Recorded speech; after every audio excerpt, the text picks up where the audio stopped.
Hello and welcome to Live at the Range. It is Tuesday afternoon, 2 days before the start of the 152nd Open Championship. The anticipation builds and the preparation intensifies. The question is, which player will be crowned champion golfer of the year on Sunday night?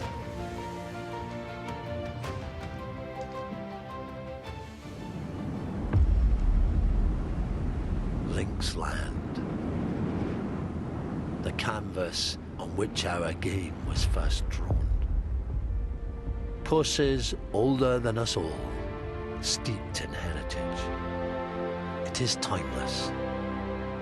Golfer against nature.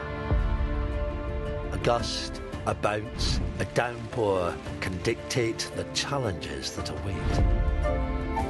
One must not fight the elements, but instead show the character to embrace them.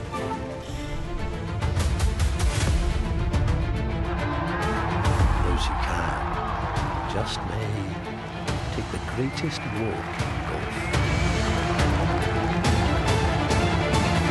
The Open, forged by nature.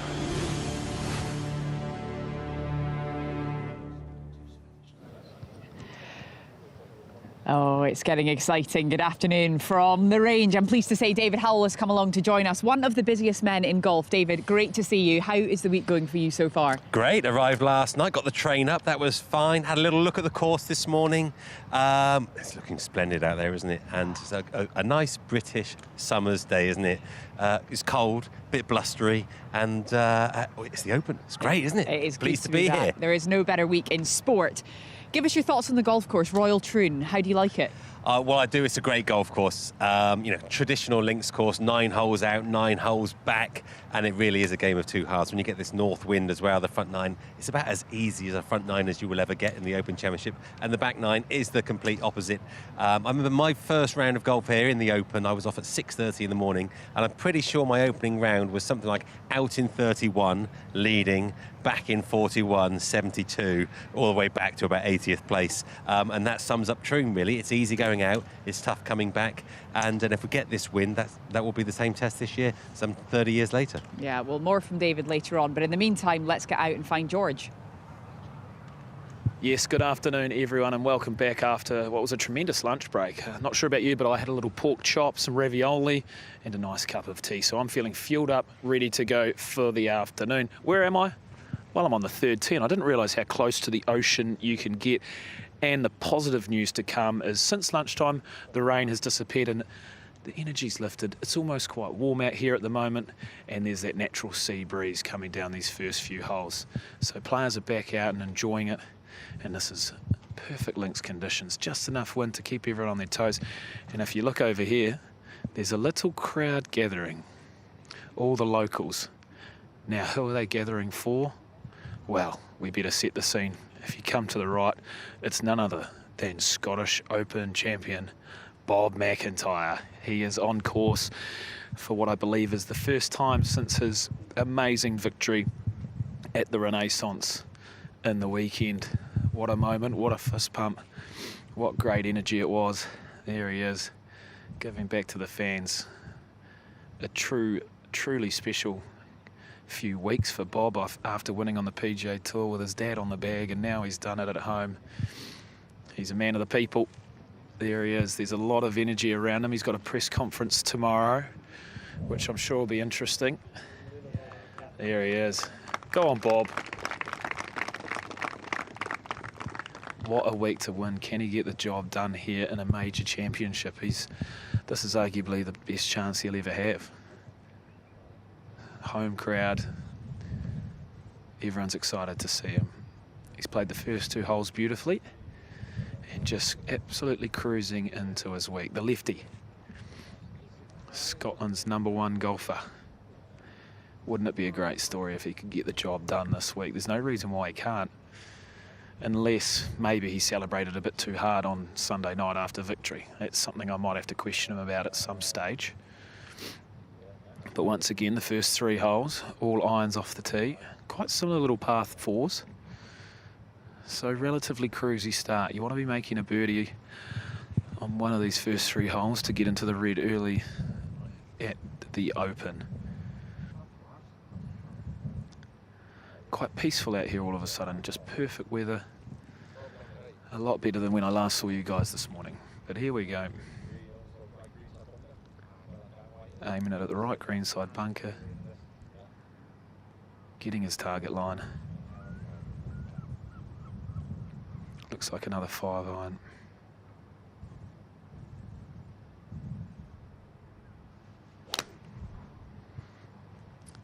And it looks like another fairway.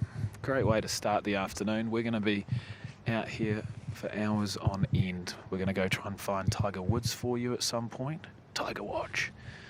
Always a fun part of the day.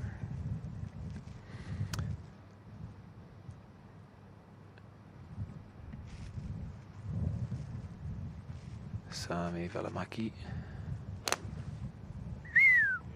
Beauty. Now there's a little creek on this third hole. Right at a niggly distance, so it's interesting to see what Bob's going to do here.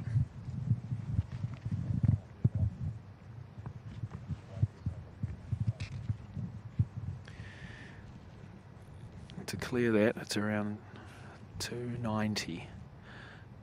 Wind helping, he should be able to bomb it over that and run it up to the front of the green. Oh, that is a beauty. There's a plane in the sky and on the fairway. That is miles down there. Great shot, Bob.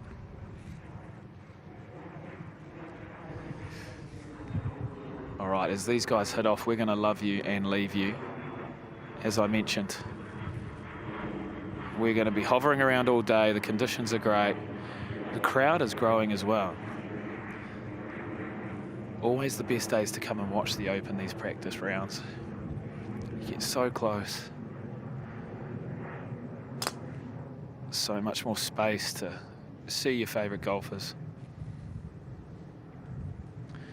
And today, and right now, it's all about Bob MacIntyre after a great victory. Go on, Bob. Go get it done.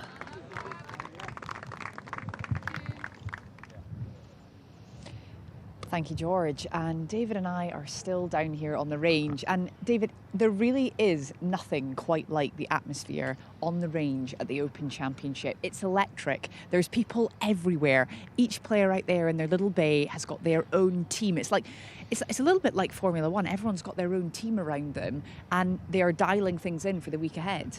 Yeah, absolutely. Yeah, all the coaches are here, of course. Equipment manufacturers wandering around, making sure they've got maybe a new long iron in the bag, something, to keep the ball low and into the wind, whatever is going to be needed around here at Troon.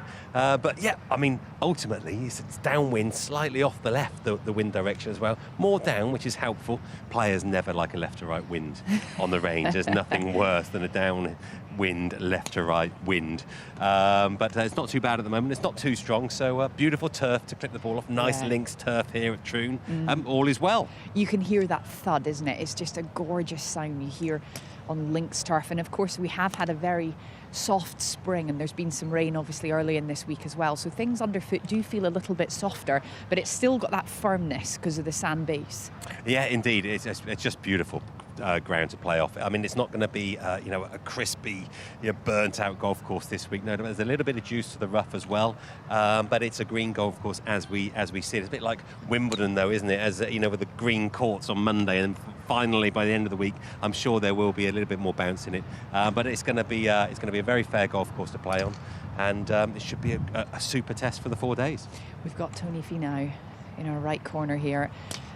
Every player uses their own kind of device, don't they, David, in front to gather as much information. It has fast become a science, professional golf. Yeah, indeed. Data and science within golf is great. They go together, don't they? And it's strange because it's a game of feel traditionally, but now we've got all the data to be able to prove what's going on with things as well. And I'm not quite sure what the drill is here with the towel. With the towel. Well, it's hallowed turf, isn't it? So he's just protecting the ground. That's how precious the grass is here at Royal Troon. It looks like a slide. It looks like it's allowing a slide. Yeah, a little sliding right foot. Indeed. Might be Interesting able to- drill. First one for me. I'm sure we could find out. Yeah, sorry to interrupt. Just a word on what the towel drill is here. This is for Jasper, just to help him move from his core first. So he's using that core slider there, rather than tightening his arms up and then getting stuck behind the ball. I see there's actually something under his right foot. Yeah, he's got a little core slider there, like you get in the gym. Right. He'll show in a minute. Wow. Show us your mouse pad, mate. There it is. A little pad, and it's allowing him to move from the core. David, how's your core? Mine's terrible. I'm sure yours is better, Iona. Yeah, that's it. It looks a little bit, I mean, it looks a little bit Scheffler-like, doesn't it, when you're doing that? We're not trying to, world's best player, not a bad way to copy. Actually, Jasper's nickname is Magic, so we're calling it the Magic move. Love it, Love it. Jesper, thank you, Tim, and we'll leave you in peace. Have a great Continue week. with that. Thank you.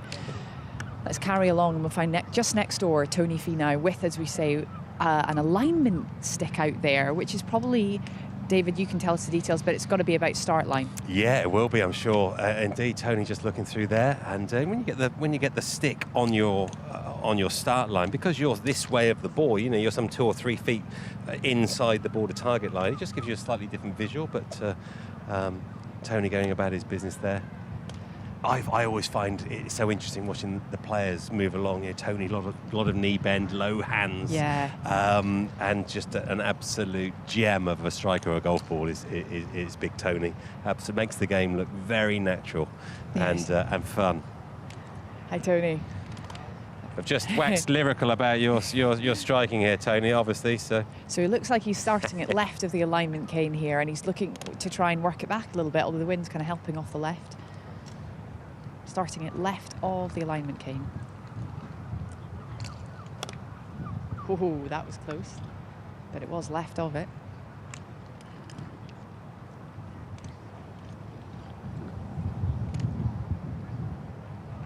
Tony, sorry to interrupt you, but can I just confirm you're trying to start at left of that cane? Is that what's going on here? Yeah, I'm trying to. Tell us a bit more about that. Yeah, it did. It was hard to tell because some of the turf hit the cane, but it looked pretty good. That's 2 from 2 that we've seen. Tell us a little bit more about the drill.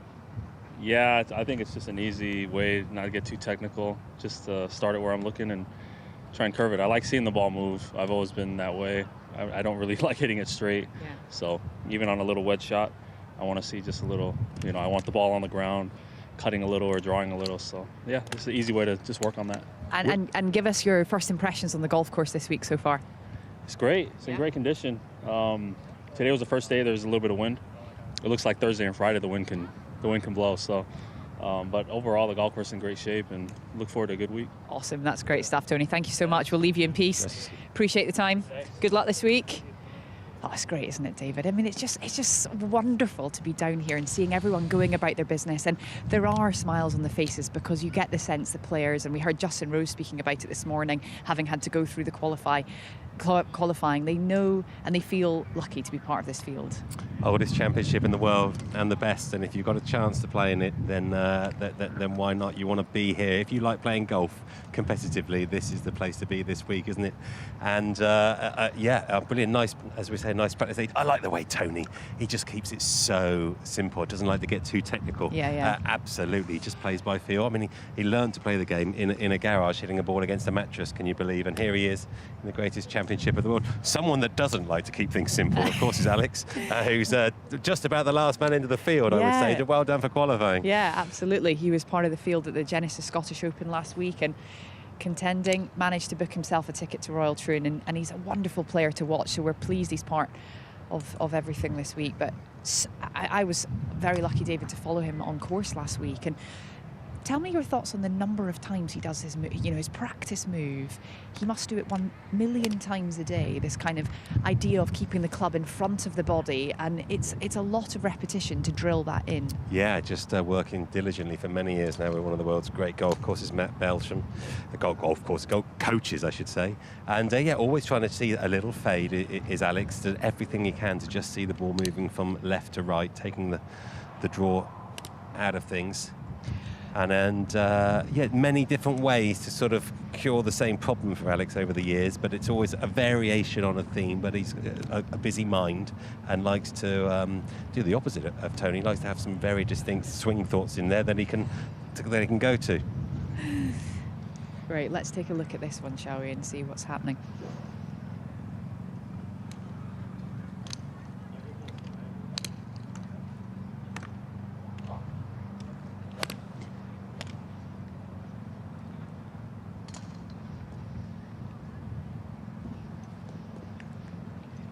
Alex.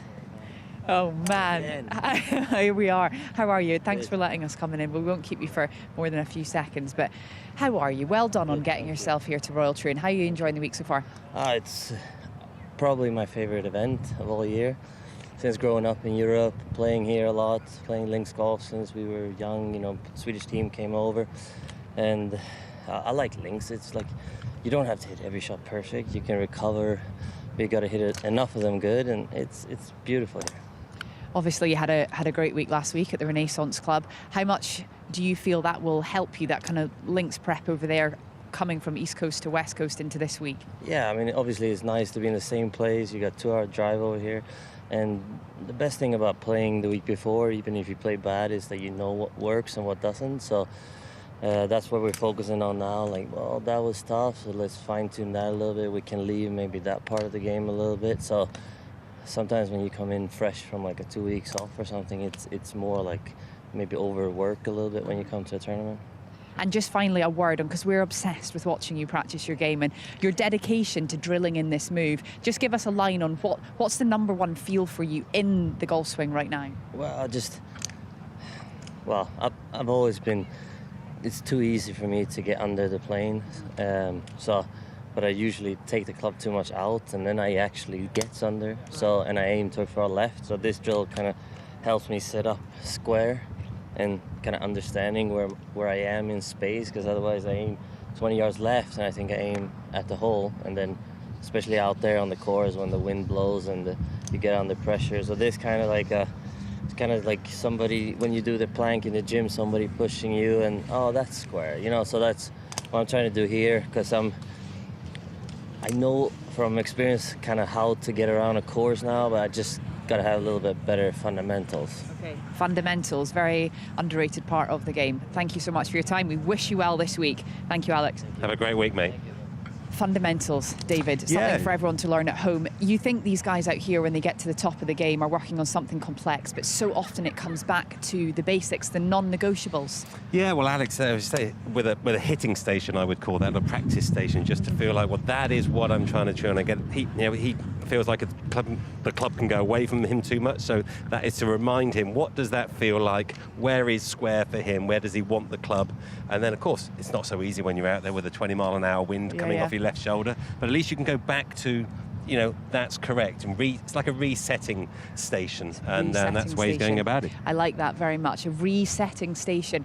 Let's take a little wander further down, and a man that gets us all awfully excited about being at the Open is Jordan Spieth. He is so entertaining to watch, and we know how much this tournament means to him. Yeah, former champion, of course, and over there at Birkdale a good few years ago with that famous finish of his, absolutely fantastic. Yeah. And like Alex was saying, the game, it's not been so easy for Jordan of late in the last few years, let's say. Not quite the brilliance of maybe 5 or 6 years ago. And that's what golf does to you, doesn't it? As you go along, it's always a constant reminder that it is just about the most difficult game in the world to master. You can't master it. You have periods of time where it comes easily to you, and then it can just ebb away in a heartbeat as well. And Jordan forever working diligently, trying to get things back on track. They all work so hard at this level of the game, don't they, David? But you can see again, he's got his team around him here. It's like this little pit lane. It's like going up the grid, isn't it? The little pit lane that we've got here for the Jordan Spieth lane. And what do you think he's working on here? Oh, well, I saw the caddy Mike earlier holding a shaft out. Funnily enough, something similar to Alex in a way, would you believe it? I believe he was trying to get his left arm more across his chest in the backswing, which is actually a little bit what Alex was saying that he's always tried to do as well. So they were going about it in a different way. Alex has got the hitting station, and Jordan was doing it with a drill with caddy Mike holding a club, forcing him to get his left arm across his chest a little bit more. And now he's going into a more free hitting session here, you know, randomized practice a little bit. They've done the drills, got the feels, now just go and hit some shots and get a feel for things. Not so technical at this point in time, just want to see some good golf shots coming out. We'll just watch one more here, Jordan Spieth. It's looking very, very good for our former champion, but don't go anywhere because we will be back here on the range after the break.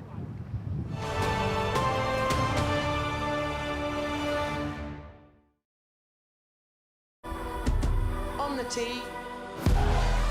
She's staring this one down, and for good reason. Look at this. Just delightfully done. She's on top of the world. Going directly at the hole.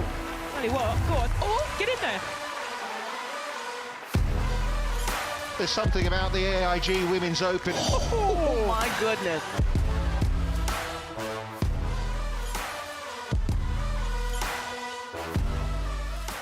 There's no way I should be here.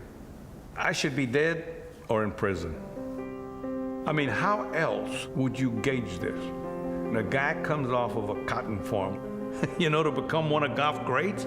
Are you kidding me? He hit the flagstick, and the crowd erupts. He just stormed onto the scene. Put it in again. He's a magician. He's got it. I never had any dreams about going on tour. I didn't know anything about it. His story's amazing. His journey's amazing. What a great shot. We were poor. We needed money to buy food. Steve Rocchino, a 28-year-old broke. Didn't belong. I knew I didn't belong. It was unbelievable. And he put up with a lot. That past is so painful to him. I would like to forget it, to tell you the truth. Our culture has a short memory, and I think it's time for us to be reintroduced to the Dramino. I'm playing for my life out here, you know? It is the American dream. Why, oh, why? He hustled the world.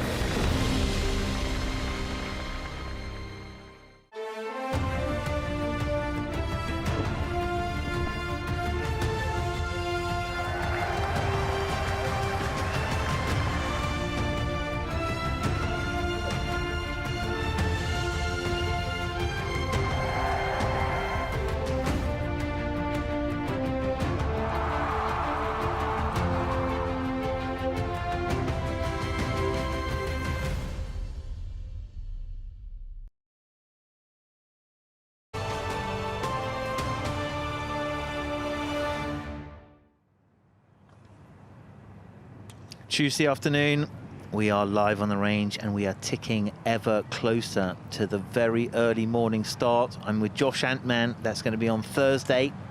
You went out on the range. I've seen you out on the course as well. Josh, impressions? First time here at Royal Troon. I love this place. I think this is a real beauty. And that back nine on Sunday, if the wind blows, we are in, I'm going to call it entertainment. From me watching the screens, I think we're going to have great entertainment. The viewers at home are going to have great entertainment because those holes, apart from maybe 16, I think is every single hole is, well, if you go around in level path, I think you're doing well. Yeah, I think that's probably right. It's going to be really interesting. And you can see, you know, when we've been talking to the players, everyone's kind of looking up there thinking, oh, I hope it's a bit windier than it is now, which is interesting to hear, isn't it? They want the challenge. Exactly. It's a challenge they don't get all year. Any of the events, apart from maybe the Scottish last week, where this man, Alex Noren, I was quite surprised that until Sunday, he wasn't in this field for the Open. And what a performance at the Renaissance to qualify for the Open. And this is a man, when I go to the range and Alex Noren's there, I will stand there probably for half an hour to watch him go through his drills, take up half the range with the amount of divots he takes up. He's got Matt Belsham there, his coach, who's worked with him for forever. Alex is such a talented golfer, and I think has got a good chance this week. Yeah, this is almost like his office, isn't it? He's like a part of the furniture. There's bays, there's all sorts of other stuff, and then there's always Alex Noren, part of the range furniture. So, diligent practicer, famous, I would say, for the work ethic. Absolutely. Let's have a look and see what he's doing. So, what he's trying to do is feel the delivery line, I would say there, right? So, trying to really make sure that he's opening and holding that heel ahead of the toe. Let's see how he does here. I think it's just how extraordinary the practice swings are. That's what catches your eye. So Matt is in there, just looking at the front.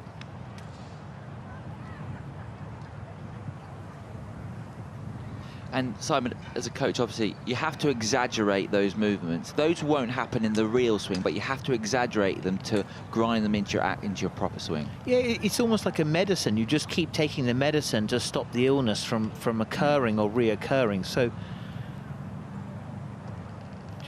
some feedback there. Always interesting to watch the chat between player and coach, player and caddy, player and manufacturer. Alex Checker cruising through. Winner of the Senior Open last year. Amazing. That's why he's in this field, Alex. But Matt Belsham's coach is a proper student of the game, isn't he, Matt? He is. Oh, yeah. He's like a McIlroy a disciple. He's a scientist guy. He's a charming guy. Great to have a lesson from him, hear his thoughts, get him to analyse your swing. So you can just see there, that's exactly what they're planning. The baby fades, so they are looking at the same data we are looking at. Here we go. So sets it in front, and then really trying to rotate it. Make sure he doesn't kind of like pitch, lose his body shape and pitch, and then let that right arm kind of like take the face through. So hips have got to really beat the hands. Look how open he is there. Trying to get that left path all the time. So we can see on the right side of your screen, it's just a 3-wood, just a drill. Wouldn't it be nice to hit 249 carry just doing a drill? With a small fade. Little baby fade. So here we go. Alex. Grinding.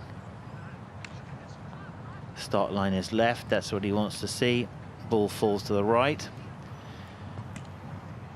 And that low cutty 3-wood, 5-wood that he played, it works so well on links golf as well. Yeah, I mean, you're not going to overpower this. I mean, you can just tell who was last year's winner, the most underpowered guy who was a genius in his strategy and putted, well, the week of his life. He did, absolutely, yeah. Brian Harman. I don't think we'd quite get those brutal conditions from last year. We are due some rain and a bit of wind this week from Thursday. Look at that, keep that right arm really soft. So we can bring the course to the range. The start of your problems on this golf course, I would say, are probably the 11th. This is the tee shot. It is blind. To the right, out of bounds, the railway. To the left, a forest of gorse. So there, the shot of Alex Noren. There is a fairway there. There is a tiny little fairway just to the left of that. So you can see the angle there. And then when you combine that with the pumping left to right wind, taking any of the shots, the difficulty is it tells you to aim to the left and try to bring it back, but you aim to the left and get the run out, and you're into the forest of gorse, and that's also no good. So under pressure, it's going to be really interesting to see. So from Alex on the range to George on the 11th. Let's head that way. Good afternoon and welcome to the Railway hole. The hardest hole in 2016 at the Open. The wind is quite mild today, but it's still extremely intimidating. You cannot see any fairway. Such a long hole, 498 yards into the teeth. We're here to watch two-time champion Padraig Harrington take it on, and I've got a job of my own. Slight dog leg right, so hard to see. Green flags up. Wind is straight into his face. This is as daunting as it gets.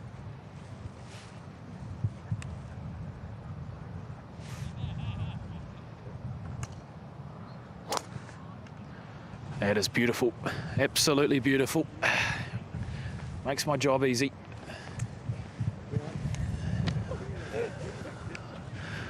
Nice, Padraig. It makes his job a lot easier too. You feel cool. It certainly would. Victor Perez to the tee, teeing it very low. There's two massive TV towers way in the distance, which is their target line, and if you can peel a fade with the shape of the fairway, it doesn't get any easier after this either.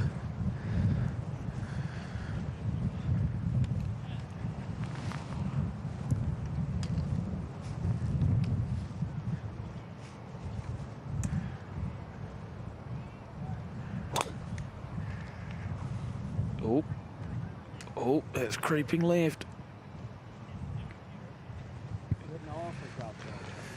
That's not bad technique, though.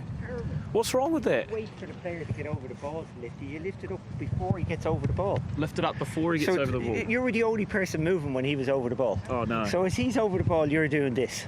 Yeah, that's. Whereas when he goes in, takes his practice and keep it up there, you're still.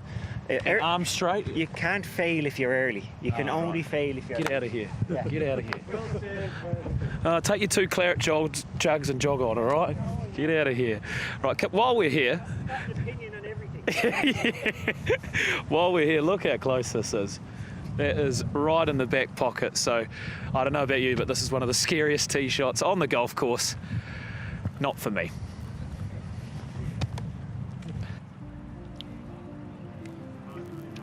Let's take you through the 11th hole. So you can see the tee shot just angles. You need to angle it across to that left side, Josh, and it's quite narrow there. The run out on the left, you know that right is really, really difficult.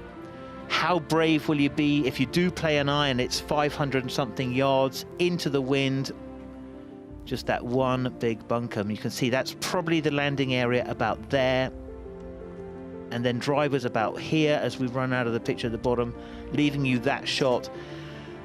The left bunker is probably the aim line. You try to get it to work across you into the middle of the green. It starts Troon's back 9. It's famous, it's horrific, you have to hang on. 97 and 2016, when the Opens were here, it was the hardest hole on the whole of the PGA Tour. On the whole of the tour, the whole year, that was the hardest hole. Yeah, which you can easily see because it's, first of all, it's blind. You hit it. Your visual is blocked by a forest of gorse. So the course has its challenges. The players on the range trying to solve that challenge. And golf is a game, as we know.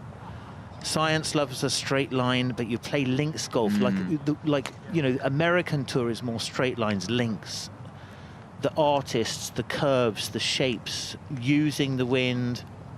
You know, understanding that you can play it on the ground. It's a charming skill, isn't it? And I think that's why a lot of players, you heard Alex say there, it's his favourite tournament of the year, because they don't play in conditions like this at all during the year, and they have to think, as you said. They have to play shots, they have to be artists, they have to be creative, and I think they get more enjoyment from doing that. Yeah, it's a challenge. It's great to see everyone is here. Tyrrell Hatton is here, world number 23. Great iron player.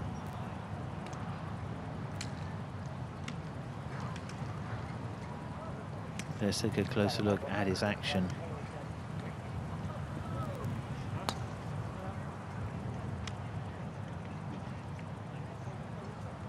Playing alongside Rory and Matsuyama in that first round, 10.09. That's a fantastic 3-ball, Simon. Ah, yeah, there's some, I mean, you know, there's some stellar, it's almost like you want to just run around and watch everything. Go watch Tiger, that's going to be amazing. Pete Cowan just walking as usual out of screen, trying to get his players ready. He's had so many winners. So let's have a look at Tyrrell. That left arm really compacted to his left side there, trying to keep it rotated and in front.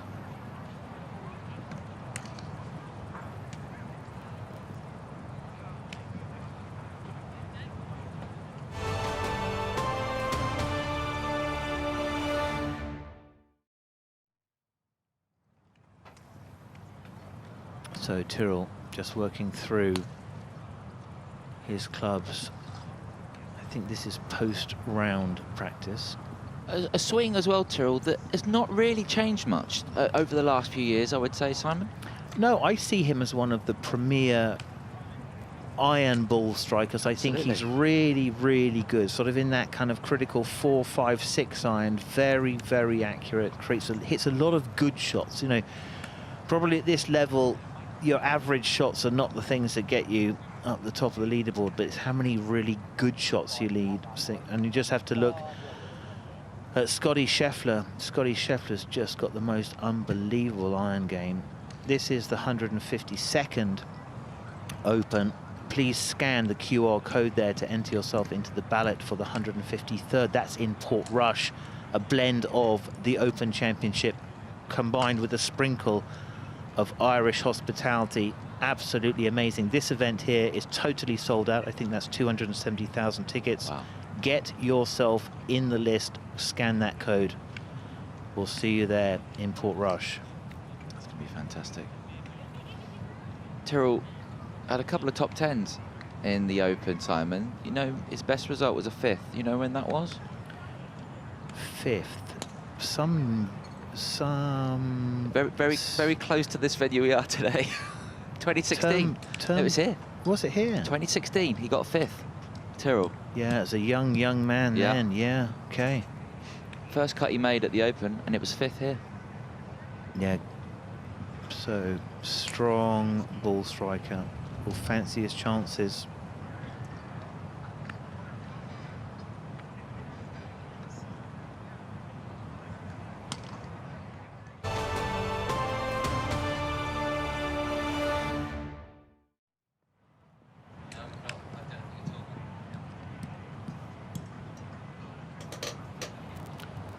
So Tyrrell Hatton, just, I would say, a third of his way through his post-round game. What are players, Simon, in a post-round range session? What are they trying to achieve, do you think? There's probably a few shots that they're thinking of. They probably can see, you know, maybe the par 3s, how they're going to play, like what kind of iron shots they think they're going to hit into there. If you play the par 3s well, that's massive, especially around this golf course. You've got the postage stamp, but the other 3 par 3s are beasts. 17. Right? 2-4-2. I know, 5. You know, you've got a little bit of, you've got some different angles. Those could be it. Just maybe predicting that the wind is going to come up and just, you know, like, okay, I'm going to spend a little bit more time getting my 3-wood in safe, or maybe like a fairway finder with my tee shot. So I think it becomes a little bit more specific. And then it's so much basics, you know, there's no real pixie dust. You know, if you watch Scottie Scheffler, I mean, he's working so hard on getting his hands on the club the same. He's working so hard on just getting the ball position and his aim exactly orientated. So, I mean, just to make sure that you're swinging from the same spot every time. And then posture is so interesting, you know, address is so interesting. You practice on a completely flat driving range, absolutely flat. You could put a level across there, it's all level. You go out onto the golf course, not one level lie. Never. So then you add the wind, the left to right wind, and you start to combine these things, and your fundamentals start to drift, and then you start to catch the wrong shots. And you need to be able to diagnose those so quickly, Josh, so you need to be able to know, okay, come on, that's ball too far back there. Get your aim organised. Alex Noren told us exactly what he was doing. I tend to aim too much left, and when I go on the course, I aim even more left. It's fascinating to hear the thoughts of the players down on the range. I mean, Tyrrell, I would say, would be an extremely popular winner if he was to win this week.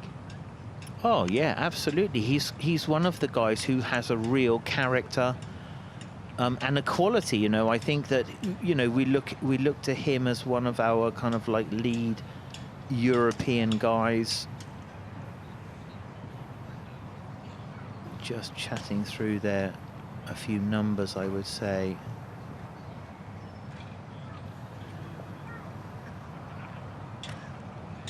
Nick Taylor there in the foreground. Winner of Canadian Open memorably last season, beating Tommy in the playoff. Tom Kim, Tyrrell Hatton was talking to a moment ago as well. Just a few stretches. It's quite chilly out there today. A lot chillier than yesterday. Yesterday was a perfect golfing day. Yeah, an amazing golfing day. It really was. Golfing day. Like, there's no place more beautiful than Scotland on a beautiful day. You just have to be a bit lucky with the rolling of the dice as to what kind of weather you get. But tomorrow looks good as well. It's just Thursday to Sunday. It's gonna, which I guess, Simon, is on all these practice days they're getting this quite serene weather, and then Thursday hits and it's something different. How hard is that to adjust to? You know what? I think if you're a rookie, you know, you're so overawed by this. If you're an experienced player and probably really in the competition, you're anticipating all of these different kind of elements. And I mean, the Open is played, you know, very differently than the rest of the whole golfing world, in that it is forged by nature. That's a tagline. It is about being able to create the curves, use the contours, and creating your own way of playing the hole. That's what's such a lovely thing. You know, it's quite one-dimensional US golf because you're just hitting carry numbers, right? Here, you might hit 4 different clubs the same yardage because of the wind conditions and the fact that you can use the ground. So it's a fascinating contest. I mean, come Thursday, it's just absolutely amazing. And we have some great sort of links specialists, including the Irishman Shane Lowry. Great to have Shane Lowry, the Open champion of Royal Portrush, alongside us in the Open zone. We're going to jump straight into it, into your moment. How many times would you say you've watched it back, Shane, at this stage now in 2024? At this stage, quite a few. It's been a while, so yeah, probably not much in the last few years, but yeah, the first couple of years I certainly watched it a few times, watched the highlights, and a moment that, yeah, I'll always have.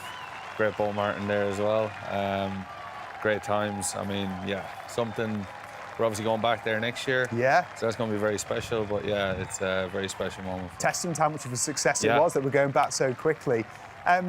Does it feel different now when you turn up to the Open, having had your moment with the Claret Jug? Yes, I suppose it does. You look at the Claret Jug, you walk past it in the Players' Lounge, and you know your name's on it. It's pretty cool. But it makes you want it more, even, I think. You know, some people might say, oh, well, you've got one now, what, but you always want to, because you've tasted that success, it kind of makes you want it even more. So, but yeah, look, I know, the one thing I do know is I know if I put myself there that I can get it done. So, it's all about just trying to put myself there for Saturday and Sunday. What is the quality that an Open champion has in terms of what it takes to win this championship? I mean, obviously it takes a lot of good golf, takes a lot of resilience, takes everything. I think your whole game needs to be pretty good, especially on a course like this. Royal Troon is probably one of the best layouts of a golf course you can get with, it's just the most well-bunkered golf course I've ever played. And, to win around a venue like this, you need to be very, very sharp, and you need to do everything pretty well. The talk here is that the front nine gives you some chances, some choices as well down those first few holes. Do you think I know it might depend on situation, but do you think it's something you can push a bit on those first few holes, or do you respect the challenge of those I actually bunkers? think a lot of it is dependent on the wind direction. Today the wind is down on the front nine, but the forecast is we're going to play into the wind on the front nine, which doesn't allow you to be aggressive. It kind of, if it's playing downwind, you can drive a couple of greens, but it doesn't allow if it's into the wind. But obviously, things can change on links turf and links golf. And yes, my plan is if it plays downwind to be aggressive on the front nine and try and make as many birdies as I can there, because when you turn around on 10, this is when the golf course starts to get tough out here, and you know all about it. I was here a couple of weeks ago, and it was really windy and quite tough, and it was very difficult. Is it as big a shift from nines as you've ever seen anywhere you've played, would you say, yes. in terms of the challenge? Yeah, but like I said, it all depends on the wind direction. If you get the back nine a little bit down out of left, it's actually not bad. Okay. So, yeah, like everything, like every Open championship we play, every time you come here, it's all very weather dependent. Yeah. All right. Since we've got here, we're going to take you through our postage stamp 1, 2, 3 challenge. Okay. You know the drill here, Shane. So it's one of your wedges, a club from a 6 to a 9-iron, and a club from a 5-iron down to your driver. So 123,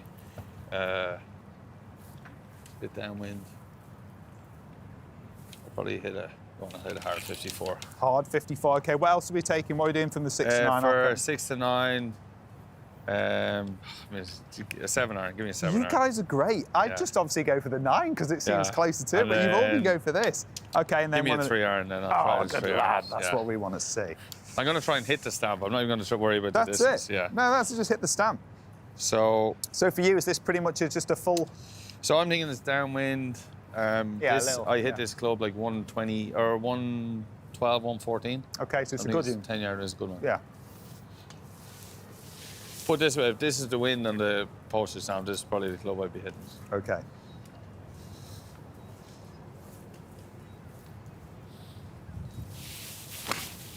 Oh, I didn't get that at all. Short. 108. Yeah, that's way short. That is not good, is it? I know, it might have bounced up there. Let's go for these 7 This is not very good. Let's club up. Yeah. All right. So how are you going to? So I have no idea how you've got to do take this. some distance out of this. So how are you going to? You're just going to slow the pace down. You're going to short swing. I mean, what do you do? I'm just going to not even think about it. I'm just going to think about the number. I'm going to open the face up. I'm going to open it a little bit left. And okay.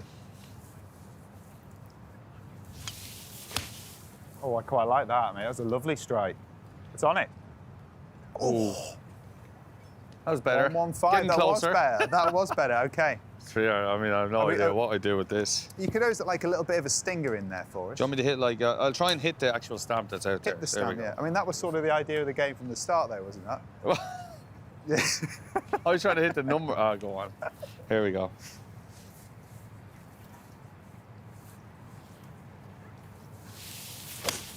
Oh. That's a long way over the green, but there we go. It's the right flight. I think if we average them all out, it's about 1, 2, 3. Probably not far off. James, Yeah. it was great to hang out with you. Thanks Have a very great much. week, chap. Cheers, Nick. Well Thank you.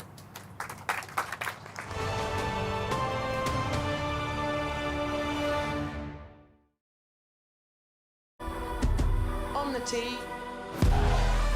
She's staring this one down, and for good reason. Look at this. Just delightfully done. She's on top of the world. Going directly at the hole. Bloody what? Go on. Oh, get in there. There's something about the AIG Women's Open. Oh, my goodness.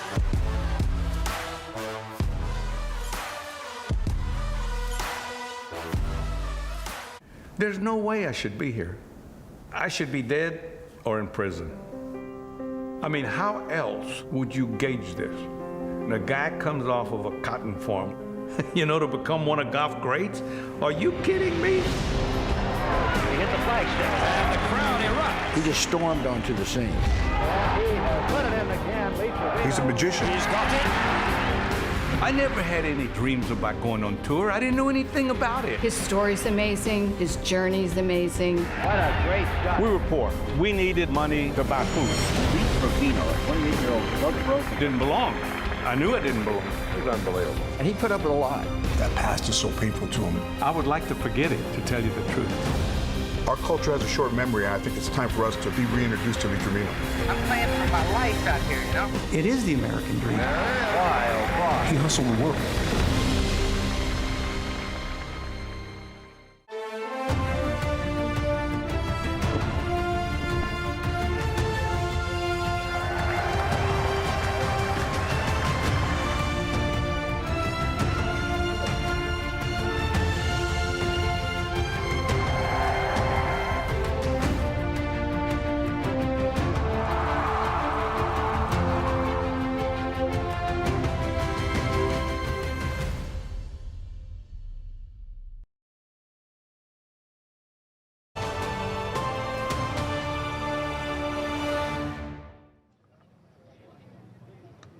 I'm pleased to say that we have been joined on the range by the 2022 Open champion, Cam Smith. Cam, it's great to see you. Welcome to Royal Troon. How's the week going for you so far? Yeah, good. Got up on Sunday night, took a pretty cruisy yesterday, nice sleep in, and did some practice in the afternoon. Course is looking good. And are the memories of 2022, of course, just down the road at St Andrews on the other side, the other coastline, flooding back to you? Absolutely. Every time I get back here, I think, I don't know, it's something in the air that I love, and I'm looking forward to a different challenge this week. We've played a lot of kind of similar golf for the start of the year, and it's nice to be back here and hit some different shots, and I'm sure it'll come back to me. On a scale of 1 to 10, how much do you love links golf? I've learned to love it over the years. I think I probably wasn't the biggest fan, to be honest, when I first come over here as an amateur, and I actually played at British Am here. Yeah, so I think over time I've learned to love it and I've learned to play it. I think I wasn't a fan mostly because of the weather coming from tropical Australia. It's a little bit different, but no, I love it here now. What do you remember about the golf course going back to the British Am? You know, I remember the start of that back nine being pretty brutal, so I'm actually playing the back nine this afternoon, so I'm sure all of those memories will come crashing back, and yeah, I think it was a really big challenge, especially as a young amateur, and I'm sure it's going to be the same this week, so I'm looking forward to a challenge. It is a tough closing stretch here at Royal Troon, but it was also a tough closing stretch in 2022. St Andrews 17 and 18, infamous. What did you learn from that week about getting it across the line at the oldest major of them all? I'm not sure, really. I think just kind of keep digging and keep trying hard. I think, you know, there was probably a time in that day where I thought I was out of the golf tournament, and before I knew it, I was back in it, and I had the lead. So, yeah, probably just digging deep and yeah, just letting it come to you. Okay, well, I'm sure you've watched this back plenty of times, but here's a little look back to the week itself in 2022. Yeah, I felt really good going into the week. It was the first time I'd seen my coach in about 2.5 years. Everything just felt really comfortable. It felt like something good was going to happen. It's the home of golf. It's the home of the Open. The stuff you feel around there is unlike any other place. The golf course was set up in a way where I was able to play a very smart, kind of logical approach to it. I was so amped up and so nervous at the same time. I'd never felt anything like that. I'd been seeing the ball go in. I'd been putting so well that day. I knew if I could get it somewhere on the putting surface, it'd have a really good chance of going in. I think that will be the biggest tournament I'll ever be a part of. It's unreal and something definitely I'll never ever forget.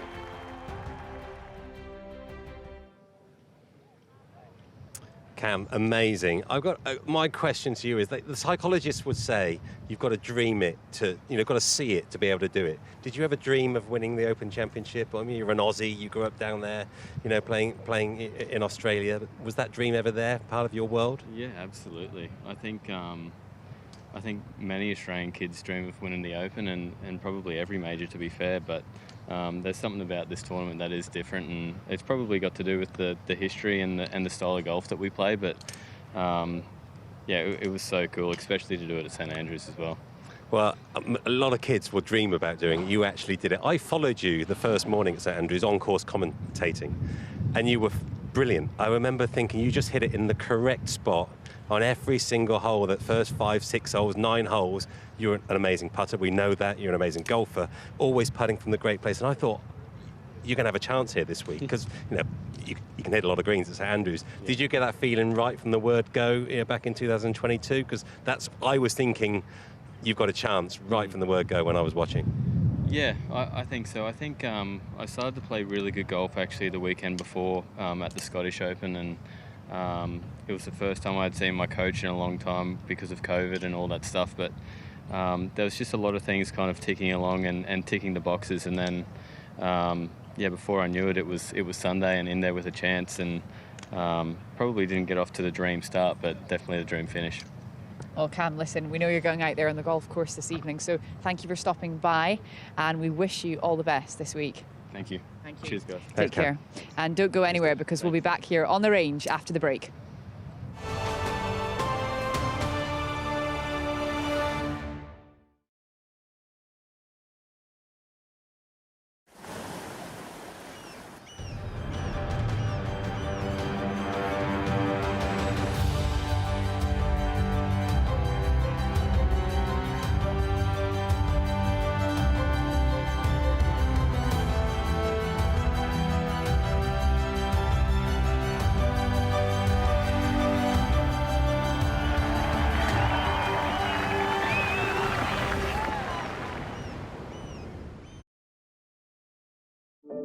Control.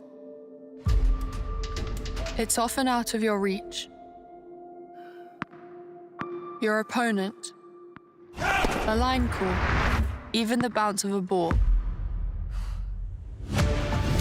Every game is full of unexpected twists and turns. You have the lows, the injuries, being away from home, the pressure.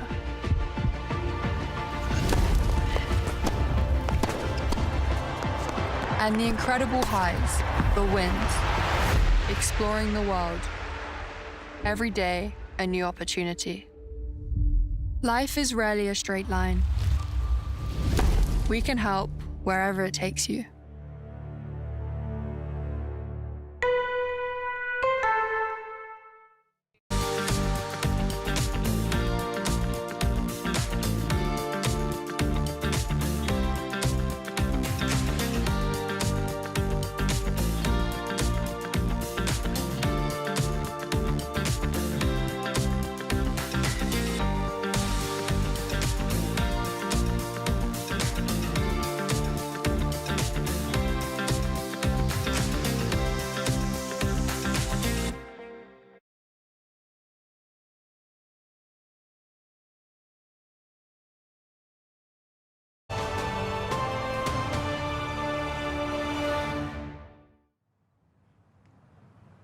Fascinating to hear from Cam Smith. It was some performance, wasn't it? Home of golf. I mean, if you're going to win the Open and you win it in St Andrews, it's the double Brucey bonus, that, isn't it? With Rory McIlroy breathing down your neck, that up and down on 17, I think is one of the great up and downs in Open history. I really do.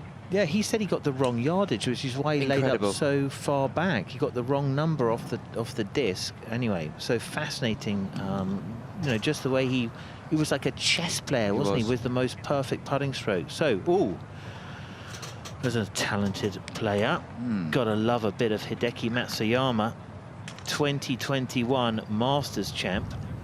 Has been working really hard. It sort of seems on balance. Oh, I don't know if that's very good for your elbows, is it? No, I was gonna ask if this is some kind of drill he's doing.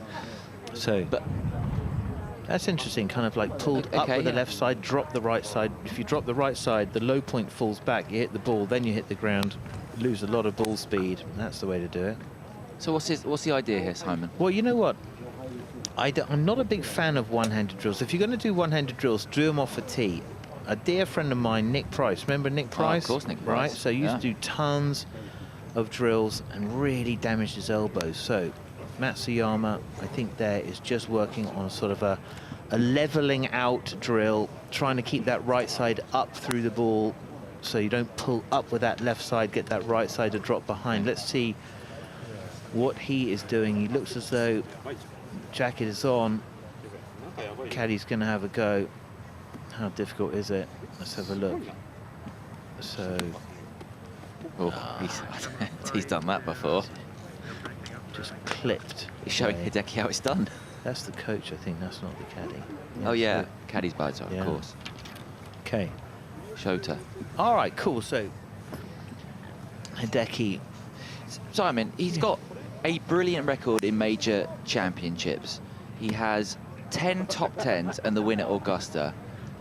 But his record at the Open Championship is arguably the worst. Why do you think that is? I just think there's one fundamental reason. I think probably, you know, in the top 3 highest ball hitters in the world of men's professional golf. And so the adjustment that he has to make, you know, is so intense. Well, from one Masters champion to a man who has already won the Open at Royal St George's, Collin Morikawa. This is his second session on the driving range. Was working very hard with this manufacturer on the bag, how to set the bag. Very precise. We were talking about sort of like the different grips that you see nowadays. That left hand is such an interesting grip, isn't it? Almost like pre-bowed down, right? Like almost knuckles down at address, and then certainly with the dramatic shallowing as that left wrist bows and that right elbow pulls down in transition. Very unique. Yeah, and I mean it's interesting, you know, just how he exploded into our scenes. It was Harding Park, it was the US PGA, and you just went, wow, I was not expecting that. Right?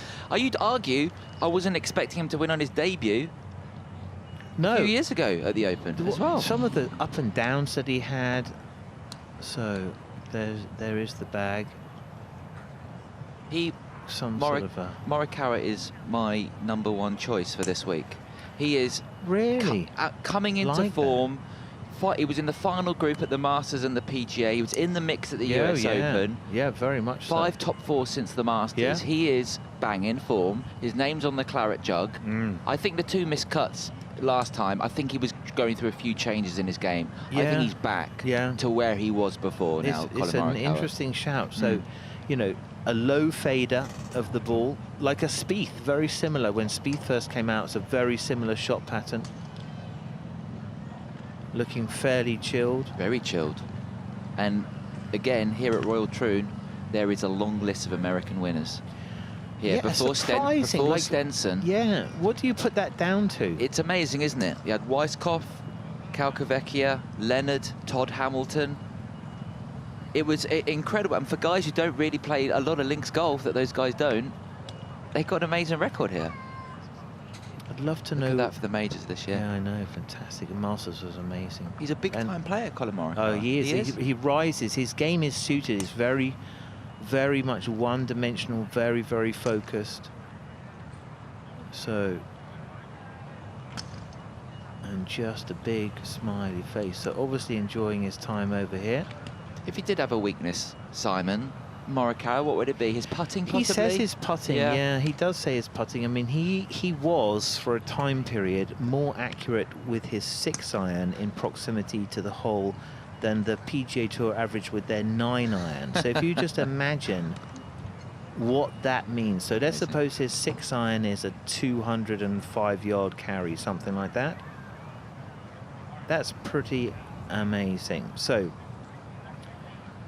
let's have a look. So we can take the range to the golf course. This is the Postage stance, the 8th hole. Let's just see if the numbers match up. Colin doesn't know we're doing this, but it's always just a bit of fun. Oh, he's going to love it. That's pretty good. You take that. You would take that at the Postage stamp. Have you've been out there? I've been, I think the bunkers are a little deeper. Can you see? I absolutely think that. Do you? Yeah, I think raised surfaces. I think you're in trouble if you hit in one of those bunkers on 8. I really do. The left one, which used to be the bailout, does not look very easy at all. Not at all. What I think is you've got a short iron, and it's a raised tee, sunk green, and what have you got to aim at? 5 yards? 5 yards of right and left? Yeah, 15 feet. So anyway, here we go. Morikawa. Watch the change of direction. So there's no real speed in the takeaway. Loads, and then it comes through. Hips really pulling the ball through. That looks pretty good. Oh, dead. No. Oh, no? Got a double bounce. Here we go. Yeah, it's magical out there. All of the technology. Let's head out to the 8th and see what George Harper Jr. has for us. Yes, hello Simon, hello everyone. I've made my way out to the 17th. The course is starting to pack out. What is it, Tuesday? And the galleries are getting huge. Look at this, the locals absolutely loving none other than Tommy Fleetwood. He is here looking good in his white. Yes, this is golf. This is golf, not cricket. Oh, hold on. Brooks is hitting, hold on. There we go. All right, let's go see how tough this hole is.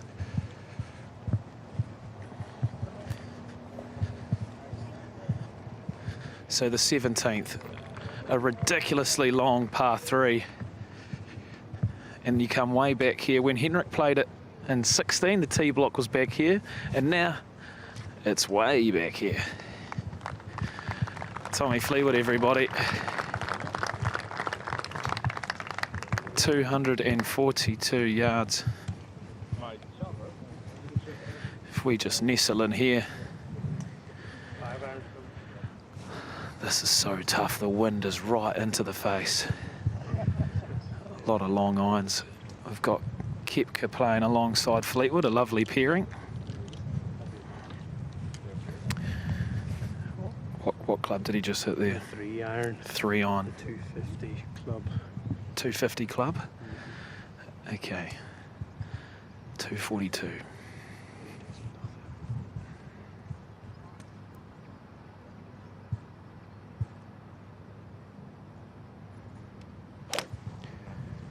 A little baby draw into a wind off the left. So hard to hold this green. And that has found the front left bunker. Such a challenging hole. Away they go. You're going to see some big moments right here on the 17th.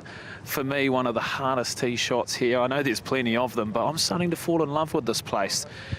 You can see the grandstands of the 18th in the background. You remember Henrik in 16 just hit the most amazing 4-iron into the screen. So I believe, obviously, there's a lot of good holes, but I reckon the 17th is going to provide the most drama. It's a very good shout, George. It's just a brutal finish, isn't it? I mean, can you imagine having to go 3-4 to finish and win win the Open. That's some test, isn't it? That's like 1.5 shots under par, I reckon, if it's into off the left. Well, that 242, if you get the usual wind here, what's that going to play, Simon? 270, 275? Yeah, 100%. Genuinely, that could be driver for some players. Yeah. It could be driver. So, we would like to have all of your thoughts. Any questions that you've got, please come and join us at the Open Range. Any of your questions, we'll try to get through as many as we can. It's a fascinating time. We've got these 3 days, Monday, Tuesday, Wednesday, of really when we're live on the range and time to really interact with all of you guys. There will be some rain, which means there will be some beautiful yellow umbrellas. I have got mine. If you are not with us, you can take this QR code, go to our online shop. You need a yellow umbrella if you're a part of the gang. Speaking of the gang, one of the main men, certainly for GB and I, the main man, Rory McIlroy, is in the house. Let's hear what he had to say about his thoughts. Yeah, I feel like preparations have been going well. I feel like preparations probably started last week at the Renaissance, and just getting myself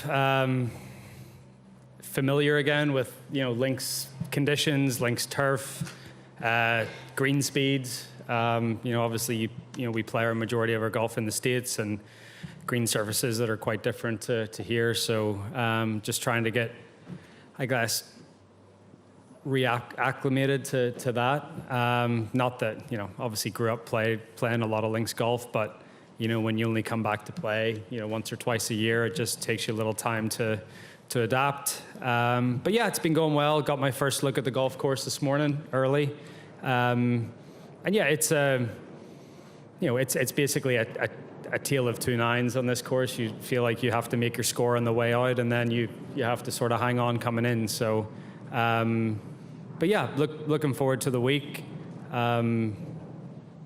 Course is in great shape, and obviously we've got a amazing field as these major championships produce now. It's the only time, 4 times a year that we get everyone back together. So yeah, looking forward to the week. Great stuff, Rory. We'll take questions from the floor if you raise your hand. We'll start with Mark. Hey, Rory.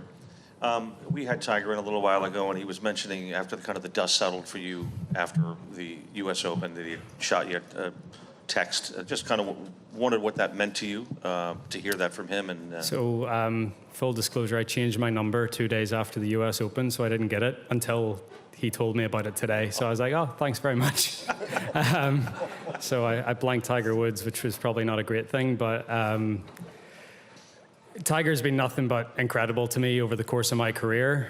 In the good moments and in the bad. He sent me an incredible message after St Andrews in 2022. And he's, I met Tiger when I was 15 years old, and I've built up a great relationship with him, his whole family. He really enjoys spending time with my mum and dad as well. So yeah, it means a lot. It means a lot that he reached out, and it actually, it means a lot that he waited a few days to reach out. Wish he hadn't waited that long, as I probably would have got it. But I caught up with him earlier, and it's always nice when your hero and the guy that you had on your bedroom wall is reaching out and offering words of encouragement. if I could just, on a quick follow, obviously you had last week under your belt to play, but where is your headspace at, a month or so removed from Pinehurst, where you sit now? Yeah, it's good. Game's in really good shape. Had a nice reset after Pinehurst that was needed. And felt like I, shook off a little bit of the rust last week and played okay. Felt like I probably could have given myself more of a chance to win the tournament, but thought it was a solid week. And again, it's like one eye on preparing for this week, but another eye on trying to, get into contention as well. But overall, I've been in the UK now for a couple of weeks, and it's felt nice to get back over here and get back into the swing of things. Okay, Dan. Do you have to change your phone number a lot? Is that something you do a lot? I actually haven't done it in a while. So I thought it was time. Yeah. Yeah. That was the totally separate thought. Tiger also was saying that, you said you felt uncomfortable on 16 and 18. He said you feel that basically every time you're trying to win a tournament. Were you surprised at that feeling? And how will you deal with it, I guess, differently moving forward than you did a couple weeks ago? Yeah, no, not surprised. I think, last few holes of a major championship with a great chance to win, if you're not feeling it, then it probably doesn't mean as much to you as it should. So no, it wasn't a surprise. It was just more a disappointment that I didn't handle those uneasy feelings as good as I could have. And I've alluded to this, I was probably more aware than I should have been of what was happening behind me, and sort of got out of my own little headspace a little too much, and that was a big part of the reason why I didn't close it out coming down the stretch. Okay, next question, microphone number 3. Hi, Rory. Just a quick one. May I ask why you change your number from time to time? Are we safe to assume you weren't cut off for not paying your bill? No, I can pay the bills. There's a lot of money floating around in golf at the minute. I honestly, from the time I left Pinehurst to the time I walked through my front door on Sunday night, I probably got about 10 or 15 text messages from media members. And I was like, it's probably time to get a new number. Okay. So create a bit of space. That's fair enough. Do you ever get, as well, overwhelmed by when you have lots of goodwill messages, but sometimes it gets a bit too much if you're feeling particularly down after a tournament? Everybody's expressing their sympathy. Sometimes it can get can almost make you feel a bit worse. No, I mean, I'd much rather people reach out, in fairness, and I think that's it's a lovely thing, and hopefully a nice reflection on how people feel about me or what they think about me. So no, I'll never shun messages of support or encouragement. It's a lovely thing.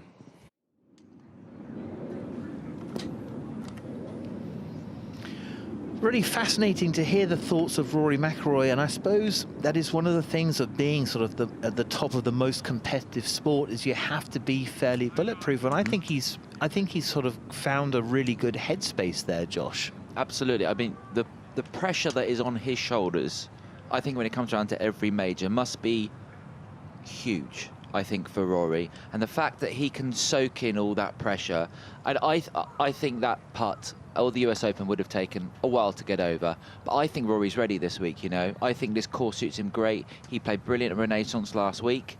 He was 5th here in 2016, Rory. I think there's a lot of positive vibes for Rory this week. Yeah, I'd like to think it's sort of, it can be a learning experience, can't it? Losing is a learning experience. Life is a lot of losing, especially in professional sports. You would argue this man had a losing experience to Ernie?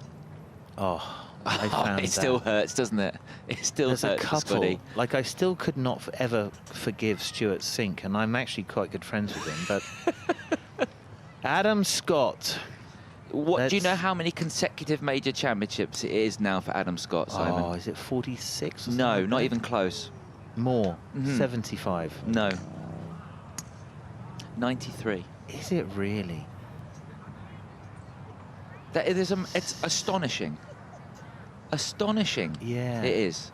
And how well did he play last week, by the way? Amazing. 44 years old now, Adam Yeah. Scott, and he's swinging it like he's 24 years old. Yeah, he's a very impressive bloke. I think he's one of the great ambassadors. He's been a really global, sensible guy. Need some of those.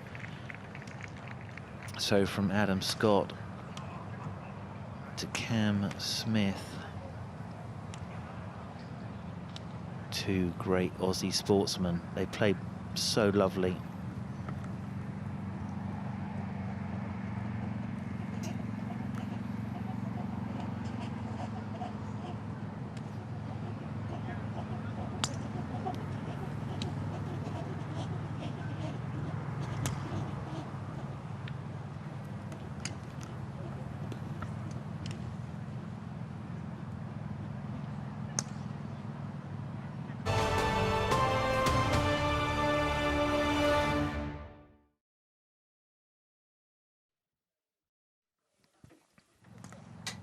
overhead view of the driving range. Huge stands all over the golf course. Absolutely fantastic to see. This is really the working area. This is the action place, Josh.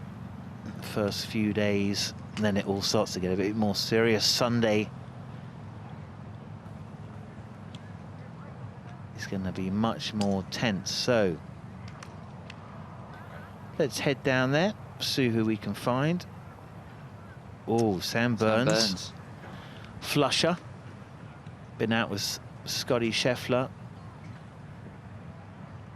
He'd be looking to find a bit of form. He came out hot and just like a... Struggled the last 12 months, Sam Burns. Right? Yeah, and just behind him there's the PGA champ, who, I mean, he doesn't play in a bad major. He doesn't play a bad major, does he, Xander Schauffele? You know what? I think he's, like, we could learn a lot from his preparation. Yeah. Have you seen him putt? It's incredible. His putting setup on the driving range has got like 6 or 7 moving pieces, and so really a guy adding a lot of routine and process to what he's doing. So really interesting. He's added some distance as well, Schauffele, recently. Added some distance. The gym. Sam Burns, long, elastic, powerful, and a flusher, and a winner. The other thing with Xander Schauffele, he hasn't missed a cut in 40 events. The consistency he brings every event is incredible. Yeah, well, just he's so well prepared, isn't he? Oh, and the gold medalist in the Olympics. Yeah, correct. That's coming up this year.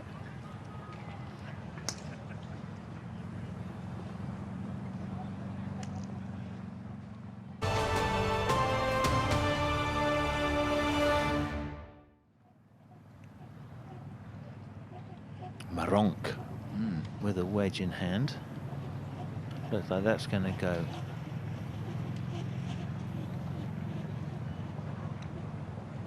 Heading down one star after the next. Schauffele goes to get a sandwich. That is the players' tent hospitality. Amazing. The R&A knows how to throw a party, I can tell you that. There's no better place if you're a player, and there's no better place to watch competitive golf than Royal Troon and the Open. Conditions definitely improved since this morning as well, Simon. Yeah. So let's go back down there and find Iona Stephen. Thank you, Simon. We are still down here on the range, and well, there's a wee nip in the air and the wind's picking up. We can see the flags fluttering up there, and we've been watching Xander Schauffele clip a few recent major champion, but I think he might have nipped off to grab a snack or a drink. But we've been talking a little bit about the draw for tomorrow, David, and Xander is out with the one and only Tiger Woods. Yeah, that's nice, isn't it? Open Championship at Royal Troon, Tiger Woods, and your best mate, your golfing mate, that being said, Patrick Cantlay as well. So a really comfortable partnership for Xander, and new world that he lives in as a major champion. That amazing victory down there at the PGA Championship. He'll be loving life this week, coming in as a major winner. Yeah, and of course he was part of the Genesis Scottish Open last week, finished tied 15th, and a former champion of that event. So just generally good vibes. We know he loves links golf. Well, he's so consistent. Actually, funny enough, I walked the course this morning. I only saw him hit one drive, and it went 330 yards straight down in the middle of the fairway. So he certainly hasn't completely lost it yet anyway. Yeah, one of the most consistent players and best players in the world. I'm sure he's going to have a really strong week. Let's take a look at the tee times. Some selected groups here for you. John Rahm, 9:36 a.m. out with Tommy Fleetwood and our recent Genesis Scottish Open champion, Robert MacIntyre, who is now in Troon, and apparently he was looking very sharp this morning. He's had the celebrations and he's got to park that now. David, how hard to park such a big win and move into the final major of the year? Oh, well, you don't want to park it. You want to take every ounce of confidence that you possibly can. He beat many of these players last week at the Genesis on a links golf course. Sure, there's some good additions this week as well. The live players are in town, so this is as strong as it gets, and you've got to beat everybody in the world of golf to win the Open Championship, of course. But he came a long way. He came very close to doing that last week, Bob, and he'll be as confident as anyone that he can get his way around this wonderful golf course in a low number. And Ludvig Aberg. He was out with Bob in the final pairing on Sunday. He's someone that many are keeping their eye on this week.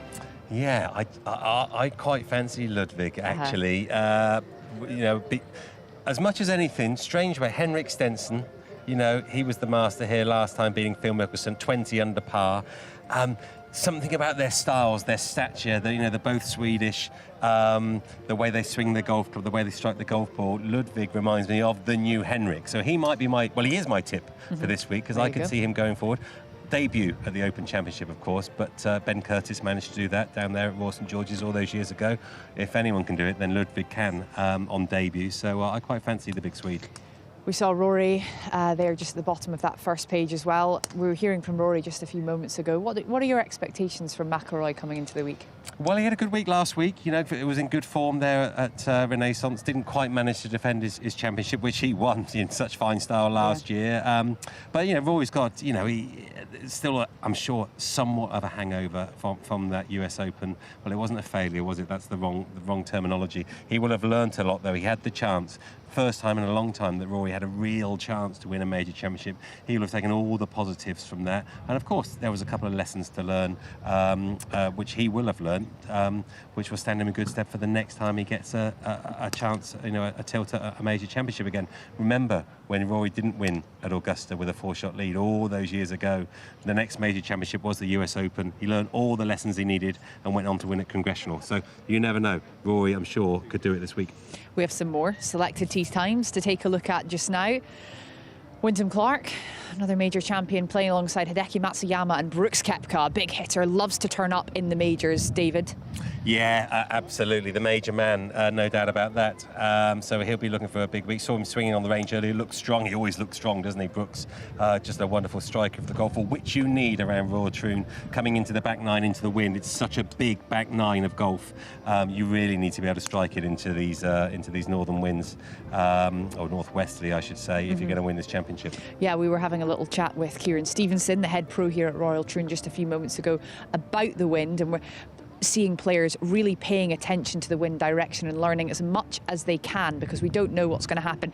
Let's take a little look further down. We see Shane Lowry, 2019 champion, Cameron Smith, 22 champion, and they're playing alongside Matt Fitzpatrick, and that might just spur him on, say, hang on a minute, I want a piece of this. Yeah, indeed. I was watching Matt practice earlier, actually, and he was hitting 4 different drives. He was hitting the bomb, the stock shot, the stinger, and the second serve, he calls it. It was a great display of driving. And he has this piercing low drive that he can hit. It goes knee-high to a grasshopper into these winds on the back nine. It's going to be fantastic. If he can drive it as well on the golf course as he was on the range earlier today, you never know, Matthew could be a factor this week. Yeah, and of course he's got one of the most experienced caddies in the game, Billy Foster, on the bag. And I just sense that it's going to be a bit of a team effort this week.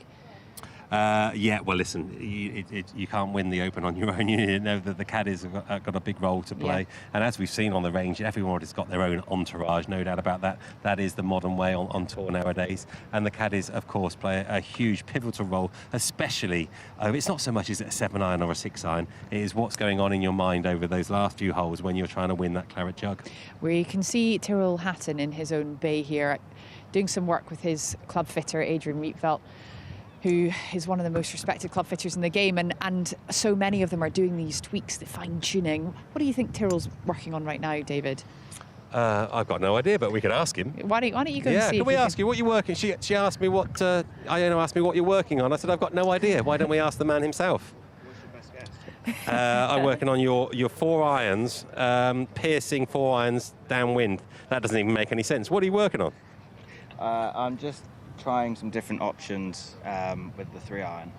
Normally I use a 7-wood, so obviously this week's not ideal for a 7-wood. Not 7-wood weather, no doubt about it. You were in Spain last week. How did you go? Yeah, we had a decent week. Finished 3rd, missed the playoff by 1.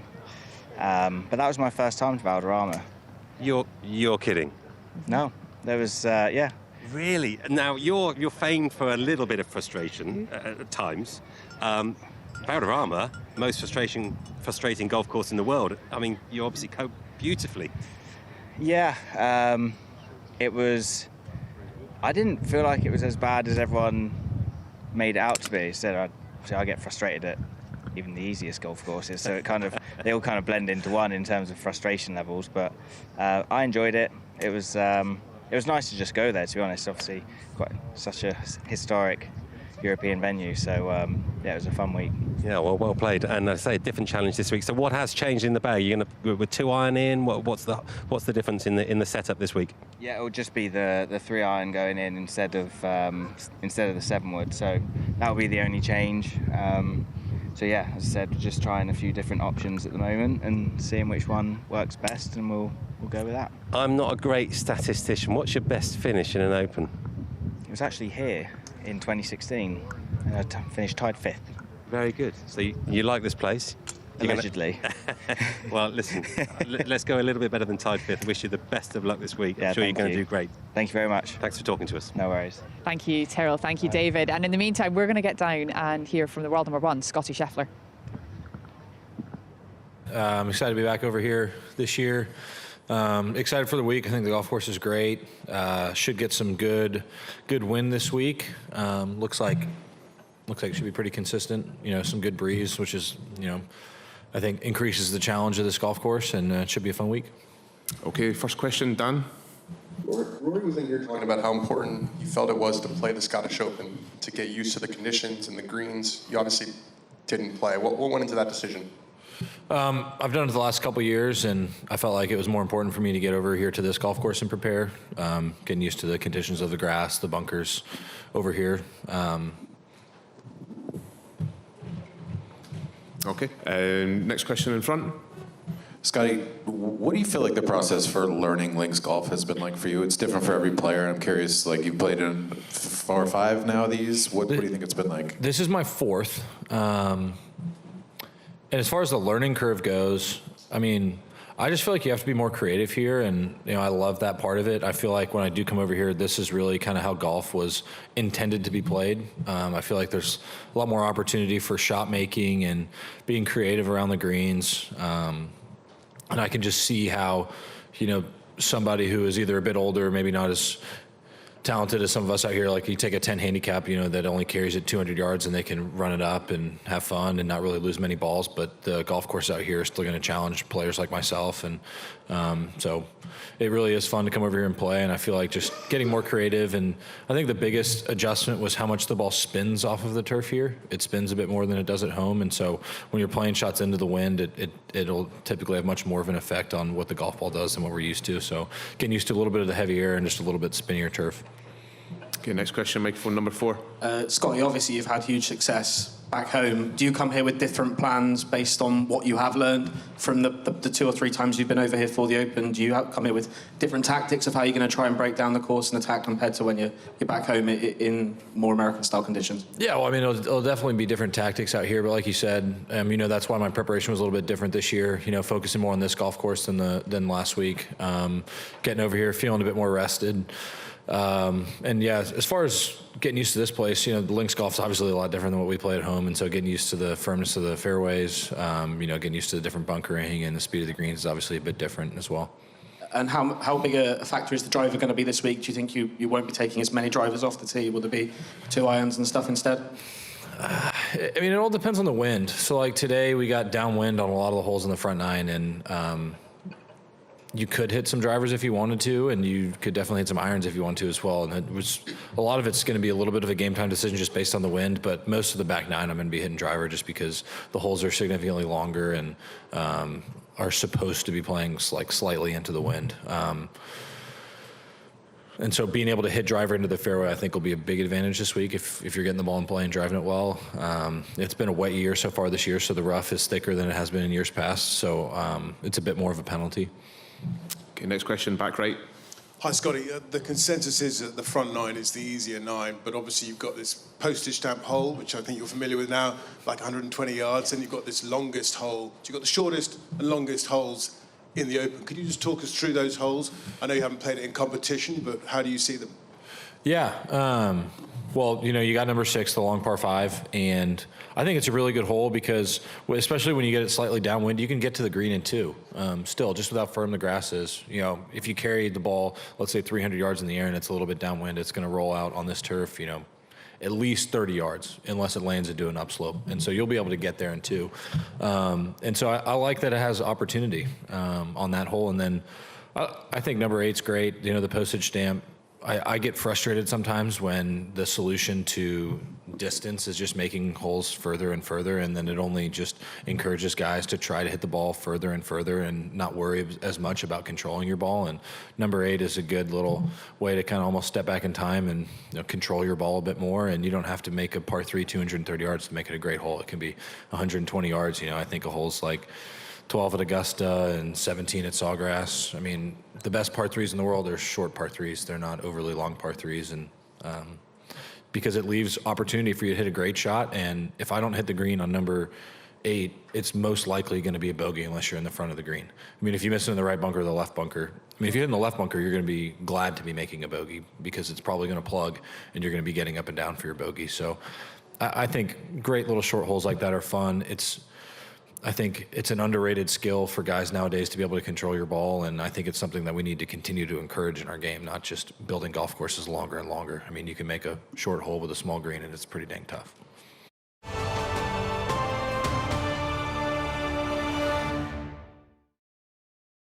There's no way I should be here.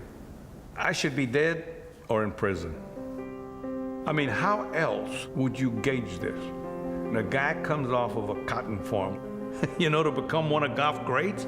Are you kidding me? He hit the flagstick, and the crowd erupts. He just stormed onto the scene. And he has put it in again. He's a magician. He's got it. I never had any dreams about going on tour. I didn't know anything about it. His story's amazing. His journey's amazing. What a great shot. We were poor. We needed money to buy food. Finau, a 28-year-old drug broke. Didn't belong. I knew I didn't belong. It was unbelievable. And he put up with a lot. That past is so painful to him. I would like to forget it, to tell you the truth. Our culture has a short memory. I think it's time for us to be reintroduced to the dream. I'm playing for my life out here, you know? It is the American dream. Why, oh, why? He hustled the world. Where do you see yourself in 10 years? In 10 years, I see myself making partner at this firm has been sold. What? To who? Some multinational outfit in Dubai, where it's 7 a.m. and the temperature is very warm. Welcome, Viv. This is Ben. Anything you need to know, he's your lawfully wedded husband in good times and in total chaos. Viv, what time are we expecting twins? Life is rarely a straight line. Wherever it takes you, HSBC can help.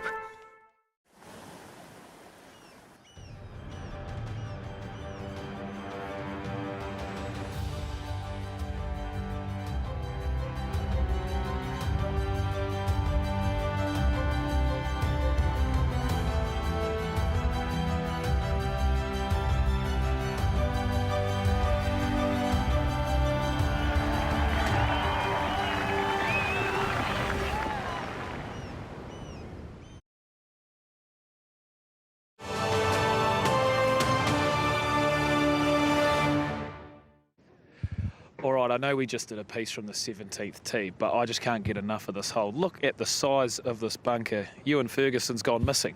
No one can... Yeah, relax there, take a seat. He has absolutely gone missing. This is such a tough hole. Over 240 yards, and then the green is an upside-down saucepan, so you've got absolutely no chance of hitting this. You have to hit a great shot. And then once you're in one of these bunkers... having to lift the flag even higher. Ewan, how good is this place, mate? Yeah, it's unbelievable. It's an amazing place. So cool to be playing an Open here. Obviously, I've played it a few times when I was a junior, but I think they've made it harder for us. A few new tees further back, growing the rough, and it's amazing conditions, so it's brilliant. We've just done a lot on this hole. Can you tell us how tough it is from on the tee? I know there's no such thing as a tough hole and you want positive golf thoughts, but it is a brute, isn't it? Yeah, no, it's a really tough hole. I think we'd take 4 threes here in a heartbeat and move on, but you know, like any hole as well, you can hit a good shot and gain some ground in the field as well with a good shot and a good putt too. So yeah, there's always some. I like it being tough though. I think it suits the Open. That's what we know. You know, if you think of the Open, you think of heavy rough, wind, cold weather, and long, hard holes. So yeah, I'm looking forward to the challenge. And how nice is it to be here off the back of a great win in Germany as well? It must feel really nice to be back in that winner's circle, mate. Yeah, it feels amazing to be back in the winner's circle. Just winning in general, it doesn't happen often in golf, so to go over the line feels extra special. And it's a nice little prize, this, getting to play in the Open at not far from home. Yeah, well, not far from home. Everyone's supporting you. It must be an even cooler feeling to be playing the Open in Scotland with your fans everywhere too. Yeah, definitely.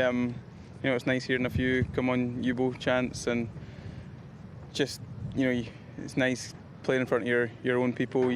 The accent, it feels familiar, and you just feel like it's just nice to be at home, and you want to do well in front of your own people as well, so it's always cool. Nice. Well, you've got a bit more prep to do, so get back to it. We don't want to interrupt you too much. Yeah, please, thank you.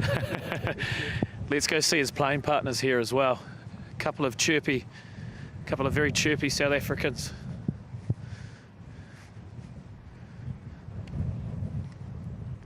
Feel like there's a bit of a match going on here almost. Dean Burmester. How's it going? Welcome back to the Open. Good to be back. How are you, mate? Very good. How are you guys? Fantastic. How are you finding the challenge out here at Troon? I'm glad the rain stopped, because I wouldn't want to be playing this back nine in the rain, I can tell you that. What I'm not glad about is my captain keeps making putts, which is costing me a little bit of money. So nice to play with Louis Oosthuizen, an Open champion though. Yeah, he's I'm fortunate enough to play quite a lot of golf with him now, and he's an absolute superstar. I love playing golf with him, and watch that swing all day. It can only improve your rhythm, can't it? Nice. How tough is this last run coming into the wind? It's a big challenge, isn't it? Yeah, everything, 10, 11, and then you get a little bit of reprieve on 12, and then it's just hang on for dear life. It's very easy to make bogeys and more out here. They've set the course up fantastically. It's an amazing nick, as you'd expect when you come to the Open. So, yeah, like you say, glad to be back, and let's just, hold on. Hopefully the wind and the rain stays away for us South Africans. All right, we'll be holding on for you as well, mate. Thank you very much for your time. So there we are, ladies and gents, here on the 17th green. It's not often we get to sit right here in the middle, a great grandstand, the penultimate hole. This is where the drama will unfold. I can't wait for it to happen. It really is a very challenging back nine. I am joined by Dame Laura Davies. You've been out on the golf course, I know. It's a very such a total difference between the first, let's say, 8 and then probably the rest. Yeah, well, in theory, you should play that front nine slightly downwind. That's the idea behind the way it always is. Sometimes the wind comes the other way and it messes things up, but just the stats on it. It's a par 36 going out at 3,539 yards. You make the turn, you stand on that 10th tee, and it's one shot less, a par 35, and an extra 300, well, just under 293 yards longer, and you're into the wind. So, as Dean Burmester was saying there, hold on to your hats. You have to be playing well coming in, or else you're just going to drop down the field. Yeah, it's going to be an amazing spectacle. We are live on the range. It is Tuesday afternoon. It's got a lot of players who have been out there already, who are now going through a post-round warm-up. When you came in off the golf course and you were sort of working on something specific, did you ever go back to the range and just hit a few extra ones, clip away, just maybe solve a problem, kind of find a feel? The only time I'd go to the range after a round of golf, be it practice round or normal round, tournament round, is if I'd driven it badly, and then I'd always want to go and hit a few drivers. So that was always my thing. If it had been awful on the course with a driver, head to the only hit 15, 20, that's enough, just so you don't go home with that awful feeling of a block or a pull, just depending on what you've done that day. Just to erase a bad thought.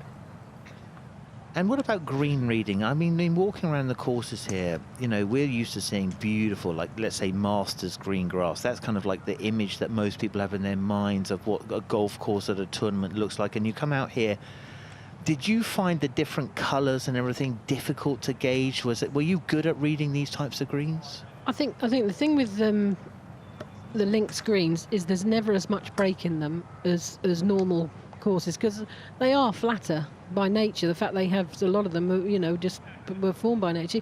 You do get some ridges in a lot of them, and sometimes you will get a big break. But on the whole, I found if you underread all your putts on links greens, that was, for me, that kind of worked. And The pace of them is normally slower because obvious reasons. If the wind gets up, the course can become unplayable. So it's that kind of combination. These guys have got to get used to it because they've come off slick lightning greens, all the American or PGA Tour players. Well, Aaron Rai is coming off, excuse me, a hot streak, fantastic round. 2 gloves, always got 2 gloves, hot or cold. And they look like those all-weather type gloves as well. They're not leather, are they? They don't. They look like that. The ones you can dip in a bucket of water and still grip the club. That's what they look like. They might be a slightly different sort. Impressed by his game, gone to America. He's like really, you know, a lot of Europeans go to America and it hasn't really worked out for them. He's just taken off. I just feel like he's embraced the challenge, been amazing out there. Yeah, it feels like he's been up there. I'm sure stats would say he hasn't, but it just feels like he's been up there at some point in every tournament this year. And very impressive game. Knew he had to go out Sunday and shoot a decent round to get in the Open. He did that, so he can clearly do it under pressure. And you can see him winning very soon on the PGA Tour. And who's to say, you know, give it a good run at the Open this week at Troon.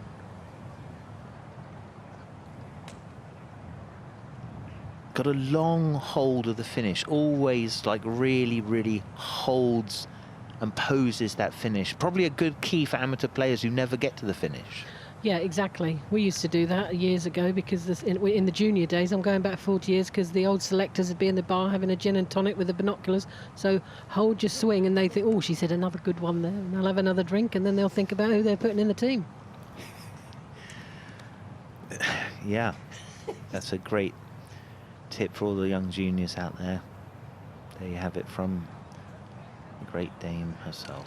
So interesting how much work is being done at the top end of the bag. The driver, obviously no-brainer, but like we've got a lot of variations in 3 woods, 5 woods, 7 irons, driving irons. Were you a big driving iron player? Did you get into that? Yeah, pretty much. I've never really played. I've always played with the driver, and then the next club was my 2-iron. I never had 3 woods, 5 woods, anything like that. For 90% of my career, I would say, because I like hitting the ball a bit lower, and a 3 wood, 5 woods, I'd hit them too high. So, yeah, I've never been a fan. I know the player, the modern day player, absolutely love these clubs.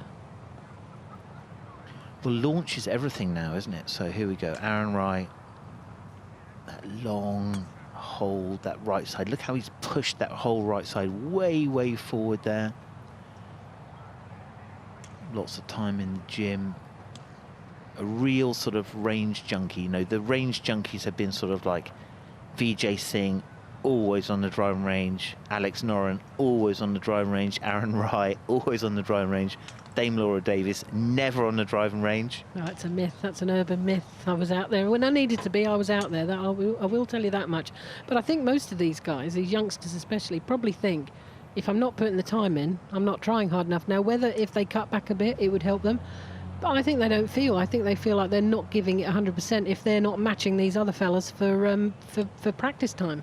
You not think Tiger Woods heavily influenced that? I mean, I think a lot of guys now who are very fit and strong have almost hit their bodies to death by pounding drivers. Yeah, I think less of the long game. You can never practice enough short game. I will say that much. Putting, chipping, bunker shots.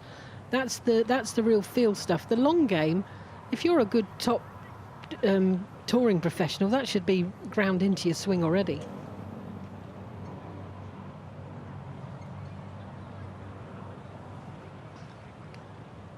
I think that's why you get so many injuries, because, you know, it is a really repetitive thing. Let's face it, you're trying to do the same thing every time.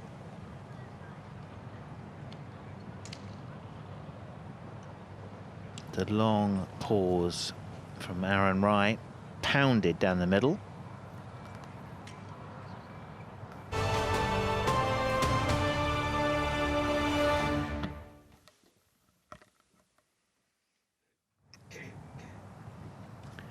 Interesting to see manufacturers there. Dominic Griffiths in the light shirt there, arms folded, working with the players. We've really had a lot of interaction this week, in particular with the manufacturers.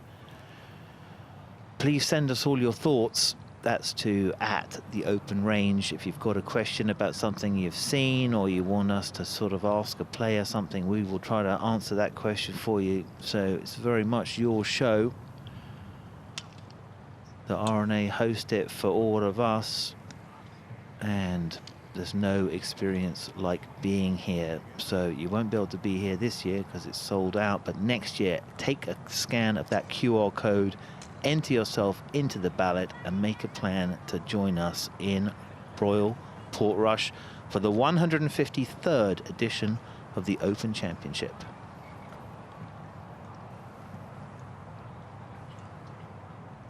Just fascinating to see how deliberate everything is with Aaron Wright. It's almost like a metronomic sameness to everything. Well, that's golf, isn't it? You're trying to repeat the really good swing over and over and over again. So I love, even on the range, to see he's taking his time. Did you visualize sort of different holes out on the golf course and try to kind of work your ball, get the pictures right in your head? Yeah, if it was early in the week, I would actually, Macadie and I would work out the hole, and we play the 18 holes, and whichever shot I hit off the tee with the driver, we'd then go to the club we thought would be about right for the second off the shape we'd hit, and on you go. And I think it's a really nice way of slowing yourself down, number one, but getting some decent practice in.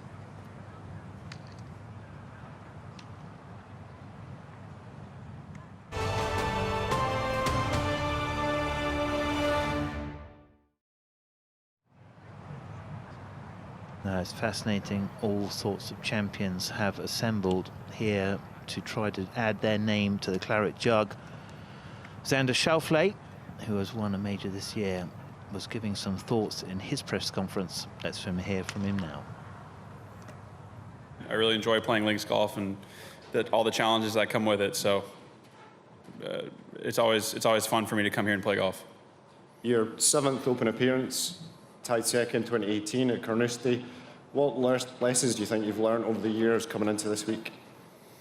Yeah, I mean, I think links golf, there's a certain attitude that you need to have to play at a high level. Excuse you, Doug, you all right? That comes with playing links golf, and that's sort of the first thing I learned when I was here, back at home in the States, when it starts raining. People always feel like, oh, one wave gets the rain, and when you're out here, everyone, it can rain the entire day, and it's just part of it. So it's something that we're really not used to playing in the States, and with that rain comes a lot of wind as well. So I really enjoy the challenge of it. I've played, this is my 7th start now, and I don't feel like quite a veteran on links golf yet, but again, I really do enjoy it, and I think that helps me learn quicker. We'll get first Mike on the right here, thanks. Yeah, you mentioned learning the lesson of having the right attitude. Was there a day, conditions-wise, or a shot, or anything that really taught you, I need to have this attitude out here? Yeah, I think it was when you play parkland golf a lot, you feel like you need to be perfect and on. Not that you don't need to be perfect or on, but on a typical links golf course, there's always a way to play, or several ways to play a hole, and if the weather gets really bad, you just have to, as always, take the bunkers out of play and really try and plot your way around the property. It doesn't have to be super pretty.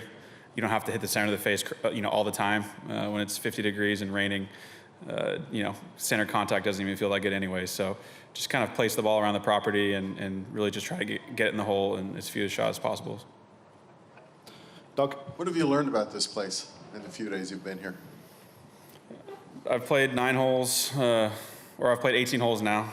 I played 9 and 9, and the front 9, and it's a tale of 2 nines a little bit. The front 9's much more straightforward. The back 9's a bit trickier. Overall, I feel like it's a pretty straightforward Open championship venue.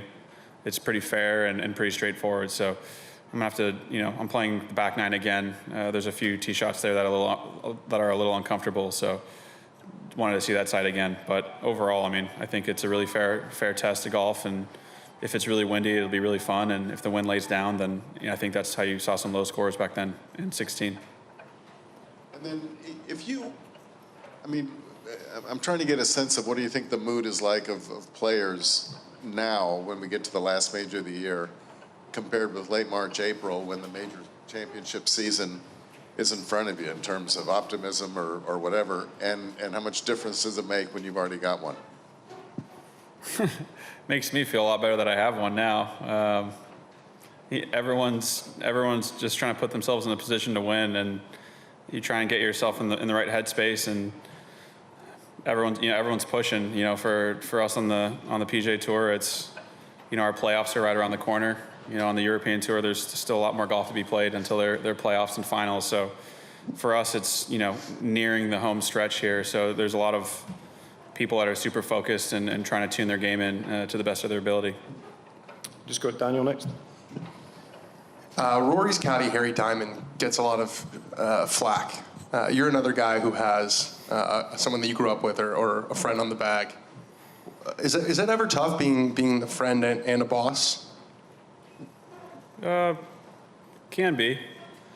I think most guys who have their friends as caddies, they at some point have to take one of the hats off. It's got to be a working relationship as well. And I'm lucky to have Austin. He's done a great job. I believe he's one of the hardest working caddies out here. And I love when we don't have much information in a book, because I know he's going to go out there and walk 25,000 steps to get all that info for me. So in terms of the mistakes and things of that nature, it can be tricky, but open communication is the best way to solve those problems. And I feel like most of the guys out here do a pretty good job of that. What is it you're looking for in a caddy? Obviously, you're saying Austin does a good job of it, but what are the criteria that for you makes a good caddy? Just a soundboard. I mean, I need someone to talk to every once in a while. All that stuff that he has to do on the golf course, I expect him to do those things, and he does them. And then besides that, be a distraction when I need it. And since he's my friend, he can provide that more than a stranger could.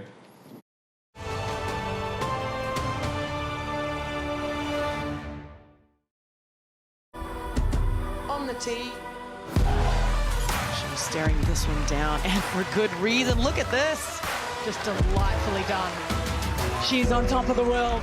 Going directly at the hole. Bloody what? Go on. Oh, get in there. There's something about the AIG Women's Open. Oh my goodness.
Welcome back to Live at the Range. If you don't know what this is, then I think you're not a golfer. This is the Claret Jug and what they're all playing for, the field of over 150 players. Here with Andrew Coulthard for the first time today.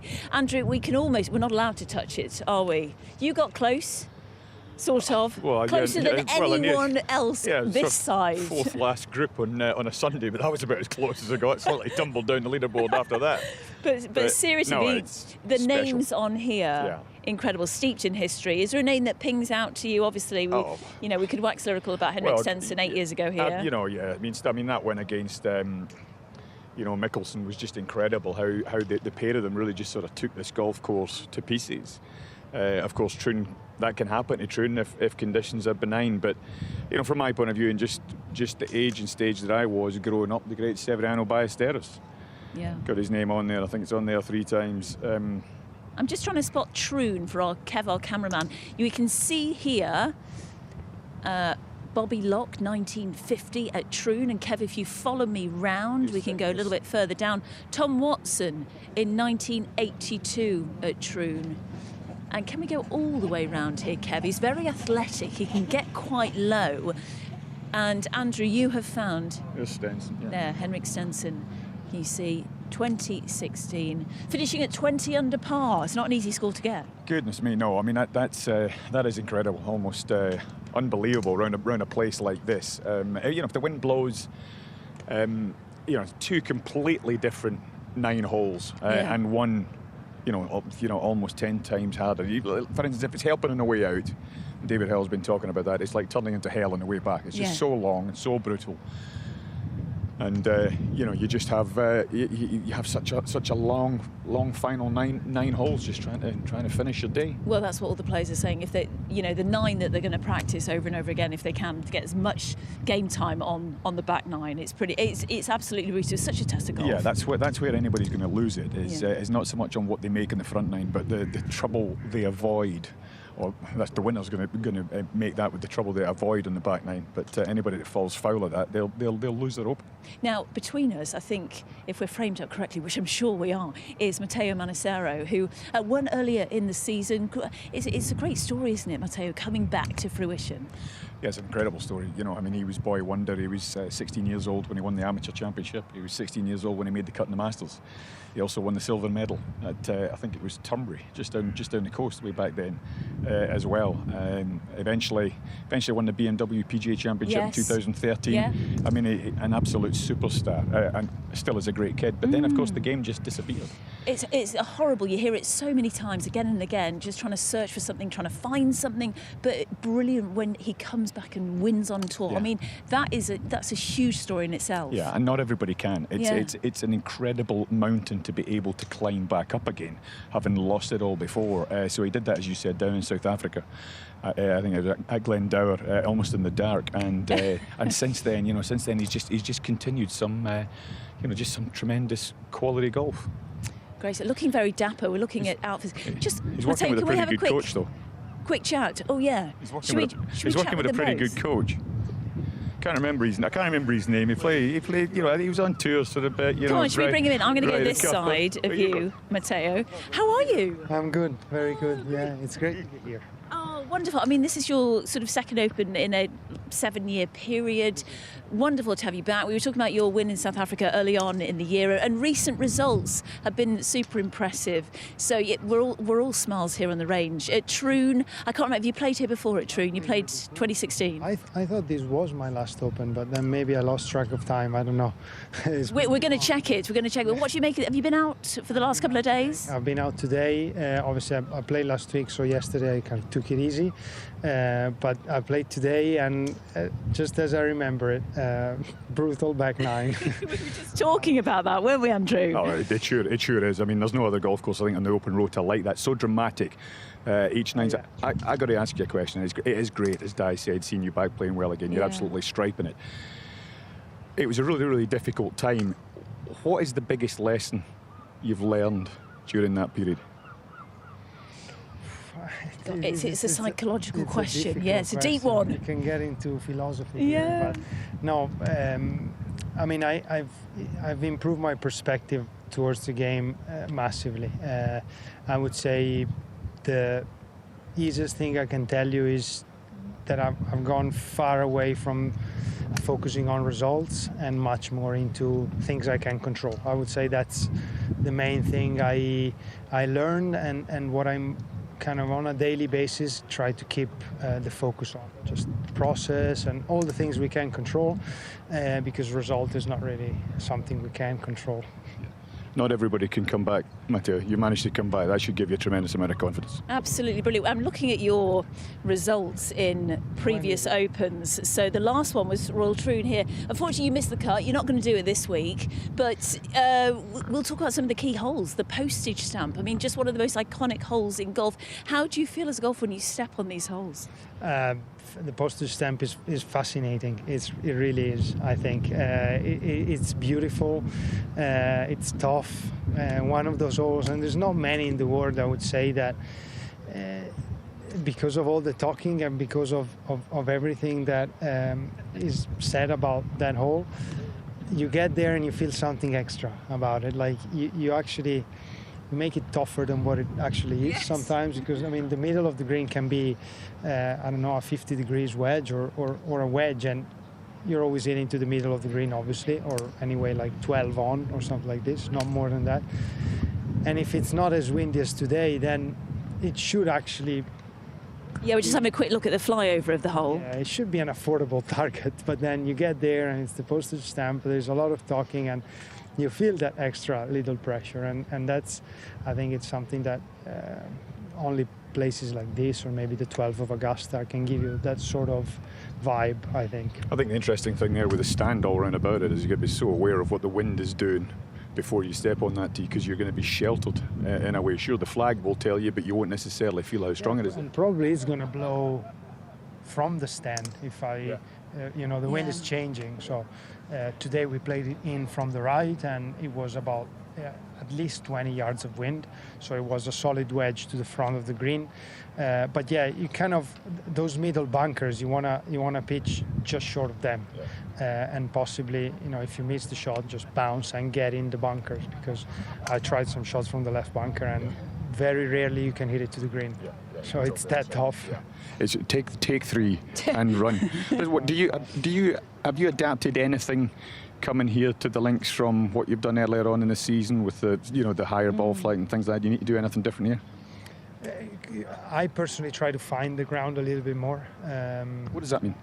I mean, I want to be centered. I want to have the delivery of the club that feels very direct. So there's nothing staying behind. So the starting point in links golf is massive, because especially on the back nine in this golf course, you have a little bit of crosswinds with really long shots and sometimes blind shots. So you kind of take a target in front of you and try to go aggressive, committed at that. And my feeling is my comfort zone is going into the ground, but I need to be centered to do that and get there with a square face. You know, it was really helpful to play last week.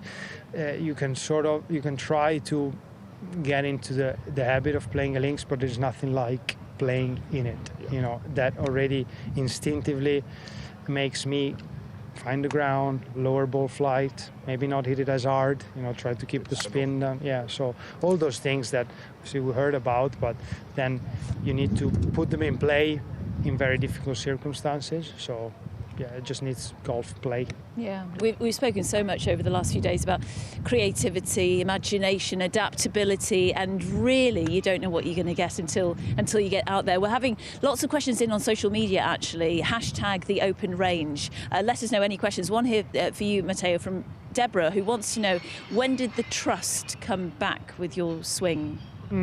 So with my swing, it came back in different times, I would say. I had a full stop and change and restart, and that was really helpful. I would say 3 years ago now, so I had a much better understanding of where I wanted to get to.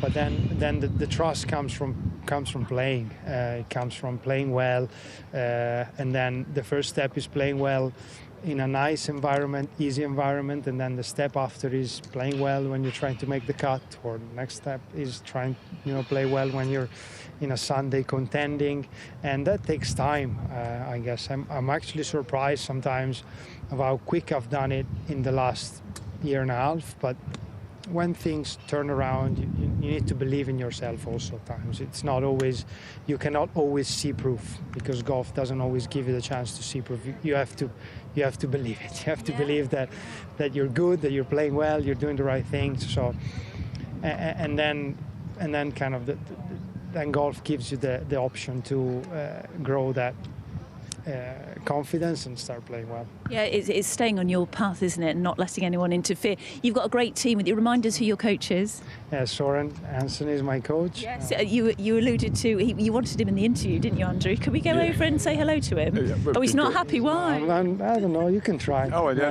Listen, watch this. Yes, it will make him more miserable. Here we go. Just going to say hi. Should we bring you over as well? Soren, how are you, sir? Good to see you again. You're a very busy man. You're in popular demand. I'm not busy, but I just like coaching now. That's good. Well, you always had an incredibly fluid swing yourself. What a wonderful ball striker. How much of that do you bring into your coaching?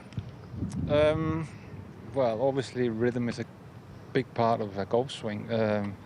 I had good rhythm. I could probably hide a little bit behind that because I had a few faults as well. But everybody, we all have faults. We all have faults, but I hide it really well behind my rhythm and tempo, and obviously there's something I look at as well.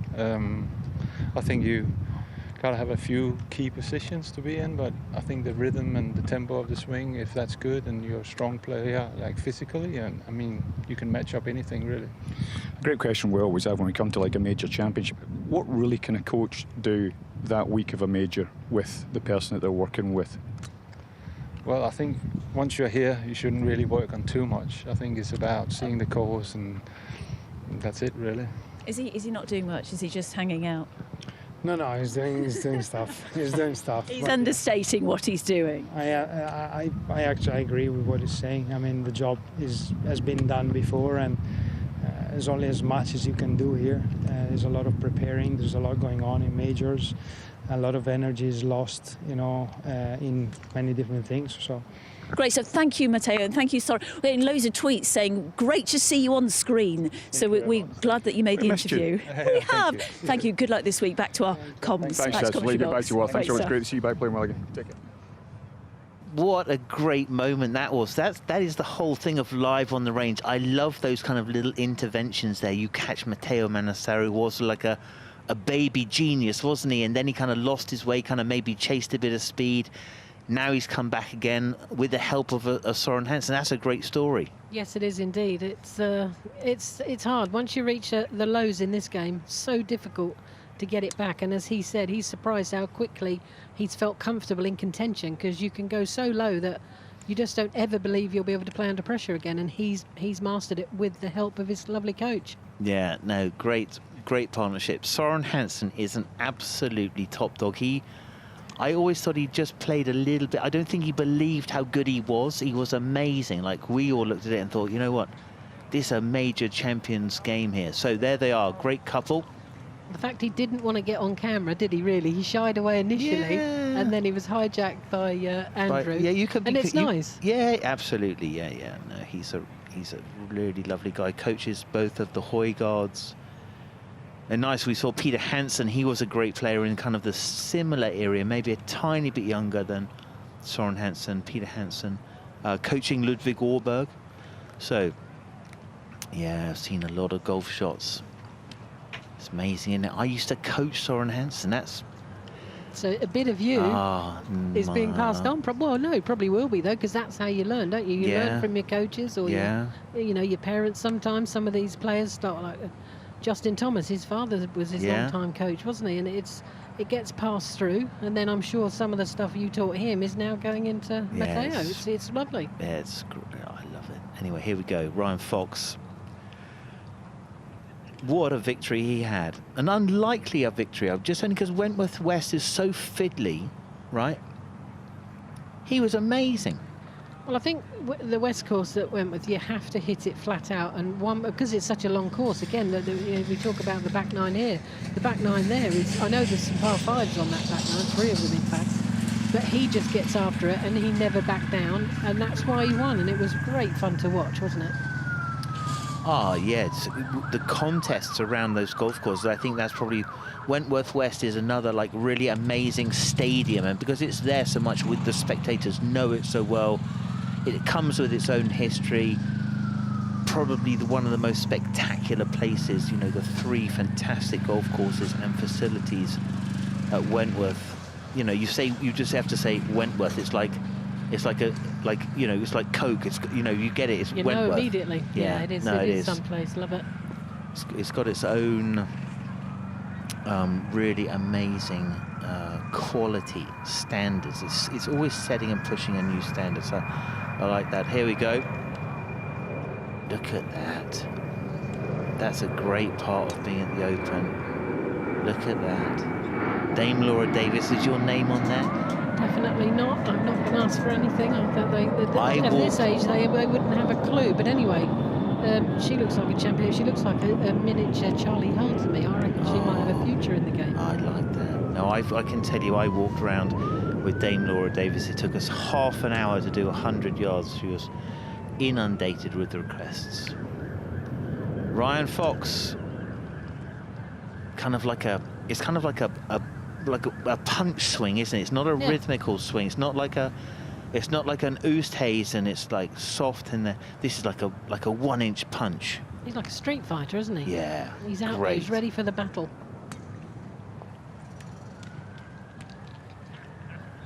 Oh, he's eyeing that one up and down, and maybe got away to him from him to the right. So, just having a look at the vid. Really kind of like folds it in that right arm and then just extends it, pushes down into the ground with that right arm, keeps the shaft low, keeps the face square. Been in America a little bit and has some pretty good results over there. You would have thought that's a place that really matches him. Absolutely, they play, I mean, not all the courses, but most of the courses are wide open. You can launch it, and the rough can be awkward out there, but pretty much if you're a long hitter and you're an aggressive player, you'll do well on the PGA Tour. Yeah, power has become such a huge part, but the Open, you know, you're not going to overpower Dame Laura Davis Royal Troon. No, if I'm going to say, if you try it, you're probably going to come well unstuck. But on the other hand, once you stand on the 10th tee, you almost have to give those drives. The shortest par 4 on the back 9 is the 10th at 450, and they only get longer from there. And it's just one of those things, if there is a slight breeze into, you can't afford one bad strike, because you'll leave yourself in a position where you can't get the green, even as long as these fellas are. No, absolutely. So let's have a look on the right side of your screen there. We're using top tracer technology. There's ball tracking technology. The golf range is now live. So Ryan Fox, let's see. 195 carry, I'm thinking that's a 7-iron hold. That's a little longer. So we will leave Ryan for a few minutes.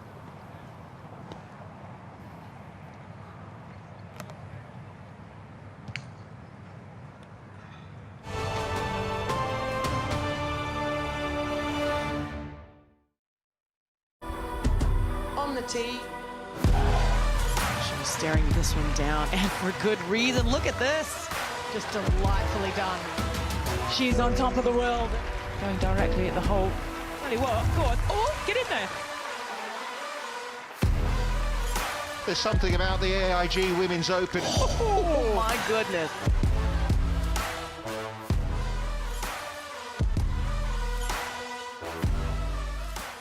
Where do you see yourself in 10 years? In 10 years, I see myself making partner at this firm has been sold. What? To who? Some multinational outfit in Dubai, where it's 7 a.m. and the temperature is very warm. Welcome, Viv. This is Ben. Anything you need to know, he's your lawfully wedded husband in good times and in total chaos. Viv, what time are we expecting twins? Life is rarely a straight line. Wherever it takes you, HSBC can help. There's no way I should be here. I should be dead or in prison. I mean, how else would you gauge this? When a guy comes off of a cotton farm, you know, to become one of golf greats? Are you kidding me? He hit the flagstick, and the crowd erupts. He just stormed onto the scene. Put it in again. He's a magician. He's got it. I never had any dreams about going on tour. I didn't know anything about it. His story's amazing. His journey's amazing. What a great shot. We were poor. We needed money to buy food. Beat Rapino, a 28-year-old drug broke. Didn't belong. I knew I didn't belong. It was unbelievable. And he put up with a lot. That past is so painful to him. I would like to forget it, to tell you the truth. Our culture has a short memory, and I think it's time for us to be reintroduced to the Dreamino. I'm playing for my life out here, you know? It is the American dream. Why, oh, why? He hustled the world.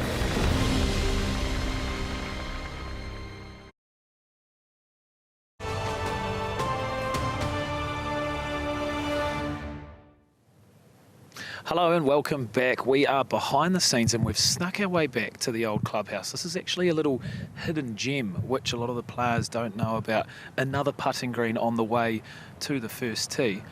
And what I've just found and realised is that there is 3 Claret Jugs on this putting green. We've got Francesco Molinari here, defending champion Brian Harman, and then we've got Justin Leonard over the far side as well. So this is quite a tranquil, a very relaxed part of the course, and I actually believe this is the best putting surface compared to the other one by the range, so the players are really missing a beat here.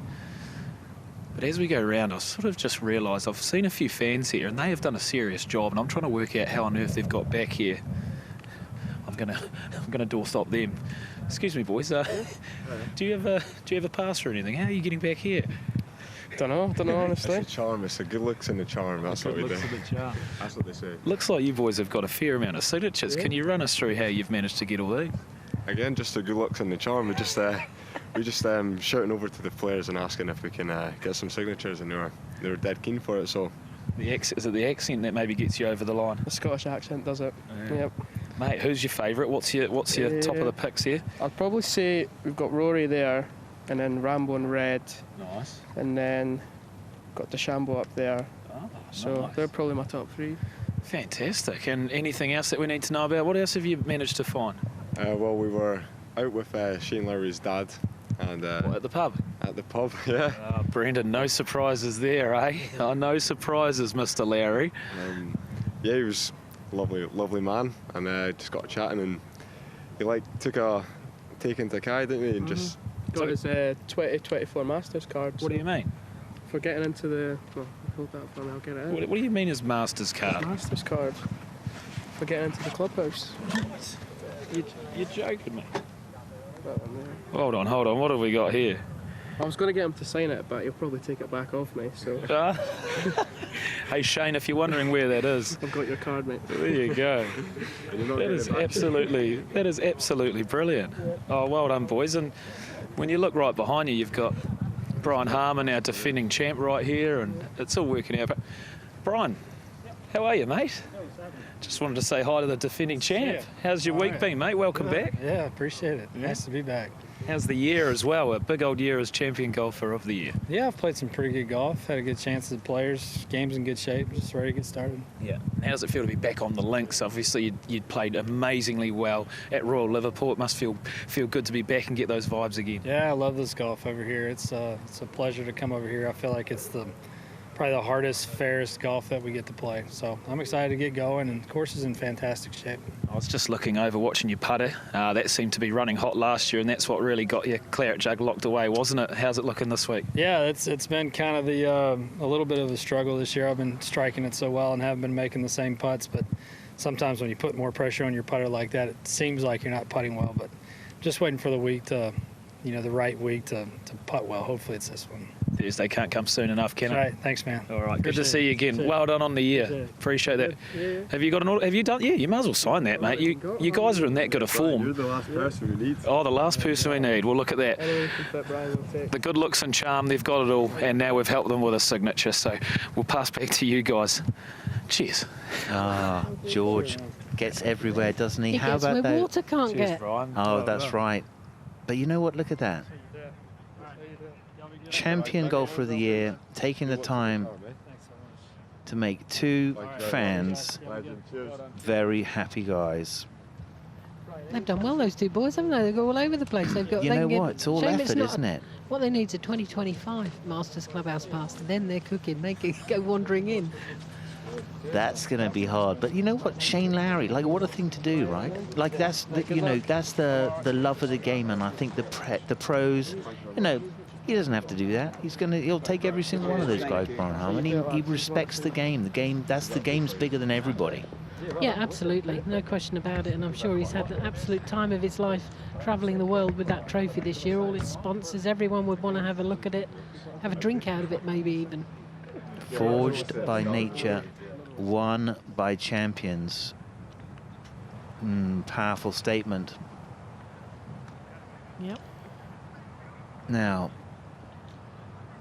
here we go. US Open champion. If you're going to win the US Open, you want to win it at Pebble Beach. If you're going to win the Open Championship, you want to win it at St Andrews. But if you can't win it at St Andrews, win it at Royal Troon. We're in it at Royal. Mind you, having said that, what about Royal? They're all so great. Yeah. But I must admit, Royal Troon would be quite the treat if you could win it round here. Yeah.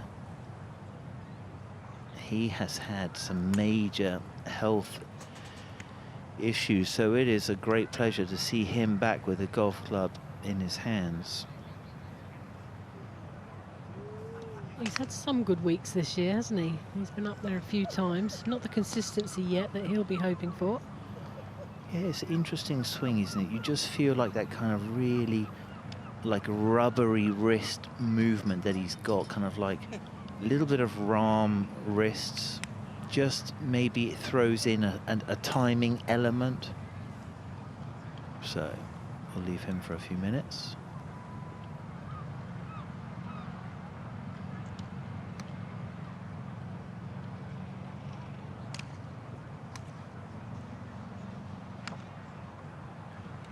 You just see that sort of speed. So it's quite slow. And it's almost like that. It's almost transition speed, isn't it? It's like a lag, and then just it accelerates and explodes at the ball. So very much a power player. Great sportsman. He can dunk a basketball.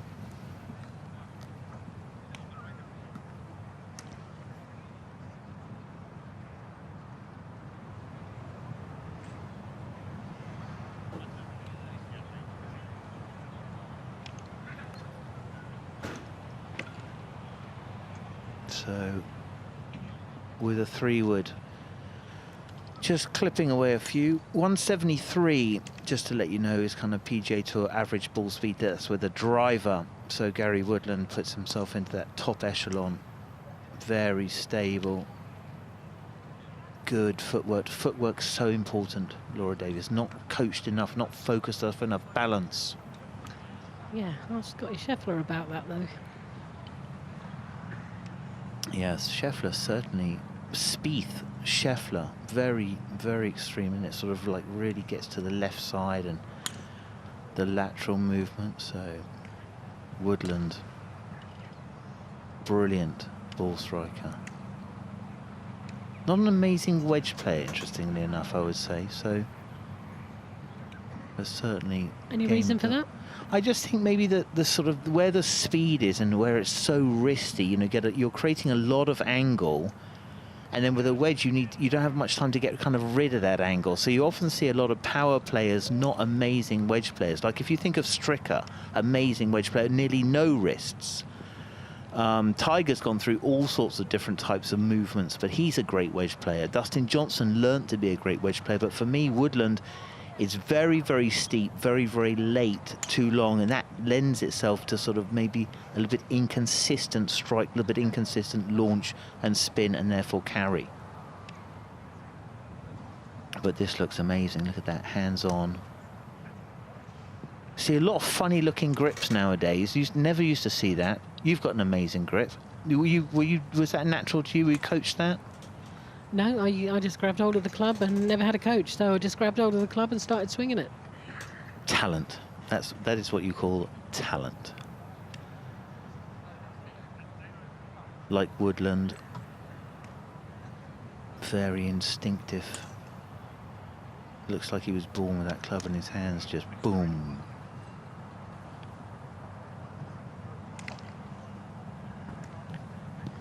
So we'll leave Gary Woodland for a few seconds and we'll go and see what George Harper Jr. is up to.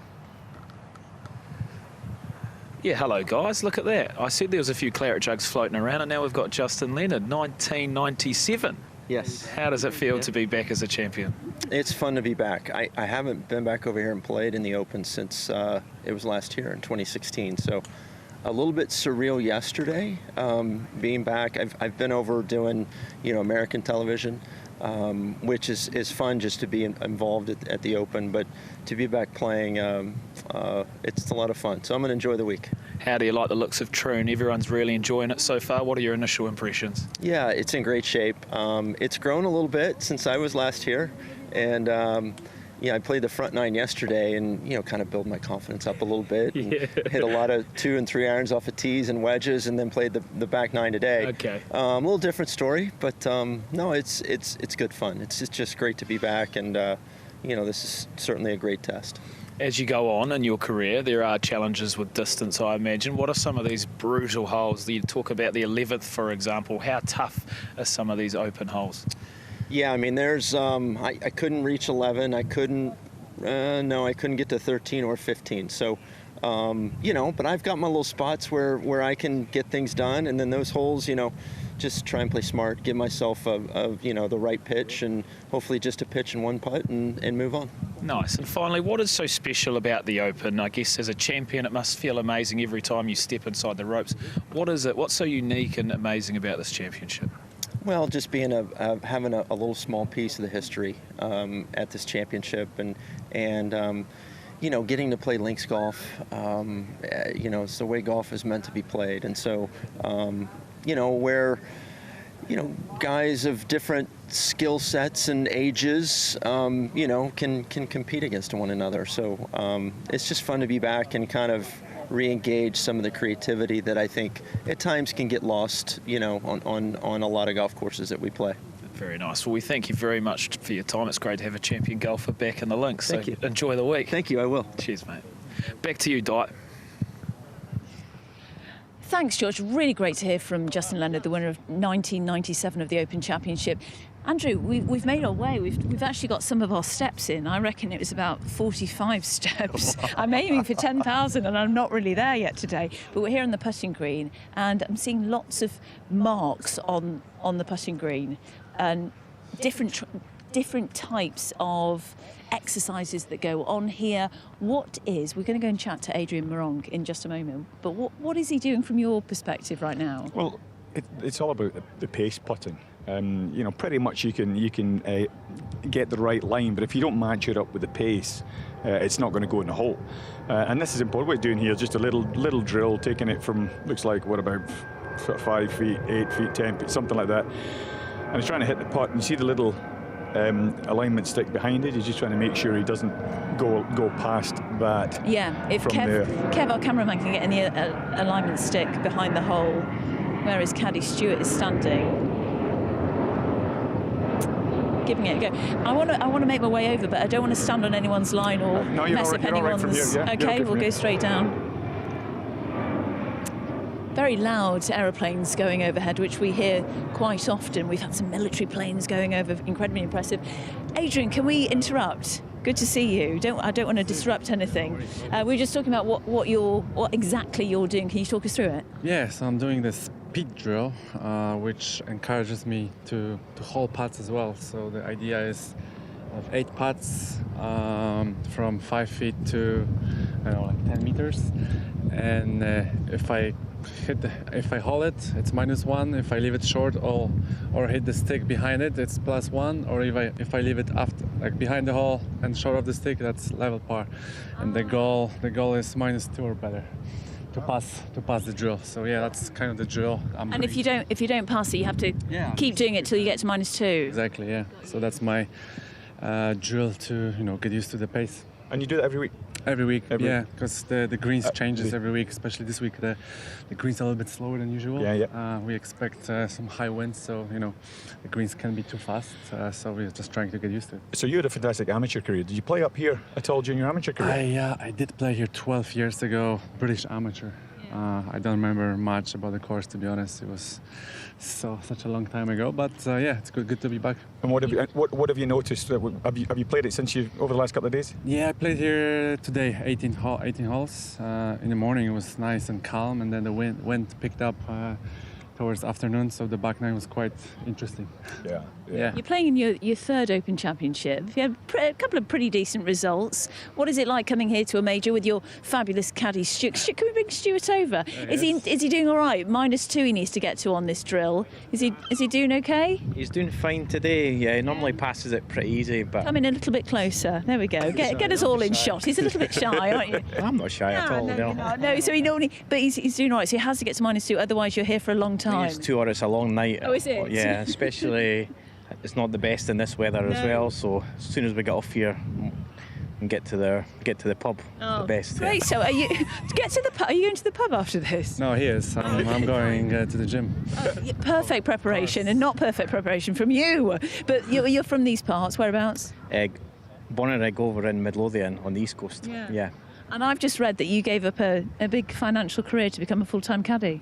I wouldn't say that, but I did. I did work in finance. You're a big deal. Well, no comment. Listen, what's it like? What's it like caddying for this guy? Oh, it's great fun. We've been on a good run in the last few years, so it's been a great journey. So, yeah, long may it continue. Fabulous. I remember playing with you both at the BMW PGA Championship. What was it, a couple of years ago? We started on the 12th. I'm sure a lot of our viewers know the 12th hole. It's not easy. And the pro could play one shot. Don't tell me it took years. No, I could give a shot to Adrian. So the second on the 12th, and you hit a low stinging 2-iron. But I didn't, it was quite brutal to give you that early doors. But you did. But my goodness, what a player, Andrew. I know you've seen Adrian over the years. Amazing. Absolutely. I mean, not just winning in Europe, going on all the way down to Australia, winning down there, and arguably one of the best tournaments in the world. I mean, that's right up there. It's not one of the 4 majors, but there's no doubt it's almost major material down there. So that was an incredible achievement also. Oh, great. So how are you feeling about this week in general in your game? I'm feeling great. Obviously a lot of changes this year for me, but it's great to see all of the guys this week, and I'm excited to play again the Open. Great. Well, we'll let you get to -2 quite quickly, otherwise Stuart's going to be late into the pub. Exactly. Okay, great. So thanks for chatting to us. Thank you. Good luck this week. Thanks for the chat. Back to our commentary. All the best. Have a great week. Okay. Great. Thank you.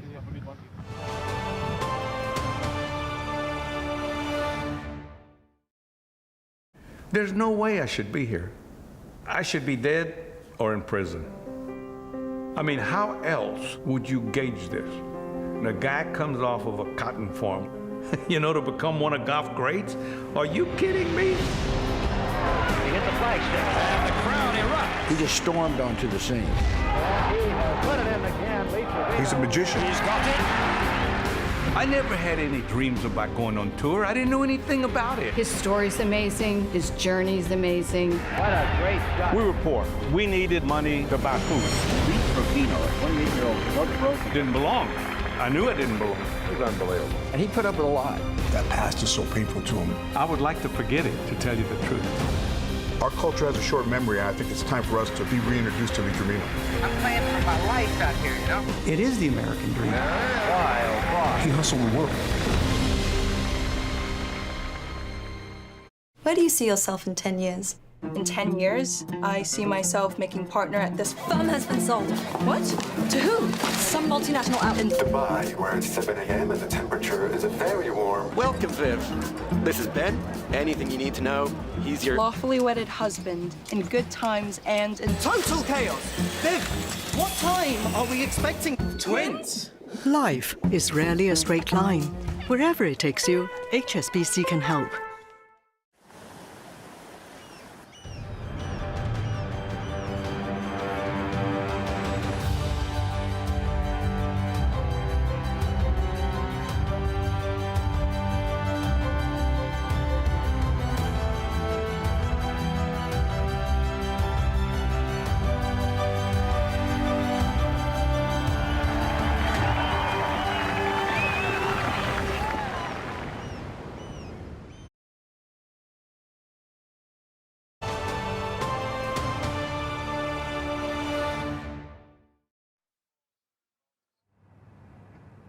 Here we go, rejoin Gary Woodland. He's worked through the game.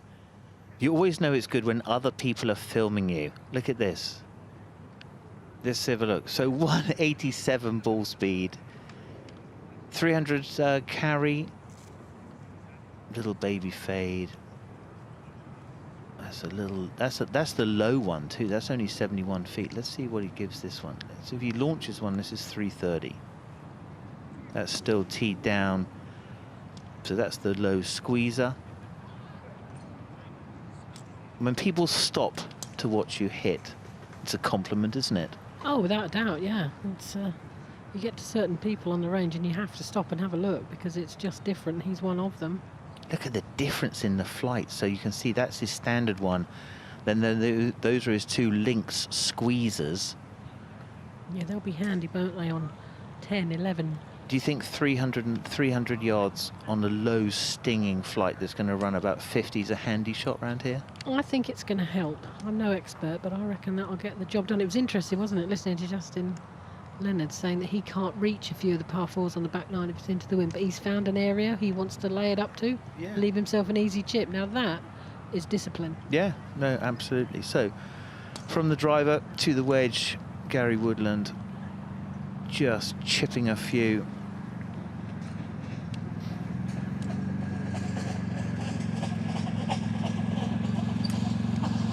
Look at those rubber wrists, so soft.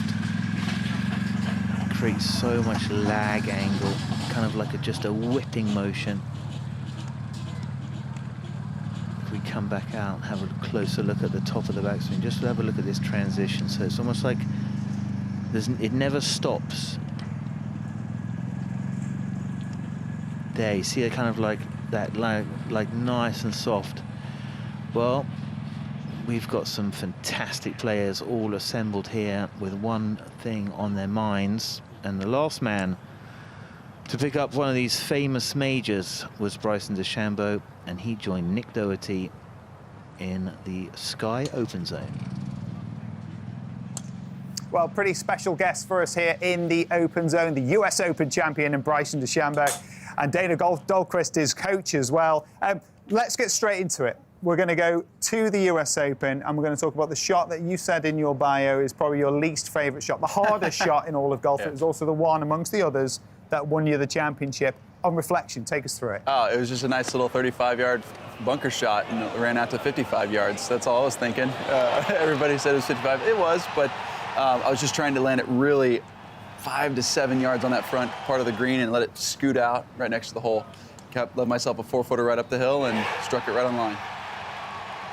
What is it like in the moment to how it feels when you've done this before, you won the wing foot in the US Open, but the meaning of this one when you've got that pressure and a shot that is as challenging as that bunker shot, like how did you compose yourself, Bryson? It's compartmentalizing. It's the best thing I could say is you literally stand up there and you go, okay, it's just another bunker shot. Okay, it's just another putt. And I know it's tough to do, but over the course of your career, as you hit so many shots, you practice so often, and you're just showing off sometimes. I don't know if you've ever gone up to someone and be like, all right, watch this, right? Kind of getting that sort of kid-like feeling again and making sure that you're just comfortable in the situation. I got up there and I'm like, okay, I just got to blast this out 35, 40 yards and let it run out. That's really all I thought about, and I just said to myself, okay, execute it, just smack the sand about 2-3 inches behind it, and let's see how it plays out. Now, one of the things that I think we all greatly enjoy in particular about you is that we're always learning. And actually, your fellow professionals, including myself, who've been around this game for a long time, you say and do things that I haven't heard before, and then you go and look into it and learn more. And every day's a learning day for us with you, Bryson. You really are moving the needle in that regard. I'm trying to learn every single day as well. I mean, there's not one day that I'm not thinking with Dana about what ground reaction forces, how I can feel like I'm more consistent, less deviation, controlling club path, face angle, all that sort of stuff more consistently. How do I make it easier to hit the golf ball so I can just get up there, have a number, swing it, and have it go right down the middle of the fairway? That's my goal. I know I make things complicated, but I literally try to just make it as simple as possible at the end of the day. But it has to start complex at some point. Well, Dana, that's what's really quite interesting here as well, because Bryson's talking about the first part. Some people who may be a little bit newer to the sport might think you've lost me. You've lost me. But the end result is so that you can just free it up and send it. Yeah. Right. Let's have a little look, because Sportsbox AI is something you guys use together in particular to help you with your game. We've actually got something that we can bring you here. Dana, I'm going to get your take on this as the coach as well. How do you use this technology? Well, as you can see, we have 3 numbers that we pulled up. We're simplifying the whole system for Bryson so he can do the same thing every time. So right here, we're looking at his rotation, going into his backswing. Chest turn, right? Yep, his chest turn. Send it back for you. Stop it. Club parallel to the ground if I can. Yes, that'd be perfect. Keep going.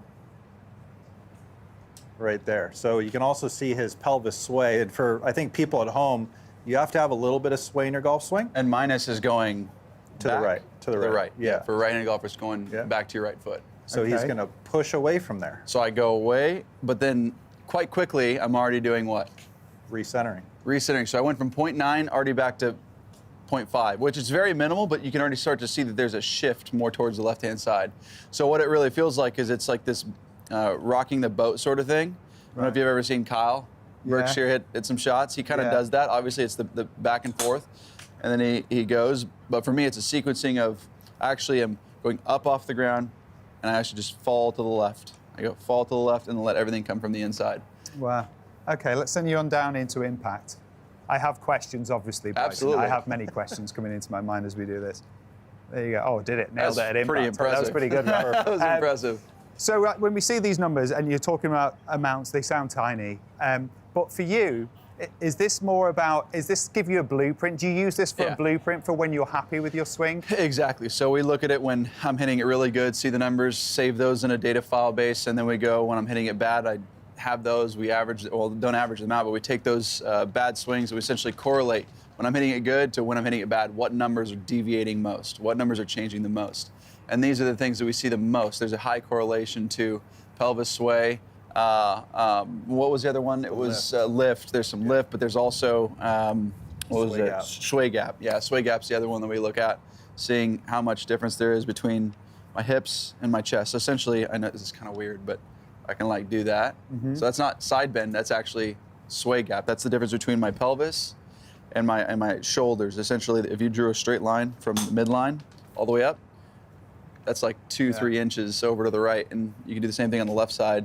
So it's just getting that vertebrae to like literally shift the sideways. I'm not recommending anybody do that, but we're just measuring that to see the difference between side bend and sway gap in my golf swing. And usually when I'm hitting it really good, I've got a bit of sway gap, but it's not like forced. I'm not forcing any of these numbers. It's literally trying to be as athletic as possible. And that's the thing that confuses a lot of people is that, yes, I talk a lot. Yes, I say these big words, but at the end of the day, I'm trying to be athletic. When I get that conceptually in my head, from a theory perspective, on how we're all talking, and go, it's just fall more left.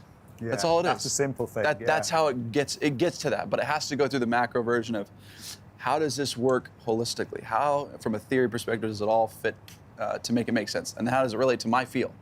And once I get to a certain point where I can feel it, then boom, it lines up and hit it good, and I'm good to go. Your passion for the game when you play it is obvious to see. It's also there to see when you're talking about the golf swing. Dana, how much of a challenge is it keeping his curious brain from wanting to go down avenues? It's not hard when it's organized. Yeah. That's the whole point. Yeah. Like if we're organized, the team's organized, he's an athlete, and he can play like that. And I just go. And that's the funny thing about it. Sometimes my brain gets disorganized. I'm like, what is it? Is it this? Is it that? Is it this? Is it that? Right? And then eventually we go through the process of figuring it out. And that's really the cool part about it, the fun part about it. The process is awesome, but once you figure out what it actually is, what numbers or what feel is making me hit it good, that's where I get the greatest satisfaction out of the game of golf, for me personally. Winning's fantastic, that's in its league of its own. But for me personally, when I'm striking the ball well, there's no greater satisfaction of going, I feel this, and it does exactly what it should do. Okay. Well, we've seen the numbers. Should we go onto the mat and hit one? Yeah. Should we do that? Obviously, we want to see you hit driver, obviously. Okay. But before we do, can I just get you to talk me through, because again, we're all well aware of the what we've been talking about with the irons, what you've been doing. Can you just give me an idea about what is different about these heads then than what you've done? So, like on a driver face, there's curve, right? Yeah. See the curve? Yeah. Heels pointed left, toes pointed right. And yeah. for the fans at home, they could see this. The heels pointed left and the toes pointed right. If you put just a straight line off of the toe, it'd go right, heel, go left. Center is going to be straight. So there's what we call curvature on the face. Yeah. And so I took that same sort of theory and thought process, because I swing it decently fast. I applied it to the irons as well. So you can, it's fractional. You can't really see it as well. But that's because it's progressive based on the MOI of the club, based on the way how we built it and what ball speed's coming off. There's a certain curvature for that face that works for my ball speed. Now, this will not work for amateurs. This is not something that I would use for lower swing speed players. Right. If you're an amateur and you have fast swing speed, then yes, it does work. But I'm not saying all amateurs are slow, by the way. Yeah. But if you look at that, you can see the toe. You can see it, yeah. Exactly. Yeah. So I won with the curved face iron. Yeah. So that's I just think it's the craziest thing ever. But no, this is what's really cool about it is that when I hit it on the toe, it starts farther right, and the heel starts farther left. Now, there's a reason why we have curve on the face. You hit it on the toe. What normally happens when you hit it on the toe? Yes. Ball flight draws, right? The heel, when you hit on the heel, it starts left and cuts to the right. So for my speed, when I started getting a lot of speed, when I hit it 10 millimeters on the toe, when I hit it on the toe, it started to overhook for me. And the heel started to overcut. And so we've created geometry on the face, all of the irons. We've created geometry on the iron faces to where when I hit it on the toe and hit it on the heel, they start farther offline, but they fall on my target line, back to center. They don't overcurve. And so that's why we built it, is essentially to give my miss hits to go straighter, help my miss hits go straighter. That's the biggest key. From everything that we're looking at, from what you're explaining, from the fact that I'm holding on to this cricket bat of a grip here, you must have, across your entire life, had people constantly going, scoffing at what you're saying, like, oh, have you heard what he's trying now? How did you manage to separate yourself and stay true to your path and what your beliefs were, Bryson? Because it is one of your great strengths. It's what separated you. Yeah, I appreciate that. I think a lot of that was growing up in a environment where people kept telling me, no, this isn't going to work. And I said, okay. But then when I'd go try it, I'd experience something different from what other people said was going to happen. So it was based on my own personal experience that I started to question the normal processes of golf and whatnot. And it doesn't mean that everything's wrong. I'm not saying that one bit. If anything, what technology has done for the game is unbelievable and it's fascinating.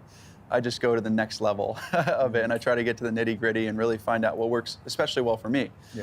So I've had a lot of blockades over the course of my career, but as time has gone on, I've truly gotten to a place where I'm comfortable with questioning it, knowing when it doesn't work and going, okay, yeah, that's wrong, and then knowing when there's something special that we figured out. And I think that's a cool thing that I'll continue to display over the course of my career, is just trying to figure out how to make it easier for the average golfer to play better.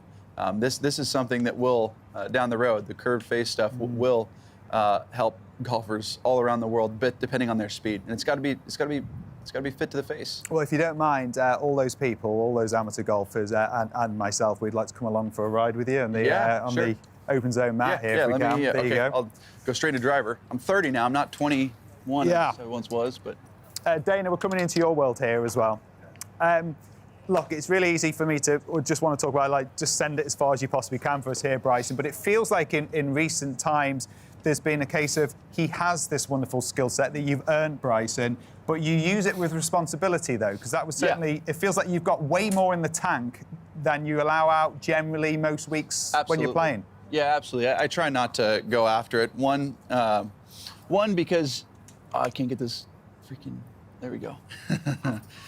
One, because it's not really worth it. Once you get to a certain point, distance really doesn't help as much on certain golf courses because it gets too tight and there's hazards around the green and actually becomes more difficult to spin it. Sometimes when you get to like 40, 50 yards out, it's tough to spin it on these greens. And so I've realized that you can use it in certain situations, and it's a question of, do I hit it 40 yards farther? Do I try to get 40 more yards, or do I, stay where I'm at? And I think staying where I'm at is just fine.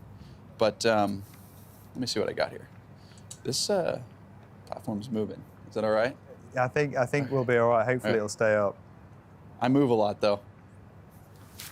See, I did not move. No, I didn't move. Yeah. I'm not gonna hit that. Let me find a different place. Is that a bit more stable? I don't. It's moving. Whenever I move, it's going to do it. I tell you what, should we get you to hit an iron off there for us as well? There's too much in the... That's probably a good idea. Perfect. Well, let's do that, because the last thing we want to do is damage anything. Well, I tried to barely... I didn't even want to hit it. What should we do? Should we play a bit of... Can I go right here? Do it. Can we do that? Can we head down there? Come on, we'll go down on the grass. We won't get a top tracer, but at least we'll get to see you with it. Yeah, you're the caution. Let's get down there. All right. Sorry about that. Beautiful. I literally, as I saw, I was like, oh, don't hit it. I almost got to stop I get that. I get that. Here we go. This is better. All right, here we go.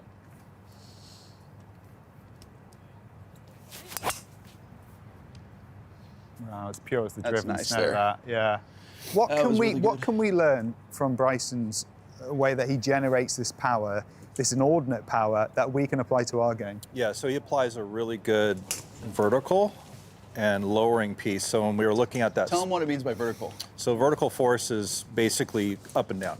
So when you look at a vertical, it could be going down, could be going up. Right. So he's producing an up, and he's producing a down, and the down's happening before he gets to the top. Right. So the sequencing's really good. Very Sequencing, important. yeah. So let me talk about that. So the times where I get in trouble is when I get up, but I stay back on the right-hand side. So there we go. So I'll get up and I'll stay too far on the right-hand side, and I won't get to the left side. I won't move my weight over, and it's like I'm falling. Yeah. Right. If I don't get to the left side quick enough, I'll stay on the right side and I'll start to spin. I'll start to turn. Yeah. And I'll literally start swinging over the top, and that's when I get the cut, the high right shot, and everything like that. But if I fall, I can then let the club come from the inside and push up and around. And is that classic sort of loaded into the ground, so then that feel like forced up away from it? Yeah, that's what we hear all the time with you guys when you shift it, right? Yep. So it's more of a, so I'll swing it out to the right here. Up, down, and around. That's the way I feel it. I mean, there's one thing to admire how far he's hitting that. These are all going through the same window as well. 100%. Yeah, 100%. What's just before we let you go, Bryson, what's the time for you when you're with your driver for how you work and certain courses with the accuracy? Because when the ball's travelling that far, to actually find fairways is tough. That's a long way away from us where this is finishing. Oh, yeah. It's 330 yards, and a lot of the times it's not even imagining what's out there. It's just trying to stay in my own little bubble and repeat my motion. Right. I'm only trying to feel and sense what makes this thing come out of the same window and have the same draw every single time. So I'm not trying to hit a cut. I'm not trying to hit a bigger draw. I'm not trying to do anything other than make the same motion every time. If I can master or get close to mastering one swing, I'd rather just use that for the rest of my life. Make it easy. Is there something that you would apply in links conditions, whether into the wind or maybe downwind, if you're really trying to stretch one out there? Say that 6th hole at 623 this week. Yeah, like I'll give you a fast swing here for fun. Even 17, if there's no wind, or no, 16, par 5, 16. I'll try to blast it over that little. No, over it. I love it. It's only 315. It's not that bad. It's only 315. Okay. Here, I'll give you the hard swing.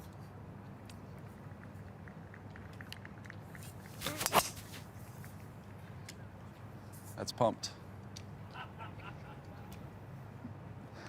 Do you not get worried the fact that it disappears from sight at sort of 300 yards? Do you not worry about where it might have gone? Squinting, I can't see it out there. It just disappears from sight. We'll finish one more. Yeah. Here, I'll give you a good one here. So I'm going to throw. So another thing that I do is I try to hit massive draws when I'm hitting it not my best. So I'll try to swing inside out a lot more. There we go. And see how it has a bigger draw there? Yeah. So that's what I'm trying to accomplish. When I'm my most comfortable, I can do that every single time. Right. When I get uncomfortable out there, I just go, okay, swing more inside out, and the club just flows through, turns around the corner, draws, and it's not like I'm forcing anything. I'm never forcing. I'm letting passive torque. Gosh, dang it, that's such a difficult thing to say to the public because I don't think they're going to understand what passive torque is. But what I mean is just be athletic. Feel like the club's just naturally turning over without you manually doing anything. Let the club just flow and close. That's what I mean by passive torque. The alienation with the language perhaps absolutely doesn't reflect what you've done in a real sense with the public. We saw that at the US Open. I don't think we've ever seen anyone engage outside the ropes as much in major championship pressure as you did right there. What do you get from that, though, Bryson? Well, I feel a lot of love and support. I mean, it just allows me to be comfortable out there when I feel like everybody's out there rooting and cheering you on. You just kind of sit back and go, this is really cool. And you get more comfortable. And what's funny is I feel like, man, if you use the crowd in a positive way and you engage with them, they're just going to love you more. And that's what I like doing because it only makes me feel good. The inspiration is one of the biggest things that I love doing, and especially as I've gotten older and matured a little bit, it's amazing to see the response from people, and those little kids light up when you sign an autograph and stuff like that. I mean, that's what it's about. I'm not going to be here forever, so might as well make a good impact. That's not just a US thing either. They're going to love watching you perform this week. Dana, Bryson, thank you so much for all the time you've given us. Appreciate it. Thank you. Well done. Thank you. Thanks, Dana. Thanks. Follow, mate. Thanks, pal. Appreciate it. Sorry about that.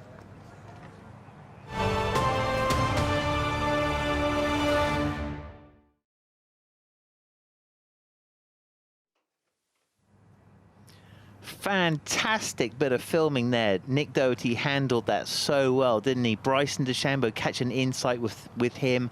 how he's used technology to kind of get his game, and Dana Dahlquist there kind of reading the technology to feed it into a system. That was a great piece of TV. That is what we get with Live on the Range and our partnership with Sky Sports Golf. Absolutely brilliant insight.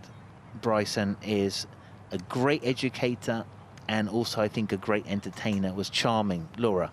It was box office, wasn't it? I mean, it was really interesting. I don't understand some of the stuff he said, but overall, he's making... It seems like the coaching team are making it simple for him, and he was then able to tell us how he simplified it. It was absolutely fascinating stuff. And the power, well, he couldn't even keep a ball teed up, could he? Because he's got so much downforce, even with his waggles. Yeah, no, fantastic. Well, you had a lot of those moves, and you were the most powerful driver of a golf ball on your tour for 25 years.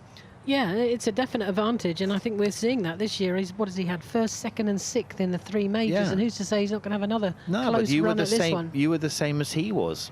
Way more powerful. Now, talking of way more powerful, that is a familiar-looking figure, I should suggest, of Jon Rahm, with Todd Hamilton in the background. Look at that. Todd Hamilton there with the Titleist visor on. Open champion. In the shorts. Amazing, hey? What a trip. Came here, there he is, on the right side of your screen. Absolutely charming man. Yep, and he'll always be an Open champion as well. It's not a bad thing to have, is it? Tucked away. No.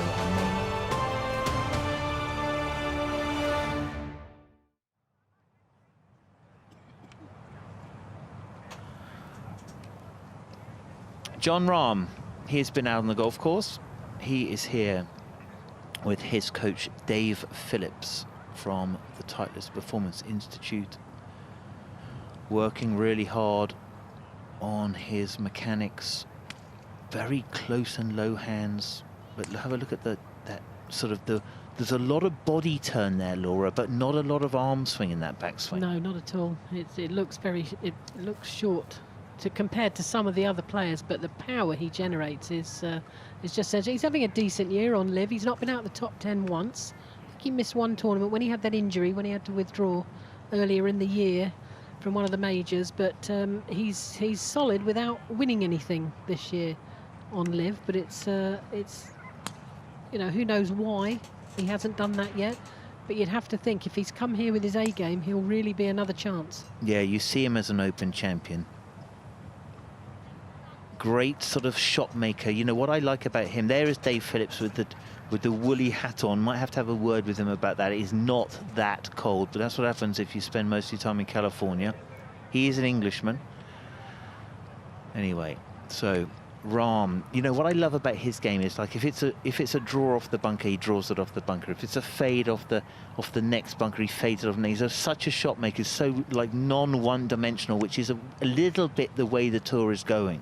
And it's a very Spanish thing as well. They are artists, aren't they? Sergio, Seve, when you think about the great Spanish players over the years, and they're not scared to hit the right shot at the right time. That's exactly right, Laura. The right shot at the right time. That is what you have to do if you are going to be the Open champion. Now, there is sort of John's stock yardage. So the lob wedge, I'd say, just to let you know, is probably 60 degrees. The sand wedge, probably 56, 52, 48, and then coming in with 4 degrees of difference. So yeah, you can see, you know, 7 irons 185, 6 irons, so probably not on sort of super strong lofts. There are strong lofts, so you know, it's just a really powerful game, isn't it? Without a doubt. Yeah, it's not as long as some of these super long hitters, but it's plenty enough with the control he also has. And his driving, the start of last year, was some of the best driving I've ever seen on a consistent basis. So he's got it all, really, John. Oh yeah, he's absolutely amazing. Gotta love watching Jon Rahm out on the golf course. What I love is just how fiery he is with it as well. I love that instant reaction. You know what I think that shows you that he had an absolutely totally clear picture of what it was that he was trying to do, and he was either happy with what he did or not happy with what he did. which for me is how a champion golfer plays the game. Yeah, you should never be satisfied, should you? You always want, you know, if you've had a good round, it could always been that little bit better. And he's not scared to show his feelings if he wasn't happy with it. But as you said, when he was going well, didn't he enjoy it? And you know, I've got a feeling this week, if he's fully fit, which he seems to be there, he could be a real chance. Yep. So we've developed a new, or we're going to show you this week on Live on the Range, this new technology. This is from our partner Top Tracer, who are bringing all of the statistics to the game. Here, the range is live, so we are able to have a look at Jon Rahm's ball follow. Have a look at this. Very close hands. Really explosive legs. Like, look how much movement there is in his feet there. And there it is. There's the apex. Standard apex, probably for someone like Jon Rahm, is right around 120 feet, I should imagine. 90 feet is kind of the average, so he is definitely someone who launches it. Let's see if we've got it there. Okay, so, oh no, right on 90 feet, so that was kind of the normal there. Perhaps he's trying to, you know, perfect a little lower ball flight for some of the into the wind holes coming on the back nine that we're expecting. It might not, or it doesn't always happen like that. Sometimes the wind does turn on us. Yeah, 169, so that would be his 8 iron. Amazing, isn't it? So powerful. It's a proper looking golf bag there. Have some of that. Hey, Laura Davis loves the golf bag. There's your favourite golf bag. There's the Callaway postage stamp. Sam Burns has got that. I was very cheeky. I did get hold of Callaway yesterday and asked if there was any spares, but of course there weren't. So my friend begging Peter Harrison, went wrong. I should imagine. Yes. Really. None left, which is, I'm not surprised. Beautiful bag. You got to put your name in early, DLD. Yeah. Here we go. So, Jon Rahm. Let's have a closer look. So for me, it's like so much arm speed, so much wrist speed. That is how I is able to create so much power from sort of such a punch. It's like it's not a long and flowing movement. It's like a 1-inch punch. It's all power. It's like a Mike Tyson boom. And you can see, you know, it's interesting. You watch some of these players, especially the guys who've got spikes on, and they've got tiny little divot marks. Like if you watch Tiger, hardly any divots at all, but where they've been standing, absolutely ripped to pieces as they're using so much footwork there. See Jon pushing into that left heel there. Amazing power from such a short distance, like a Finau, just very explosive. Yep. Yep, you see that, don't you? Especially with some of the bigger men that don't really need to unwind into every single club. See a slightly shorter, more powerful, compact swing. Just catching a little bit of feedback, I think, from the data capture that he has around his shots, just making sure what he thinks is the ball speed is the ball speed. Confirmation.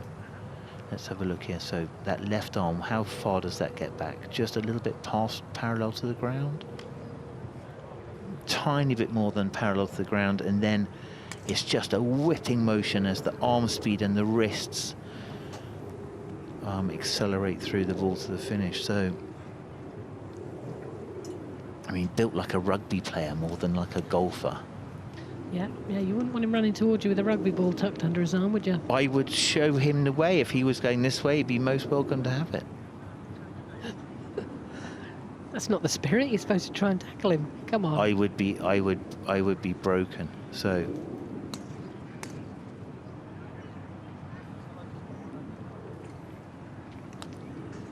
Jon Rahm.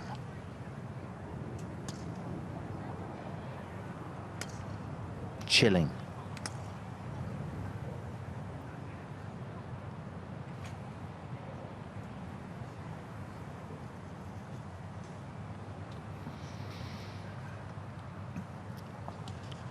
So everyone would like to have their hands on the Open Trophy, become Champion Golfer of the Year.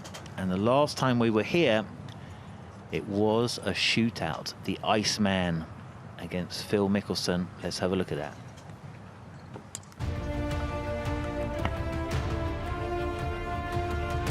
I always felt like I was going to do it. In the back of my mind, that's always been there, and I think it just felt like it was my time. To be able to put on such a performance on the biggest of stages is something that you dream of. You know, when you're a kid, you dream about how nice it would be to hear your name being announced as the champion golfer of the year. To hold that title and get your name on that trophy with all the greats that have ever walked the fairways, it's amazing. We are very lucky to be joined by 2016 champion Henrik Stenson. Henrik, welcome back. How good does it feel to walk these fairways again? Yeah, obviously it brings back a lot of memories, a lot of good memories. Even though the grandstands are a little bit, lesser today, it's great to be back, and hopefully we'll have a good week here at Troon. We've just walked past that bunker which you came so very close to on the 72nd hole. Can you briefly describe those emotions of that 3-wood, that bullet 3-wood that you were hitting so well back then? Yeah, I mean, it didn't go in the right direction, did it? It was a little bit to the right, and if you look at the footage, it looks like someone's pulling a handbrake on that ball, so that was good for me. It was a well-struck 3-wood, but a little bit too close to the bunker for comfort. There's been so many people talk about your duel with Phil Mickelson. Looking back, do you realise how significant it was and how amazing you two went that day? Yeah, just playing the back nine now in this probably a 2.5 club wind. You're thinking 20 under par around this place. Feels pretty distant. Yeah.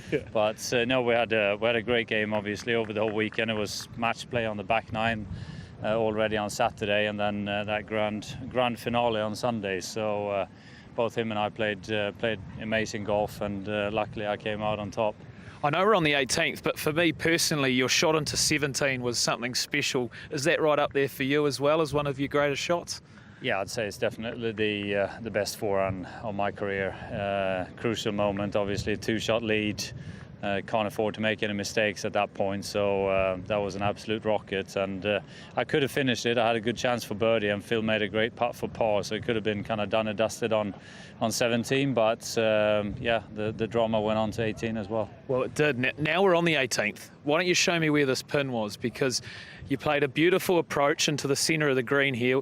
Where's the sort of rough pin location at the back right here, wasn't it? How do you want me to remember? It was 8 years ago. I think the pin was just kind of over this little hump here, so I'd say up about there, and I was probably around here 18-20 feet, something like that, and just hit it, and it just kind of was hanging on the edge and just toppled in for the birdie. And as it turned out, the championship record I didn't know at the time, and that's another cherry on the cake. Oh, it's very nice. Well, Henrik, we'd just like to say welcome back. Congratulations. I know it's been a long time, but it just feels like yesterday, so good to have you back. All right, let's hope we play like yesterday then. And then shall we finish on the... Was that the double fist bump? The double fist bump? Well, we'll save that one for Sunday if needed. Well done, mate. All right. Always Thanks. a pleasure. Thank you. Thanks.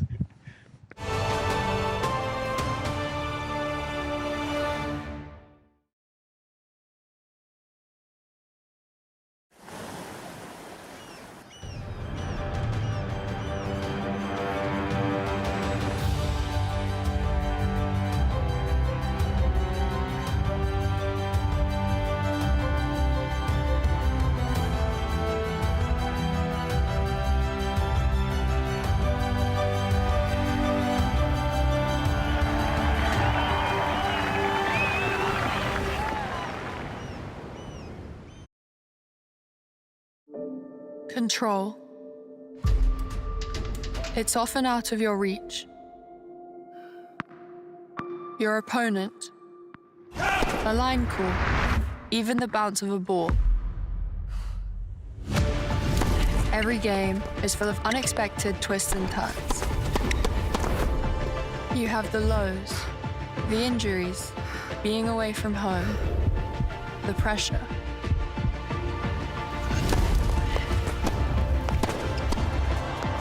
And the incredible highs, the wins, exploring the world.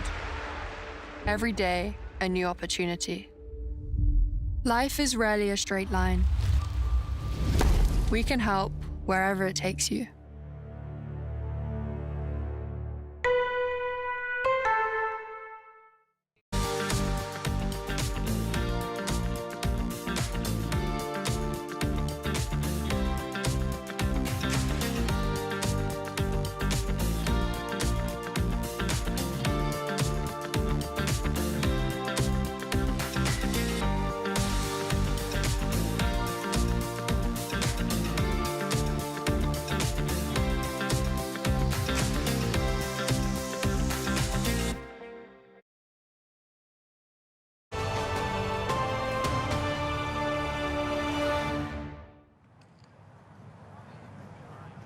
Amazing to hear from Henrik Stenson. That was one of the most remarkable contests. I am happy to say I'm joined by Mark Rowe. Mark Rowe, welcome.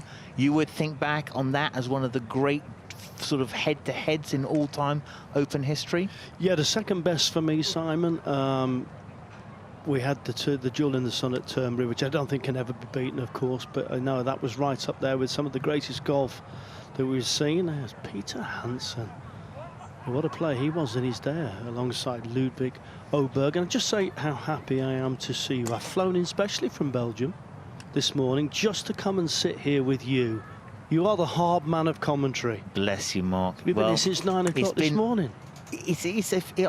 No place I'd rather be. So, here we go. Ludvig Aberg. An explosion onto the scene, Mark. Absolute crazy, isn't it, where this man came from virtually nowhere. The back end of the other year, went to the Omega Masters and won there out of the blue. We knew how great an amateur he was, but you didn't think he was going to be that good that quickly. And then he made the Ryder Cup team, obviously, with the invitation, and now is it number 4 in the world now? So number 5. It's incredible, incredible, and he's going to get better and better, isn't he? Yeah, he just. It doesn't seem to be a weakness in his game at all, and he's got such an amazing demeanour, and what an attitude, Simon. You know, he's the calmest person I've ever seen. Yeah, he's a really proper Swede, isn't he? Henrik's got a little mischievous streak, which probably makes him... He's naughty, it makes him not a proper Swede. This is really sort of an authentic, really proper Swede. You know, over the years, super tall. Henrik's a joy. He's a delight, Henrik, you've got to say, and he's mischievous, Henrik, you know, mischievous. So, Ludvig, under the eyes. Disappointing a little bit at the weekend at the Scottish, wasn't it? I think disappointing final day there, not obviously for the Scots and for Robert MacIntyre fans, but I was surprised he didn't play that a little bit better on the Sunday.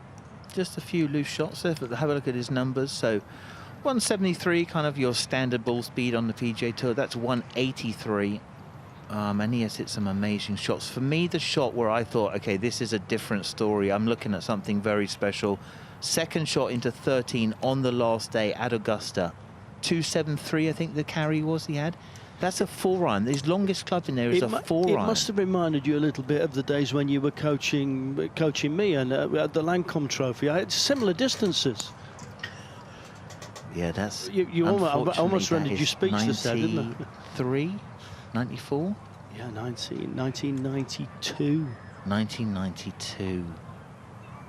Yeah, that has gone past fast, hasn't it? So, and now we are here at the 152nd Open Championship. And we are watching someone who we would think would be champion golfer of the year at some point, maybe even at the end of this week.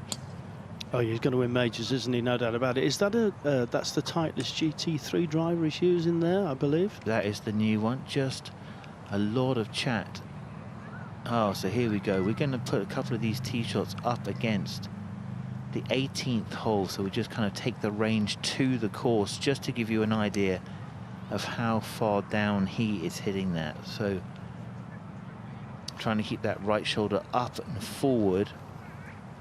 Talking to Peter Hansen today about the swing tips that they work on. So I read something this morning, Simon, that he just sometimes feels that he gets his hands a little trapped behind him and he gets a little bit flippy through impact. Yeah, I mean, I think in the power game, that is a mistake. That was the thing that Tiger always hated, wasn't he? That little stuck under where the right arm kind of tucks in behind you. But have a look at that. Yeah. So 183 ball speed, the carry 320, the total 344. So he's got a sandwich in there. He's got leaving a sandwich in to the 18th hole, which is 458 yards. There is your power.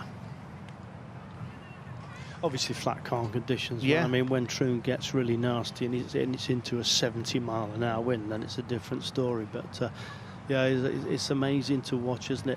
But I think over the years, Simon, as the game's progressed, as the players have got fitter, as their ball speed's gone up, club head speed's gone up, it is incredibly hard to synchronise that and time it every single time, isn't it? Yeah, I think you are rolling the dice a little bit, aren't you? You are waiting for the double six. You're taking on a lot of risk, and then you're relying upon your short game to cover up any mistakes. It will be interesting to see, though, the strategy around here, Mark. You've been around this links golf course, and you know that those fairway bunkers are effectively a one-shot penalty, and the rough is juicy. Is exactly right, and the key to links golf, in all honesty, wherever it is, St Andrews here, is to stay out of the pot bunkers, isn't it? I mean, as you say, it's a shot penalty each time, so if you can steer clear of the bunkers, you have a great chance of winning this championship. Yeah, so Ludvig puts the Kevlar head cover back on that. That driver is hot. Do not touch that. And now driver to just a cool down. It looks like a mid-iron now, doesn't it? Length of the shaft and loft. So really see what he's trying to work on. Keep the club face maybe a little squarer. And then just the rotation into that left heel. Look at the weight shift forward. It's totally through the board, isn't it? It is amazing. That range is busy at 5:20 in the evening. There's still plenty of activity out there. Players still just, as you said, now Aberg's warming down a little bit now, but they're all still grafting and grinding and looking for that extra little bit of magic that might well take them to a Claret Jug. Yeah, no, I mean, there are still tee times. Alex Checker is going to be playing at 6:30. He's going to be teeing off on the 10th. Sahith Fitzpatrick and Juan Angel Hidalgo. Crazy that is. That's amazing. 5:30. Yeah. Go for 9 holes at 5:30. For a practice round. I was looking for the nearest fish and chip shop at that time. Yeah, amazing, isn't it?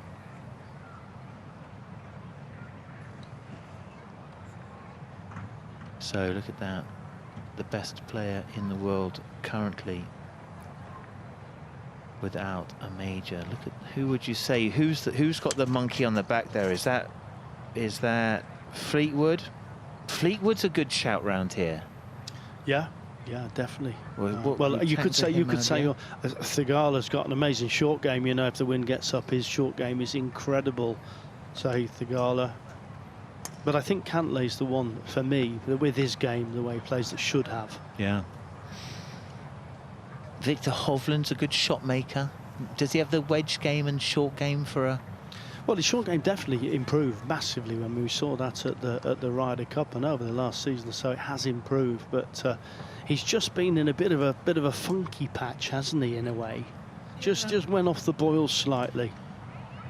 Yeah, I saw. Joe was back on the back. Joe was back coaching him. Dean Burmester there. So Ludvig feels as though his Tuesday is done, with Peter Hansen with the rucksack on his back. Go and do a little rub down, a little rest. He's got to be thinking, I'm one of the guys in a chance. Now, how about that in the woolly hat, looking very fetching, next to Peter Finch, who looks like a number 8, Di Stewart. Does he look like a number 8? Thank you very much, Simon. I don't even know what that means. What does that mean? Yes, my brain's a bit slow. What do you mean by number 8? Simon, are you still there? No, rugby. It's like I was thinking Oh, there was a shadow yes. coming. Right. There was a shadow. Like I think he was saying he looks hunky-die, you know? Yeah, powerful. Got Either you. that or you just Hunky and you chunky. started getting security. Well, do you know what? Thank you, chaps. I really enjoyed that chat. It's getting a little bit chilly on the range, and hence I've got my woolly hat on. Ludvig has just walked off the range, and we could actually try and get a chat with Peter Hansen. Peter, what a player he was in his day. Literally Should one we of the head best over swings on here? tour for a long Yeah. time. I'm wondering if he'll allow us to. Peter, could we grab a quick chat with you for 2 minutes? Are you allowed? Just a couple of questions. Really good to see you. You avoided me earlier, so now I'm grabbing you. How are you here with Ludvig? I mean, a great partnership, you guys together. In general, just what is it like working with him? It's amazing. I mean, he's first of all a great guy, so it's fun being around him, and obviously the way he plays golf is amazing. So I met Ludvig 2 years ago at the amateur at Livum. So I did a bit of work for the Swedish national team back in the day, and met up with him, and been working ever since, and trying to help him and coach him and guide him through it, and he's done amazing. What did you think when you first saw him? Was it a wow moment? A little bit like that. I mean, you could see the potential there. Obviously, the way he hits the golf ball, and I think his demeanor as well. He's got something special in the way he can carry himself around the golf course, and in good times and not so good times. And obviously, the last 12 months have been amazing, and he keeps putting himself in new situations all the time with the Ryder Cup and winning. But he handles it so well. So I'm very impressed. That is the key, and it's his first Open Championship. We're expecting big things, aren't we? Well, I mean, that's the crazy thing. I mean, obviously, working with him recently, to think it is his first Open. It's incredible. Yeah, I mean, that's the thing. Obviously, being lucky enough to be there for his first Augusta and his first major, and doing so well and coming close, that was amazing. But like I said, even the Ryder Cup, coming in as a rookie and turning pro 5 months before, and handling that situation that we all know is so stressful, and so he's done amazing. And I keep saying we pushed him in the lake from the dock, and he came swimming back, and Ryder Cup drove a boat into the Atlantic, and he threw him in, and then he came up swimming on the other side again. So yeah, he handles himself well, and he, even after last week, I know he would like to win the Scottish Open, but allow him to be frustrated a little bit for a few hours Sunday night, and then he shows up here and ready to go again. I was going to say, this early in the week when you're kind of working with Ludvig, what is it specifically you're looking at? Is it just fine-tuning, or is there something else kind of going on early in the week at major championship? A little bit of both, actually, this week, because a few things last week that he wasn't too happy with. Over the weekend, he wasn't striking it as good as he would have liked off the tee, especially. So working on that, and it's mainly setup stuff and small swing habits that he has from a young age. So we keep an eye on that, and he still has his swing coach Hans back in Sweden. So I communicate a lot with Hans when I'm here, and try to use his words and stuff that Ludvig recognized from he was 15, 16 years old. So we try to keep it simple and stuff that we know works for him. So it was really good today. We played 9 holes, and he played well. He's back to where he want to be, and then it's the normal stuff for playing links. You want to get the speed of the greens, and maybe try to get a little bit more pace to the hole when you play links golf in windy conditions, and really give yourself good speed to the hole inside 20-25 feet. So. Great stuff, Peter. We need to get you in the commentary box. Excellent info. We love it. Right, we've got to go to a quick break, but fabulous to speak to. Hopefully we'll catch up with you tomorrow at some point. Thank you very much. See you tomorrow. Cheers, Peter. Thank you. Great stuff. OK, let's get back to our commentary team. We'll take a wander down here. Come on, Pete. Let's go.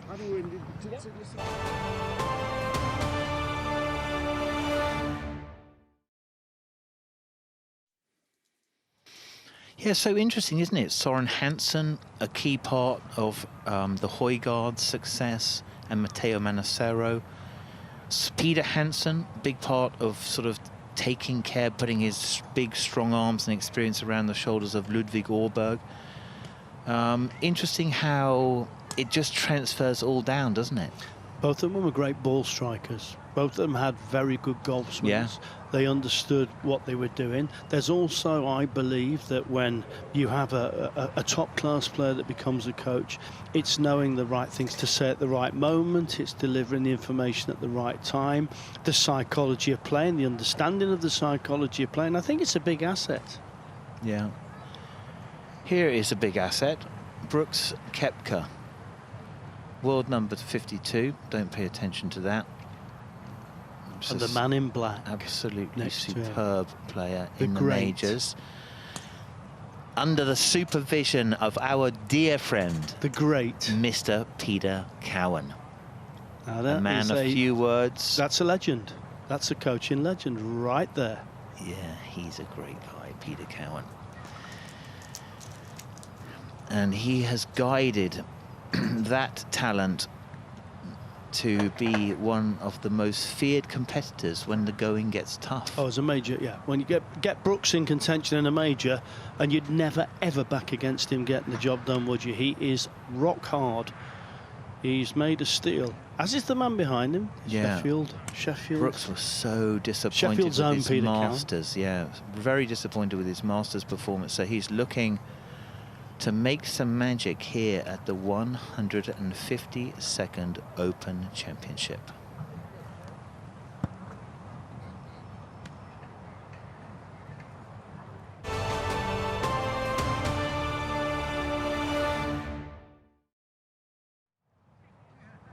So there he is in the blue, Brooks Koepka with Peter Cowan, just having been out on the golf course today, going through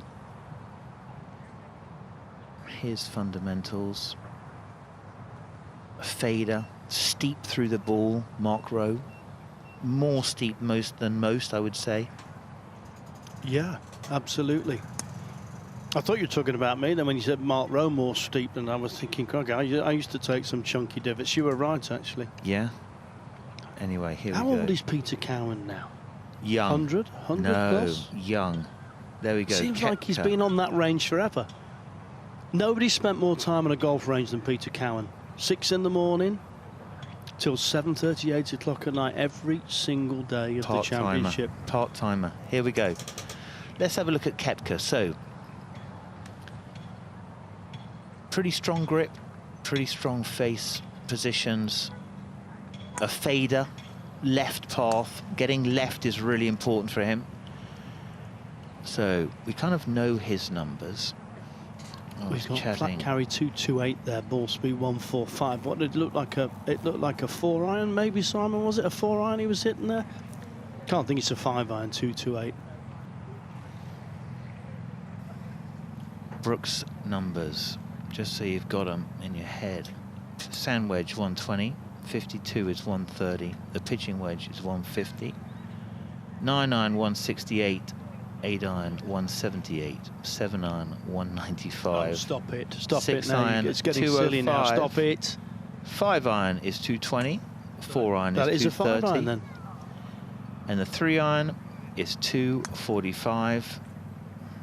And that is pretty powerful, I should say.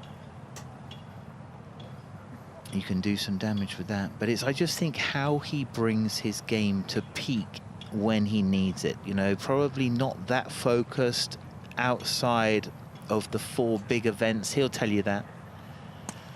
Not interested in the frills or the niceties. He's a good guy, Brooks Koepka. He's a proper competitor. He's like one of the, like if you're going down a dark alley, one of the last guys you want to meet down there is Brooks Koepka. He's a fighter. Yeah, he's granite, isn't he? He's made of stone under pressure. And the thing is that once you've done it repeatedly, as he's done it, the belief is always going to be there that you can still finish the job. And the fully fit Brooks Koepka is very dangerous indeed.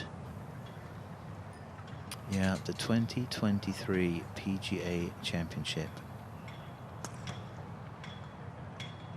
It was his last one. That was so impressive. On a great golf course.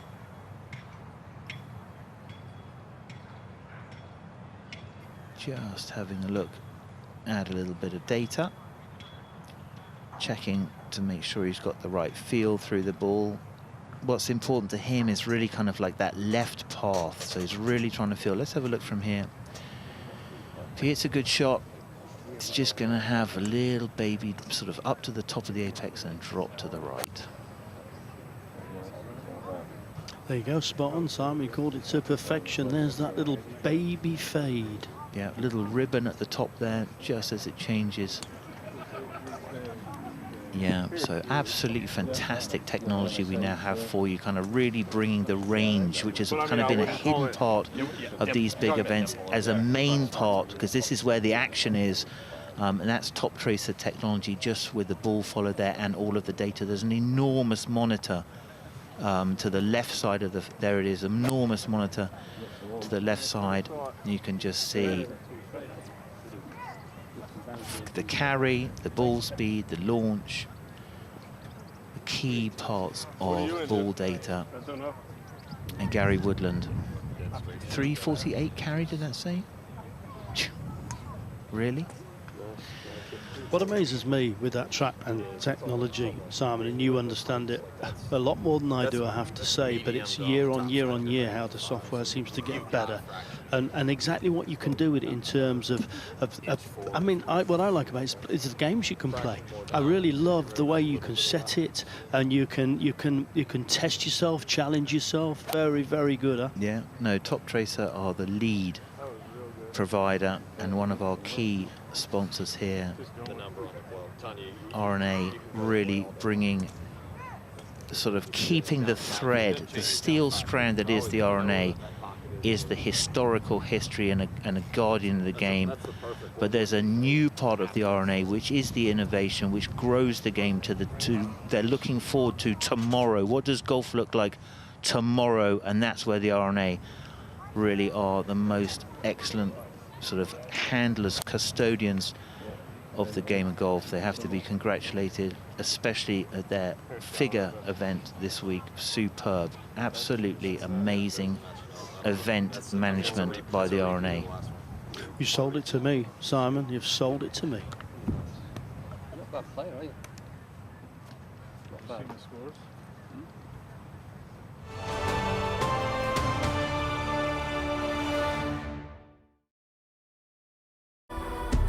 On the tee. She's staring this one down, and for good reason. Look at this. Just delightfully done. She's on top of the world. Going directly at the hole. Bloody what? Go on. Oh, get in there. There's something about the AIG Women's Open. Oh, my goodness.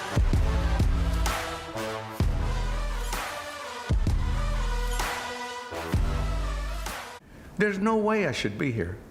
I should be dead or in prison. I mean, how else would you gauge this? And a guy comes off of a cotton farm, you know, to become one of golf greats? Are you kidding me? He hit the flagstick, and the crowd erupts. He just stormed onto the scene. And he has put it in again. He's a magician. He's got it. I never had any dreams about going on tour. I didn't know anything about it. His story's amazing. His journey's amazing. What a great shot. We were poor. We needed money to buy food. Beat for Finau, a 28-year-old broke. Didn't belong. I knew it didn't belong. It was unbelievable. And he put up with a lot. That past is so painful to him. I would like to forget it, to tell you the truth. Our culture has a short memory, and I think it's time for us to be reintroduced to the Dreamer. I'm playing for my life out here, you know? It is the American dream. Why, oh, why? He hustled the world.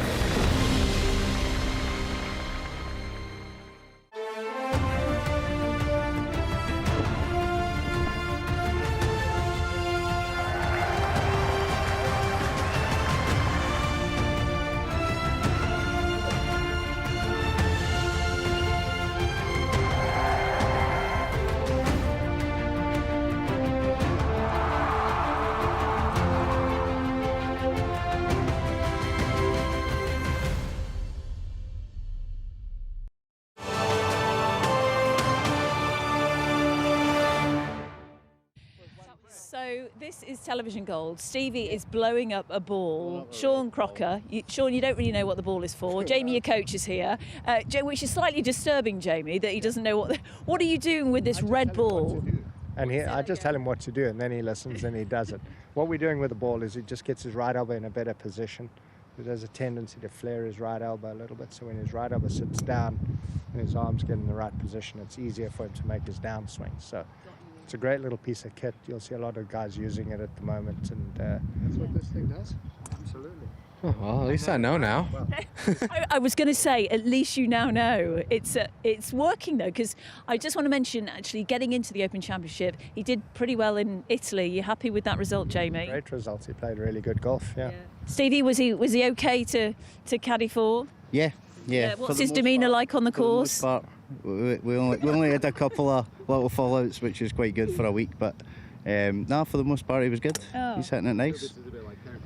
I know. Yes. Yeah, well, you don't want to ask him about me, don't you? He's on a thin line right now. He's been bringing some attitude to the golf course recently, and it's like, you're in Scotland, you're 30 minutes from home at the Open. What's your problem? Oh, it's just you in general. Stop.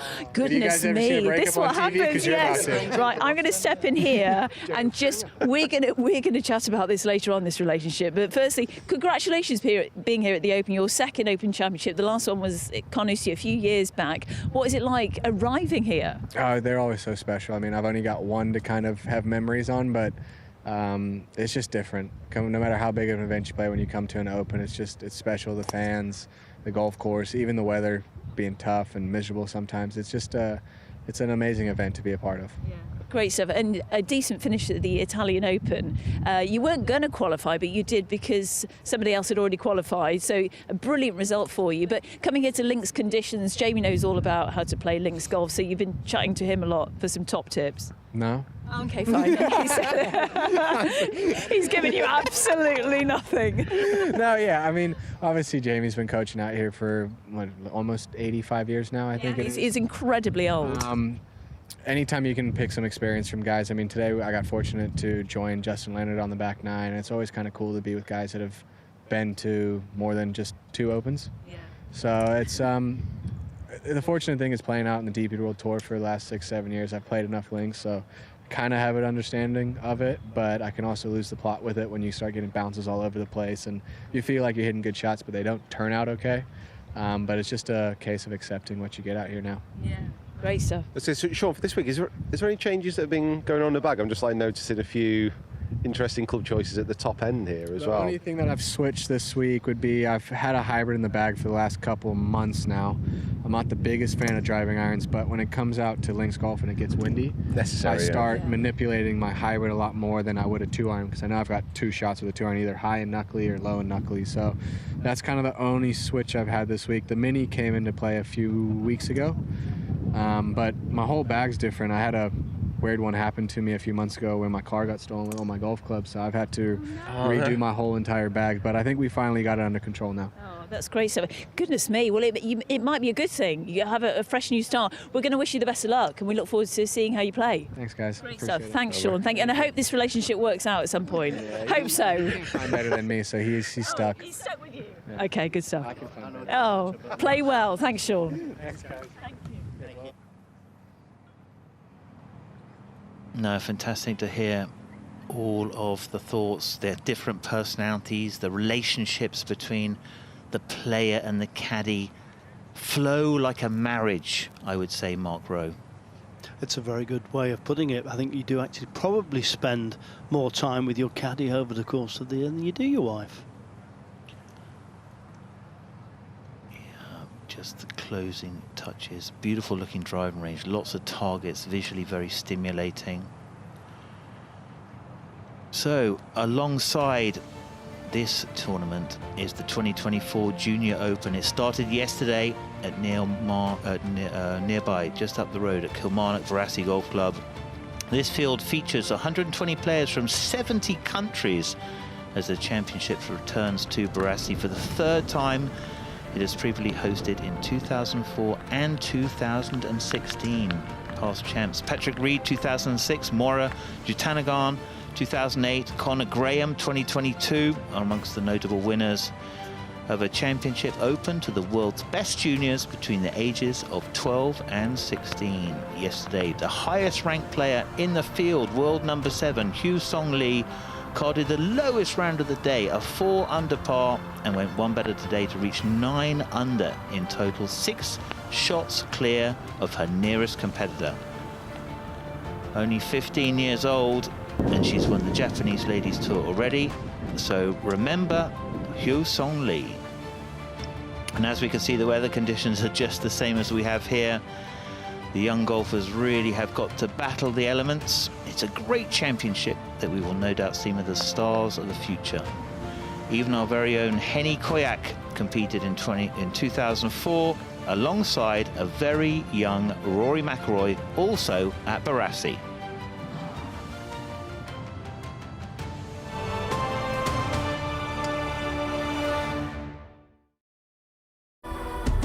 On the tee. She's staring this one down, and for good reason. Look at this. Just delightfully done. She's on top of the world. Going directly at the hole. Bloody what? Go on. Oh, get in there. There's something about the AIG Women's Open. Oh, my goodness.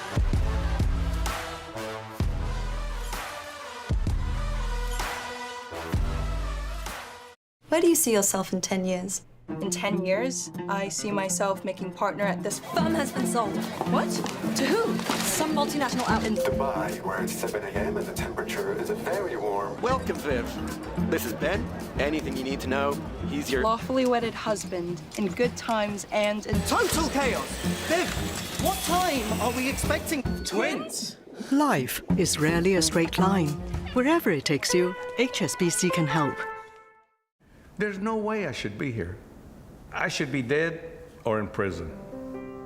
I mean, how else would you gauge this? And a guy comes off of a cotton farm, you know, to become one of golf greats? Are you kidding me? He hit the flagstick, and the crowd erupts. He just stormed onto the scene. And he has put it in again. He's a magician. He's got it. I never had any dreams about going on tour. I didn't know anything about it. His story's amazing. His journey's amazing. What a great shot. We were poor. We needed money to buy food. Finau, a 28-year-old, broke. Didn't belong. I knew I didn't belong. It was unbelievable. And he put up with a lot. That past is so painful to him. I would like to forget it, to tell you the truth. Our culture has a short memory, and I think it's time for us to be reintroduced to the Dreamino. I'm playing for my life out here, you know? It is the American dream. Why, oh, why? He hustled the world.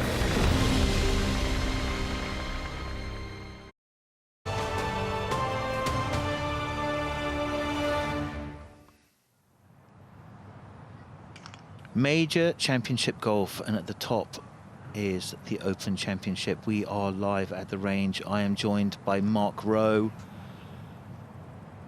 It is late in the day, 20 to 6, and still we have Brooks Koepka out there grinding it, working to find the feel.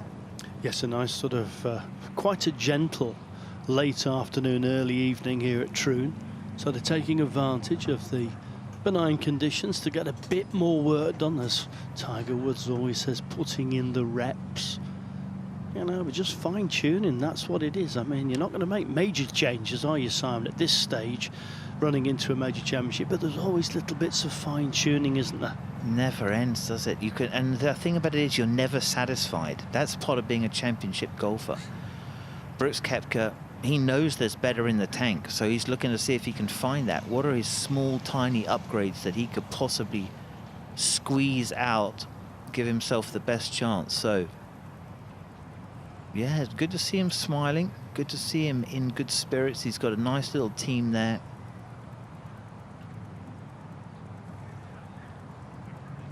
This is the one, isn't it, though? The Open Championship is the one. I don't like it when people call it the British Open. I don't like that for some reason. I'm a bit old-fashioned. It's a yellow card. It's a clear, it's a straight yellow. Championship. It's the oldest, greatest championship in the world of golf. It's one that everybody wants, and to have a Claret Jug, well, that's the pinnacle. That is your Everest. That's the Everest of your career. Obviously, all the other majors are important as well, but there's something just indescribable, indefinable about the Claret Jug. You're right, and I'll tell you what, Royal Troon is some scene. We have got a ton of guys still out there. Let's find George Harper Jr. Well, we've made it to the 15th green, and we've got a great little feature group here full of Australians. We've got Jasper Stubbs, our Asia Pacific amateur champion. There he is. And look at this, he's playing alongside two major champions, Adam Scott and Cam Smith. Seriously good group, slowly making their way home. Things are starting to get a little bit chilly out here, but on show are some of the best golfers we have on the planet here. Now, if we just sneak in here, there's no one more I love annoying than Cameron Smith, not just because he's Australian, but because he's feisty as well. Look at that hairdo flowing in the wind. His favourite club in hand, I'm not sure you remember at St Andrews, but wow, that putter was on absolute fire. Look at it. He's actually just got himself a nice little coffee here as well to end the day. Trying to keep him warm, I assume it's a little coffee.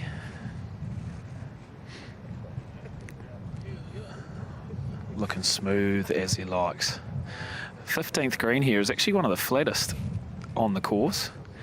Nice little valleys on the outside. You just have to get it there, thereabouts. Ooh, things we love to see. If he gets his flat stick going, never count him out. Cameron Smith, how are you? Good, how are you? Welcome back. Great to have a champion golfer back at the Open. How are you feeling, mate? It must be always good to come back. Yeah, absolutely. Great to be back in the UK. It's been a year, so yeah, it's always nice back here. Playing the back nine out here, though, is pretty brutal, so especially into this wind, so it'll be a good test. Yeah, well, always hard not to flash back to St Andrews, the 150th. What a week that was. Slightly different conditions than it was on Sunday here. Yeah. Yeah, I mean, the course is actually pretty receptive for an Open. I'm sure it'll dry out maybe tonight and then tomorrow, but it looks like we're in for some rain, so we'll be playing a lot different, probably a little bit longer too. Nice to play with your Aussie mates as well. Yeah, that's it. Just got to try and beat the old boy this week. He's in good form, isn't he? He's in some good form. He played well last week and he's striking it nice today as well, so good to see. And Jasper Stubbs here, a young up-and-comer, trying to mimic your haircut a bit here as well, I see. Yeah, yeah, there's a few Aussies doing it actually, in there. You started some sort of trend.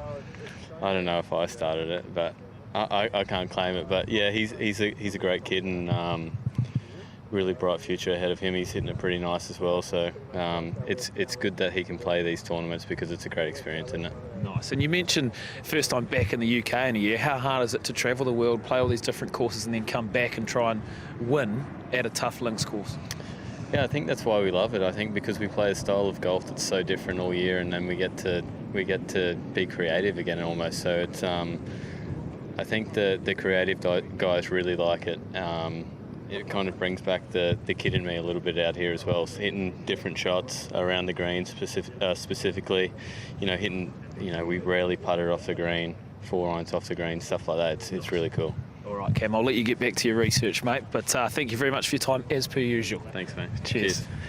And what coffee are you drinking there, is that? It's a decaf. A decaf? Yeah, I just need something to get me warm. It's a little bit chilly out here. Warm the cockles. Fair enough. All right, we'll leave you to it. We might as well go talk to Jasper while we're here as well. We want to hear about this playing group. How are you, mate? Very good, thank you. How's this experience? I'll just pop this collar out while you're on TV, get you looking sharp. Of course. Mate, how amazing is this, mate? Yeah, it's pretty awesome. I spoke to the guys earlier in the week and they said they were keen to play with me, so I was always going to take them up on that opportunity for sure. For those that don't know, this is our Asia Pacific champion from Asia Pacific Amateur Champion, that winning in Royal Melbourne. Can you run us through those memories and now the fact that you've won and you get to reap the rewards here at these majors? Yeah, it's obviously a pretty awesome experience when the 2 majors are dangled in front of you, and I'm glad I took the chance when I got it. Yeah, the memories are always going to live with me forever, and yeah, we've got a pretty similar style of golf here with windy Royal Melbourne and windy Royal Troon, so it's kind of nice. Take any advice from your 2 major champion playing partners? Oh, just watching, it's pretty awesome. Cam was just spinning back 30-yard pitch shots, so that's something I'll try and replicate, but I definitely won't be able to do right away. But yeah, just watching them, how they move around this golf course is pretty cool to see. So nice. All right, mate. Enjoy your week. Best of luck. Cheers. And do us proud, eh? Thank you. Absolutely. All right, guys. Well, I've had some great chats on this screen in particular today, but you know what?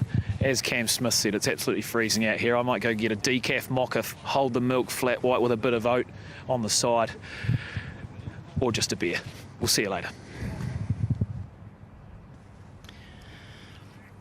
It is lovely, and I think always refreshing to see how senior players are so generous with their time and knowledge to junior players. I think that's one of the things that is a unique part of golf as a sport, Mark.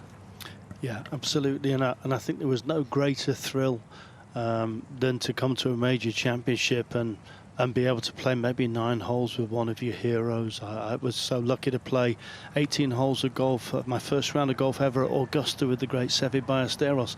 And Seve promised me that many years before and didn't forget the promise. And when I got to Augusta, he came up to me and said, come on, promised you a game of golf, that's what we're going to do. That is what legends are made of. That's amazing. What a privilege that would be. So, Masters champions include the mighty DJ.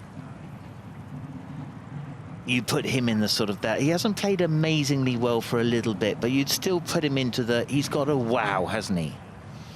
He's just a supreme athlete, isn't he? Everything about him is, you know, just stunning balance. And look at him, his arms. To be honest with you, his arms are like tree trunks, aren't they? Look how strong he is.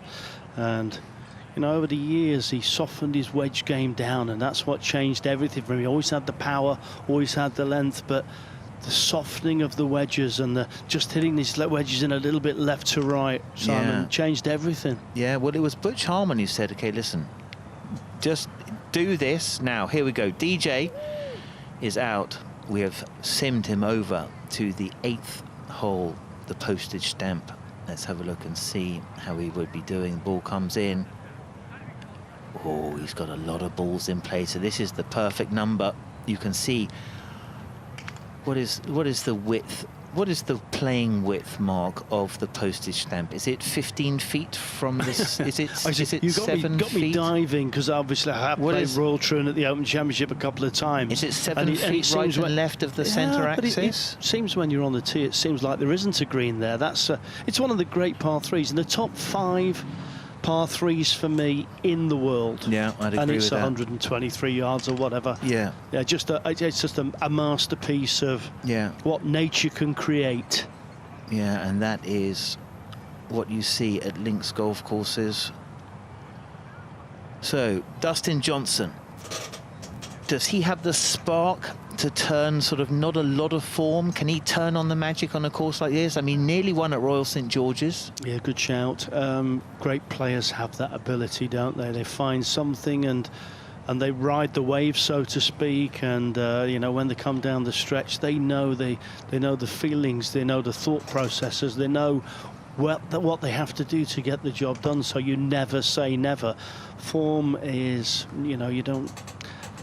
Look, there you go, miscut, 43rd, miscut, nothing to speak of. No, but you know what, you wouldn't say say never, would you? No.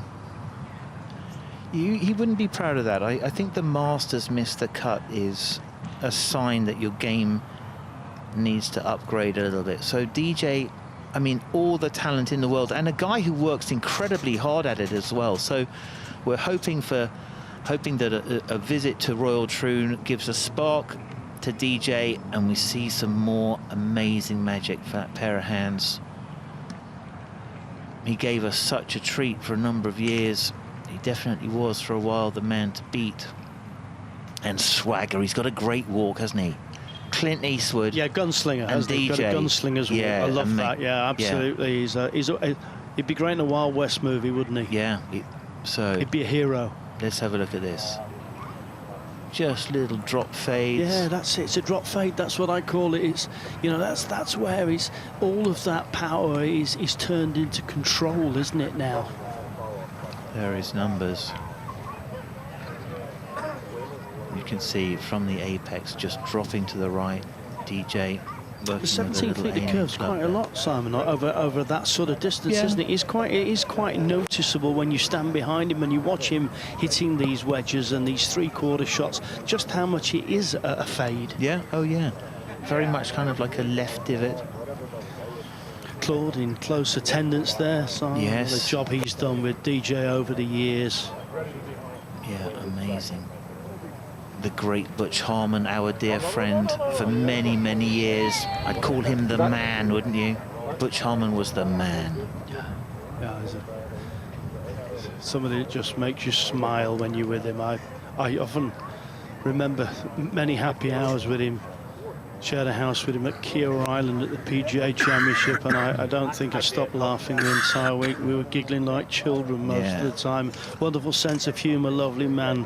Yeah, well, the Open Championship sends you its best wishes, Butch Harman. I think you are probably sunning yourself in a pretty warm Las Vegas. So, come on, DJ. Find the magic. Arms really working very much left and across. That's the fade, isn't it? Just making sure there's no chance for the body to stop and the club to go.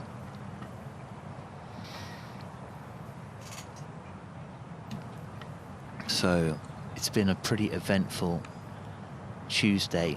We're coming to the end of our coverage of Live on the Range. We've seen absolutely all the superstars either on the range or out on the course, Mark.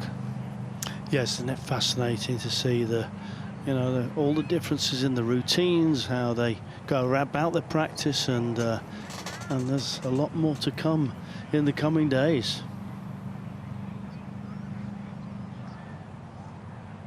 So we will leave Dustin Johnson and head down to Di Stewart.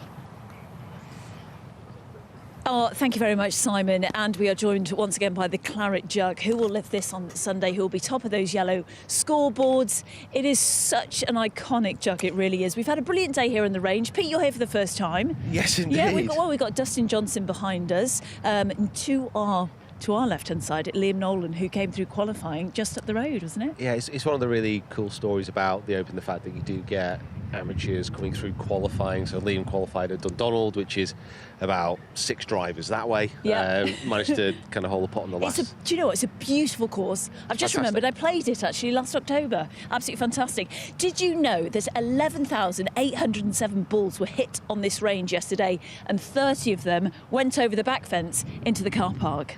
Oh. There's a stat for you, isn't well, there? And those were the 30 Great Bryson stuff. hit. I can come up with some more, I really can. But we've had some really brilliant nuggets of information, the likes of Rory McIlroy saying that he changed his phone number after the US Open.